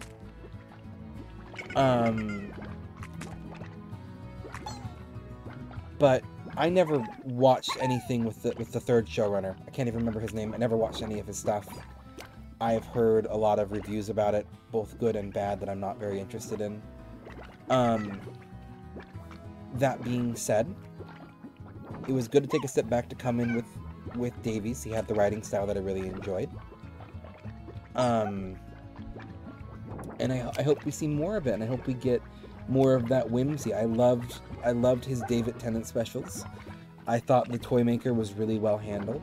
And then Cutie Gotcha coming in, everything I wanted from a Doctor, I was really excited. Anyway, Valeyard was an enemy from the OG series that the Master claimed was a version of the Doctor that came about during one of his final regenerations that had the negative memories and emotions of the Doctor. Takes David to become the Valeyard and the villain in the coming seasons. This final season was amazing. He's my favorite Doctor as far as the coming season is concerned. And that's what I've heard about Peter Capaldi, and I really want to give him a chance, because what I have seen shows Peter Capaldi was really good. I haven't heard of the Valeyard theory. Having read it, I doubt it. Because of things that David Tennant has said, I don't think they're going to have Tennant come along as the Valeyard. I also don't think that lines up with his ending. I actually feel David Tennant... I have a slightly different take. Kind of lining with some stuff David Tennant said recently has kind of confirmed what my suspicions were. I think David Tennant was brought on for those 3 specials to wrap up an era of Doctor Who. To take what was there, and the things that it establishes with the Timeless Child, the things that it nods at with, like, you know, half the universe being destroyed, which I haven't seen those episodes. That's just things that are kind of, like, mentioned in there. I feel like David Tennant serves as Davies' way to go, hey, this is familiar to you. We're coming back. We're taking these things forward, and there's going to be callbacks to these seasons, and mentioning the Timeless Child, we're going to be bringing in that third showrunner's stuff. But this is the end. And having him sit there, and having had Donna Noble get her memories back, I feel like was a way to go, let's set this aside. This is done. They're done. We've given them their happy ending. Let them have their happy ending, and let us move on. And I also really feel like it's a chance, from what I saw, which was the very traumatized Matt Smith Doctor, and again, I haven't watched Peter Capaldi, I haven't watched Jodie Whittaker. I do feel that trauma carries through, especially with the Timeless Child stuff. I feel like it is this chance to have the David Tennant Doctor as the 14th Doctor set aside to do the work to heal and recover in time for Cutie Gotcha's Doctor. Because there is this implied linear time that whatever's happening with David Tennant has happened to Cutie Gotcha. I've mispronounced his name so many times. That's what my takeaway from it was. So we have one that's allowed to do the time to heal, to allow us to have this fresh, new, whimsical Doctor. And so for me, and maybe it's just the Christmas episode, it feels like it was a chance to reset, to set the old stuff behind, to put a soft cap on it, be like, hey, we're not done with these stories, but that's the old era. We've got the new era coming here. Let's be lighthearted, let's be whimsical. And I'm really excited to see where it goes, and to see where that takes us. Either way, I am wrapping up the stream here. But there's my little thoughts on Doctor Who, because I am, again, really excited for the new stuff. I really enjoyed it. I understand it might not be everyone's cup of tea. I understand that there might be some valid criticisms of it. And as long as your criticisms aren't... they're just 2 Doctors at the time now, but possibly way more because every past Doctor also split. Oh, what? I spent a lot of money because Disney paid an F ton to have the future streaming rights. Yeah. I think we're going to see some cool stuff. I have a lot of viewers, I have a lot of lurkers, so I'm going to see if there's a raid. Does anyone have any good raid targets? Any good vibes that we can kind of crash into when I piece away to do the dishes? There is a lot. Doctor Who is a lot. Um, yeah. The episodes with David Tennant and Cutie Gotcha really really did some very major let's F with the lore things. So, there is that. Earth-shattering lore shifts. Anyway. Oh, any good raid targets?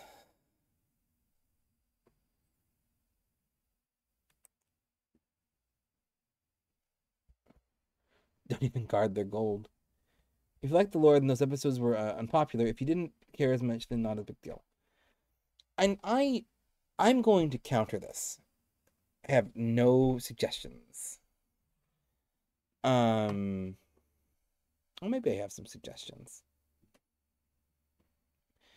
On Uni Edge. Let me give them a quick little look. I'm gonna mute this so I can take a look at Uni Edge. I love the lore of Doctor Who. Here's my hot take. Doctor Who doesn't really have a set canon. And yeah, that might be unpopular. But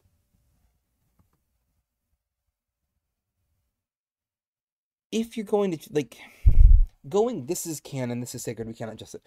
It has broken its own canon so many times throughout the years that to say this has broken the canon too much, to me, is slightly asinine. Because the canon has been so thoroughly inconsistent. Yeah. And especially, and I feel like when you go from the newer Doctor Who episodes versus the OG Doctor Who, the newer ones did have a little bit more rigidity to the canon, which is what gives this illusion. But when you're talking about old Doctor Who versus new Doctor Who, there are so many things. Old Doctor Who was so fast and loose with the canon. They have, yeah, like they don't even own the rights to a lot of the enemies. Like there are individual studios that have the rights because of BBC does copyrighting. Like the lore of Doctor Who is a mess. And so for that to be the reason why or and if there are certain lore aspects that you really liked and that you are unhappy to see be changed, that is fair. What I am saying though is to be like this is illegitimate or pointless because it changed the lore when the lore was already so unstable is just to me nah. It's like complaining about the canon of Marvel or DC. I get that there's a canon, but it has also changed so many times. Is there really a canon anymore? How many times has a hero died in Marvel and DC and be brought back to life by some excuse? How many times have they reset the universe or said that this is an alternate dimension? About the canon or not canon, but the storytelling perspective of undoing major character sacrifice and beautiful tragedies with what didn't feel very thoughtful doesn't sit right with me. Are you talking about major tragedies? I'm assuming Donna Noble. I kind of get that. I think there's certain aspects that you can be like, I preferred this ending being the way that it was. Um, I get that. I don't know. I'm I'm excited to see where things go. I guess is where it is. I'm very optimistic as someone who'd taken a step back for a little bit, but I do get that it would not be everyone's thing, and that some people might be less thrilled than it. I just hope it does well, and I hope that uh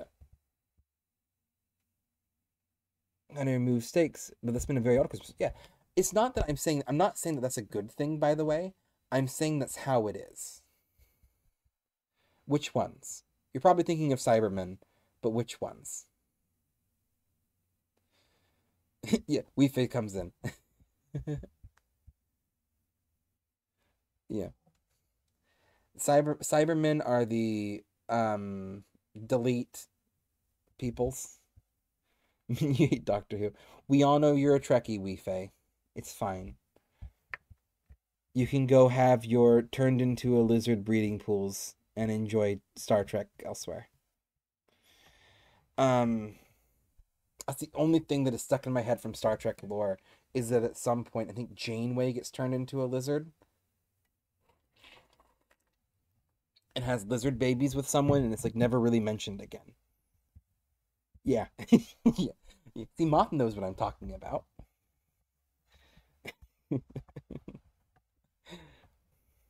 Okay, I do like Q though. Q is iconic. I have seen quite a bit of stuff with Q. Anyway, I have 8 viewers. I am going to actually raid Hungry Sheep, who's playing League of Legends, who also has 8 viewers. I have not rated them in a very long time. But they're one of the first channels that I have been in raids with. I think they're mostly an art streamer. They have a good little art style. I think they're a VTuber. It's been a while. Let me take a quick little glance here.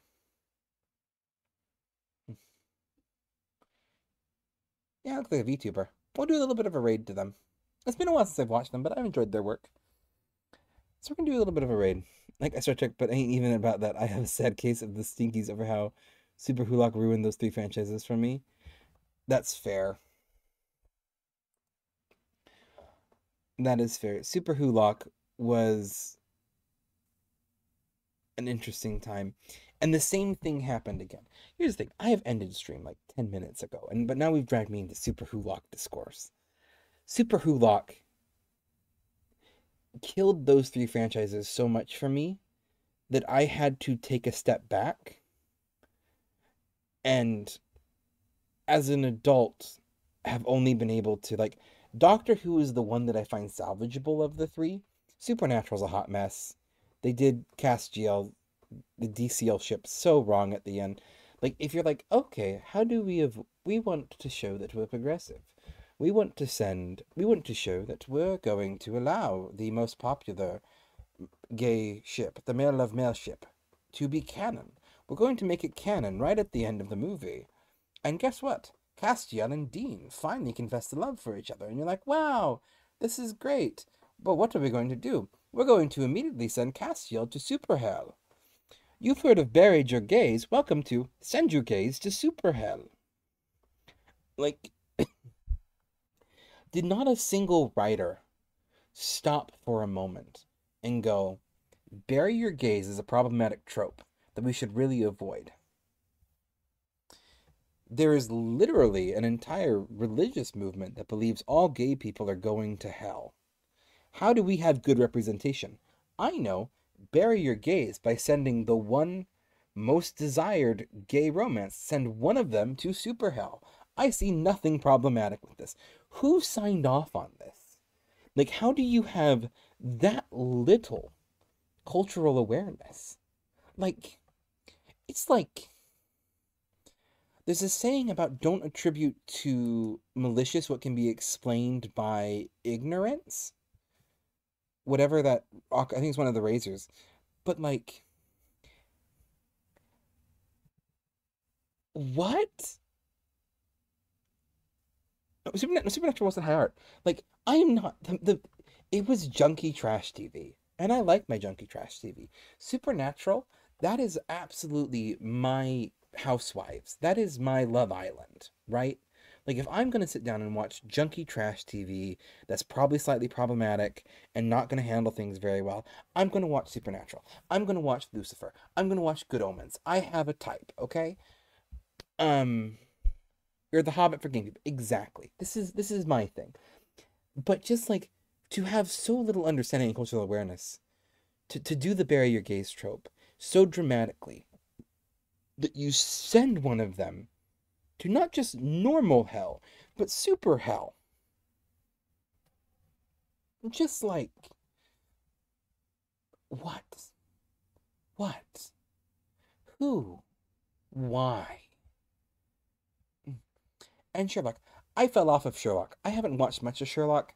I watched it for a little bit, and then I kind of got Benedict Cumberbatch out, and then I found out that Benedict Cumberbatch is kind of an a-hole, and then I haven't really been able to watch Sherlock with Benedict Cumberbatch knowing that he's an a-hole, because then he's not endearing to me anymore. He's just kind of smug. Like him as an actor, and me viewing him as kind of smug as an actor ruined him as a character. I don't know if that makes sense.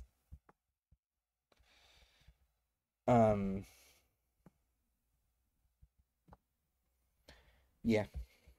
Mm, that's that. Um, like I still love Cabin Pressure, where he voices one of the main characters in Cabin Pressure. I can listen to that. Um, but yeah, just the knowing kind of he's a little bit of an a-hole just kind of ruined him as a character in Sherlock. You sent to hell still bad by the end. I don't need to go back and forth a few times. Oh, they absolutely did. Dice Fate. Okay, Moth. For a Dice Fate, you haven't seen me redeem a Dice Fate before. This is having me roll for something of yours to predict how it is going to go. So, whether or not you choose to tell us what we're rolling for is up to you. But my dice are primed and ready. Here we go. I will let you pick. Is this more... Here's my lovely box, by the way. Shout out to Elderwood Academy, not a sponsor, but it has treated me well. Would you like a D20, a D100, or something more specific? I'll let you have the choice, as well as choosing whether or not to share. While we wait for Moth to let me know what dice she'd like me to roll and whether or not she would like let us know what we're rolling for. D100, let it rip. If we're going by Call of Cthulhu rules, D100, the goal is to roll low. It's a little bit different than most. But we got my D10 percentile right here. And that is a 15. That is a phenomenal roll. Oh, it shifted. But it is a... Oh, okay. Get yourself dice that don't roll extensively, because they're crystal shaped.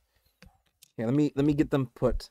It was a 15. I'll get to put back on the right thing, and I have a better idea for the future. Can I get these put back? Anyway, 15 means your dice fates would be good. In the future, I'm going to do this. I didn't think of it at the time. But, oh, it still moves. Okay. This is what it was. A 15. But as you can see, if I bump it at all, the dice move. So, it was a 15. D100s are finickily. We're going to have to figure that one out. Anyway. So, for whatever fate you are rolling, using the D100 system, pretty good odds. Hopefully it goes well for you. Granted, if it wasn't going off of the, Call of Cthulhu style D100 system, you might be out of luck, because 15 is also not great if you're going with the other options. But for Call of Cthulhu rules, it is a really solid roll. Anyway. What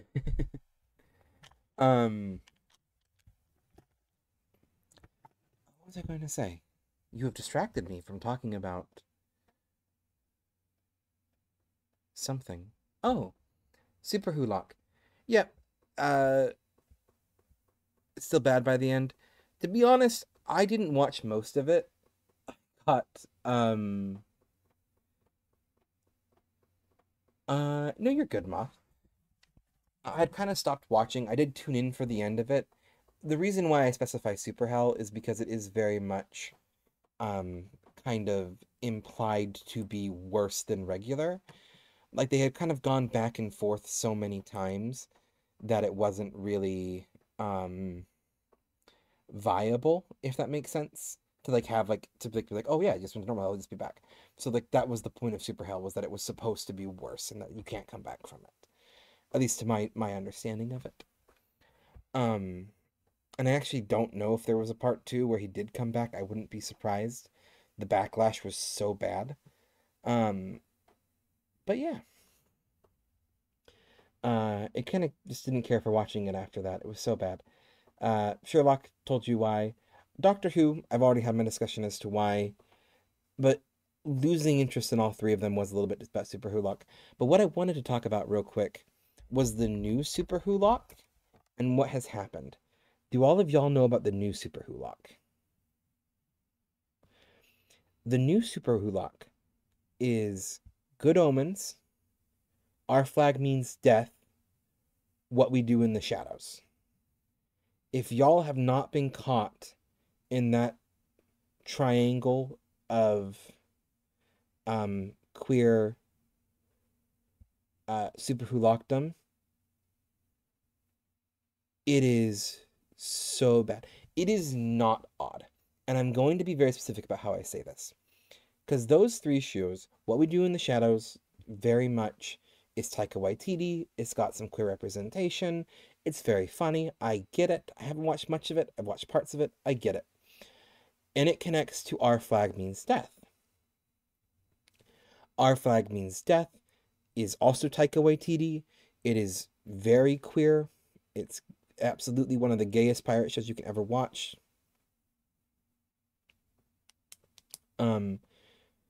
And it was, the first season was very, very enjoyable. I absolutely loved the first season. And then you have Good Omens, which, if you're looking for a very specific ship, it's a very specific gay ship, a men love men ship, of bright boy, goth boy. So you have Aziraphale and Crowley. You have the same thing in Our Flag Means Death between Steed and Blackbird. And you have all three of them have this. Now, all three of these, I don't know if What We Do in the Shadows has, but those two do. And so it kind of connected the three together in that shared fandomness. Multi-level marketing, absolutely. They're all enjoyable. I really enjoyed, I haven't watched much of What We Do in the Shadows, but I really enjoyed Good Omens Season 1. I really enjoyed Our Flag Means Death Season 1. I have not watched the second seasons yet.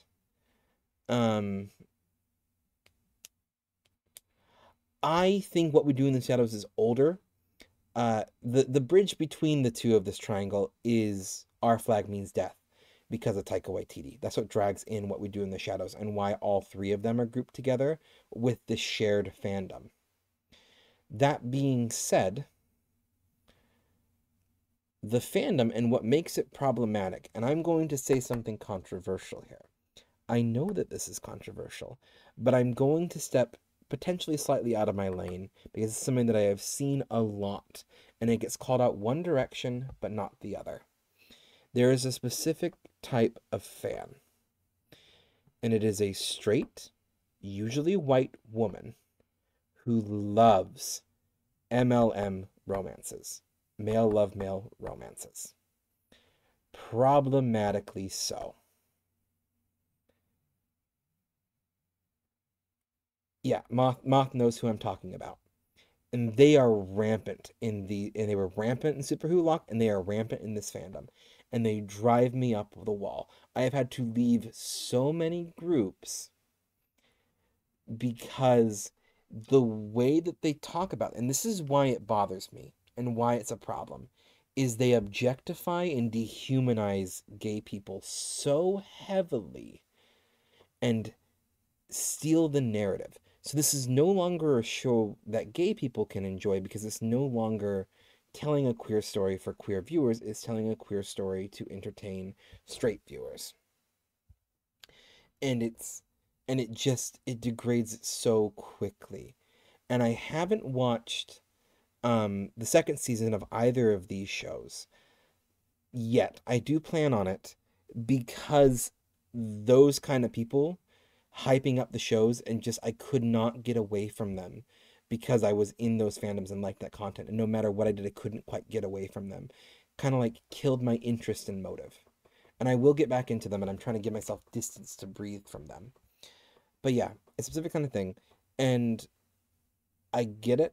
This is one marginalized. I am not. I have a hard time talking about this because I'm a man and I don't want to talk about a marginalized community like that in a way that's not my business.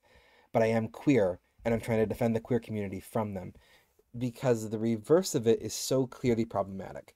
If it was a pair of lesbians with a man fawning over them like that, you immediately know that man's getting called a creep. And I hate this line of dialogue because it is used to excuse so much problematic male behavior. But it is in this one situation similar enough to point out that what makes it problematic when a man likes lesbians that way is still problematic when it's a woman liking gay men because it is objectifying them and dehumanizing them. And I do think, and I will say this, when men do it, it is worse because of how patriarchy works, but it does go both ways. And it's really annoying as a queer person to finally get good rep and then to watch it like eroded away. And this is particularly something that gets me as an ace person because there's so many times that we do get ace rep or implied ace rep that these people will overrun and overrule. Because it's like, oh, look, we have a little ace couple going, like a little queer platonic relationship here forming. This is great. And then the F slur hags, as Moth called them, are like, we want our gay sex. Give it to us. Make this for our gays. And then suddenly Hollywood's like, ooh, money. And then, boop, my little ace representation is gone. It's no longer for a queer perspective. And this isn't, it's just, these people should be able to enjoy this media. It's the same thing about like why queer women or why straight women shouldn't go to gay bars and lesbian bars. It's not for them. Those are places for a marginalized community that needs a safe place. That when you come, and it's not that you aren't necessarily welcome to them, and that you aren't, that there aren't ways for you to be in those spaces. It is that when you start to go to those spaces and overrun those spaces, they stop being queer places. They stop being queer media, and they just become another bar, or it just becomes another movie. And that's the thing. And it's a hard conversation to have, but it's why I don't like Super Hulock. It's why the new Super Hulock scares me, and why I haven't watched the new seasons of those yet, because I'm worried that's going to happen or have happened. But we will see. I haven't watched them yet. I'm just giving me space to breathe. I have seen a lot of outrage over the fact that Our Flag Means Death wasn't renewed for a third season, that it was canceled. A lot of that outrage was by this particular group of people, and I haven't watched it enough to know. I will say all of the media campaign ads to get it uncanceled, I don't think they're going to work. And this is not, it is because if you've talked to Taika Waititi, who is one of the key crucial persons in this role, he has talked extensively about being done and overworked. So whether or not we want more Our Flag Means Death, because I would probably love a third season once I've watched the second one, and I really hope that storylines that I'm interested in are resolved, it is the fact that if someone like Taika Waititi wants out, which is what I've seen indicated, there's not really a way to save that series. It's not necessarily HBO Max doing shady things at that point. But it's hard because they're absolutely doing shady things, and I just I think that there's more to that situation than HBO Max being their shady selves. Who would change it from the interest of the founders is important if that community wants to keep their shape. Yeah, there needs to be a certain level of gatekeeping in a sense, where it's like it's the tolerance paradox in a way, right? You have to allow spaces to exist a certain way for these marginalized communities to have a place. But anyway, with that being said, I do think it is about time that we actually do raid a channel. Now that I think I've ranted for about 30 minutes after ending the stream. As I mentioned, we are going to go ahead and raid Hungry Sheep. They have about the same amount of viewers with me. They're playing League of Legends. They're a wonderful streamer. I've really enjoyed their stuff in the past, so let's go give them some love. Anyway, I love all of you. I will be streaming again tomorrow night. Everything good, fingers crossed. It will be Baldur's Gate 3. So we will get to be doing our therapist roleplay simulator as we try to help a party of disheveled, broken people figure out a parasite problem. In the meantime, I love all of you. We're going to go ahead and start that raid. Feel free to swing by tomorrow if you are able to. And yeah, I hope to see you then if you're there. And if not, totally okay. I'm just glad to have seen you today. We're going to go ahead and do the raid. I should do a little raid message.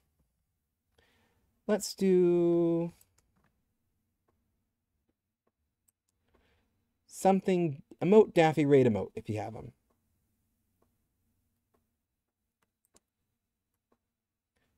I can't get my computer to type. It might launch me into the raid before I can actually type the actual emote.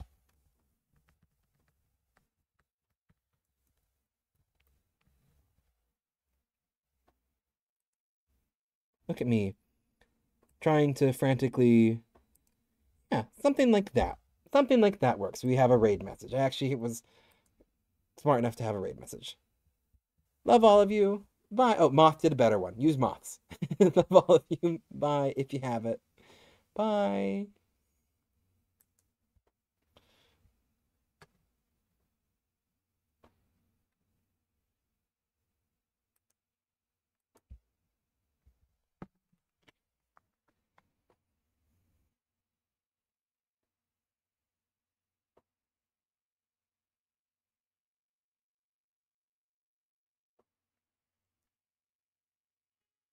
Thank you for the raid. How was your stream? Yo, what's up, Greg Griffin? Let me give you the shout out.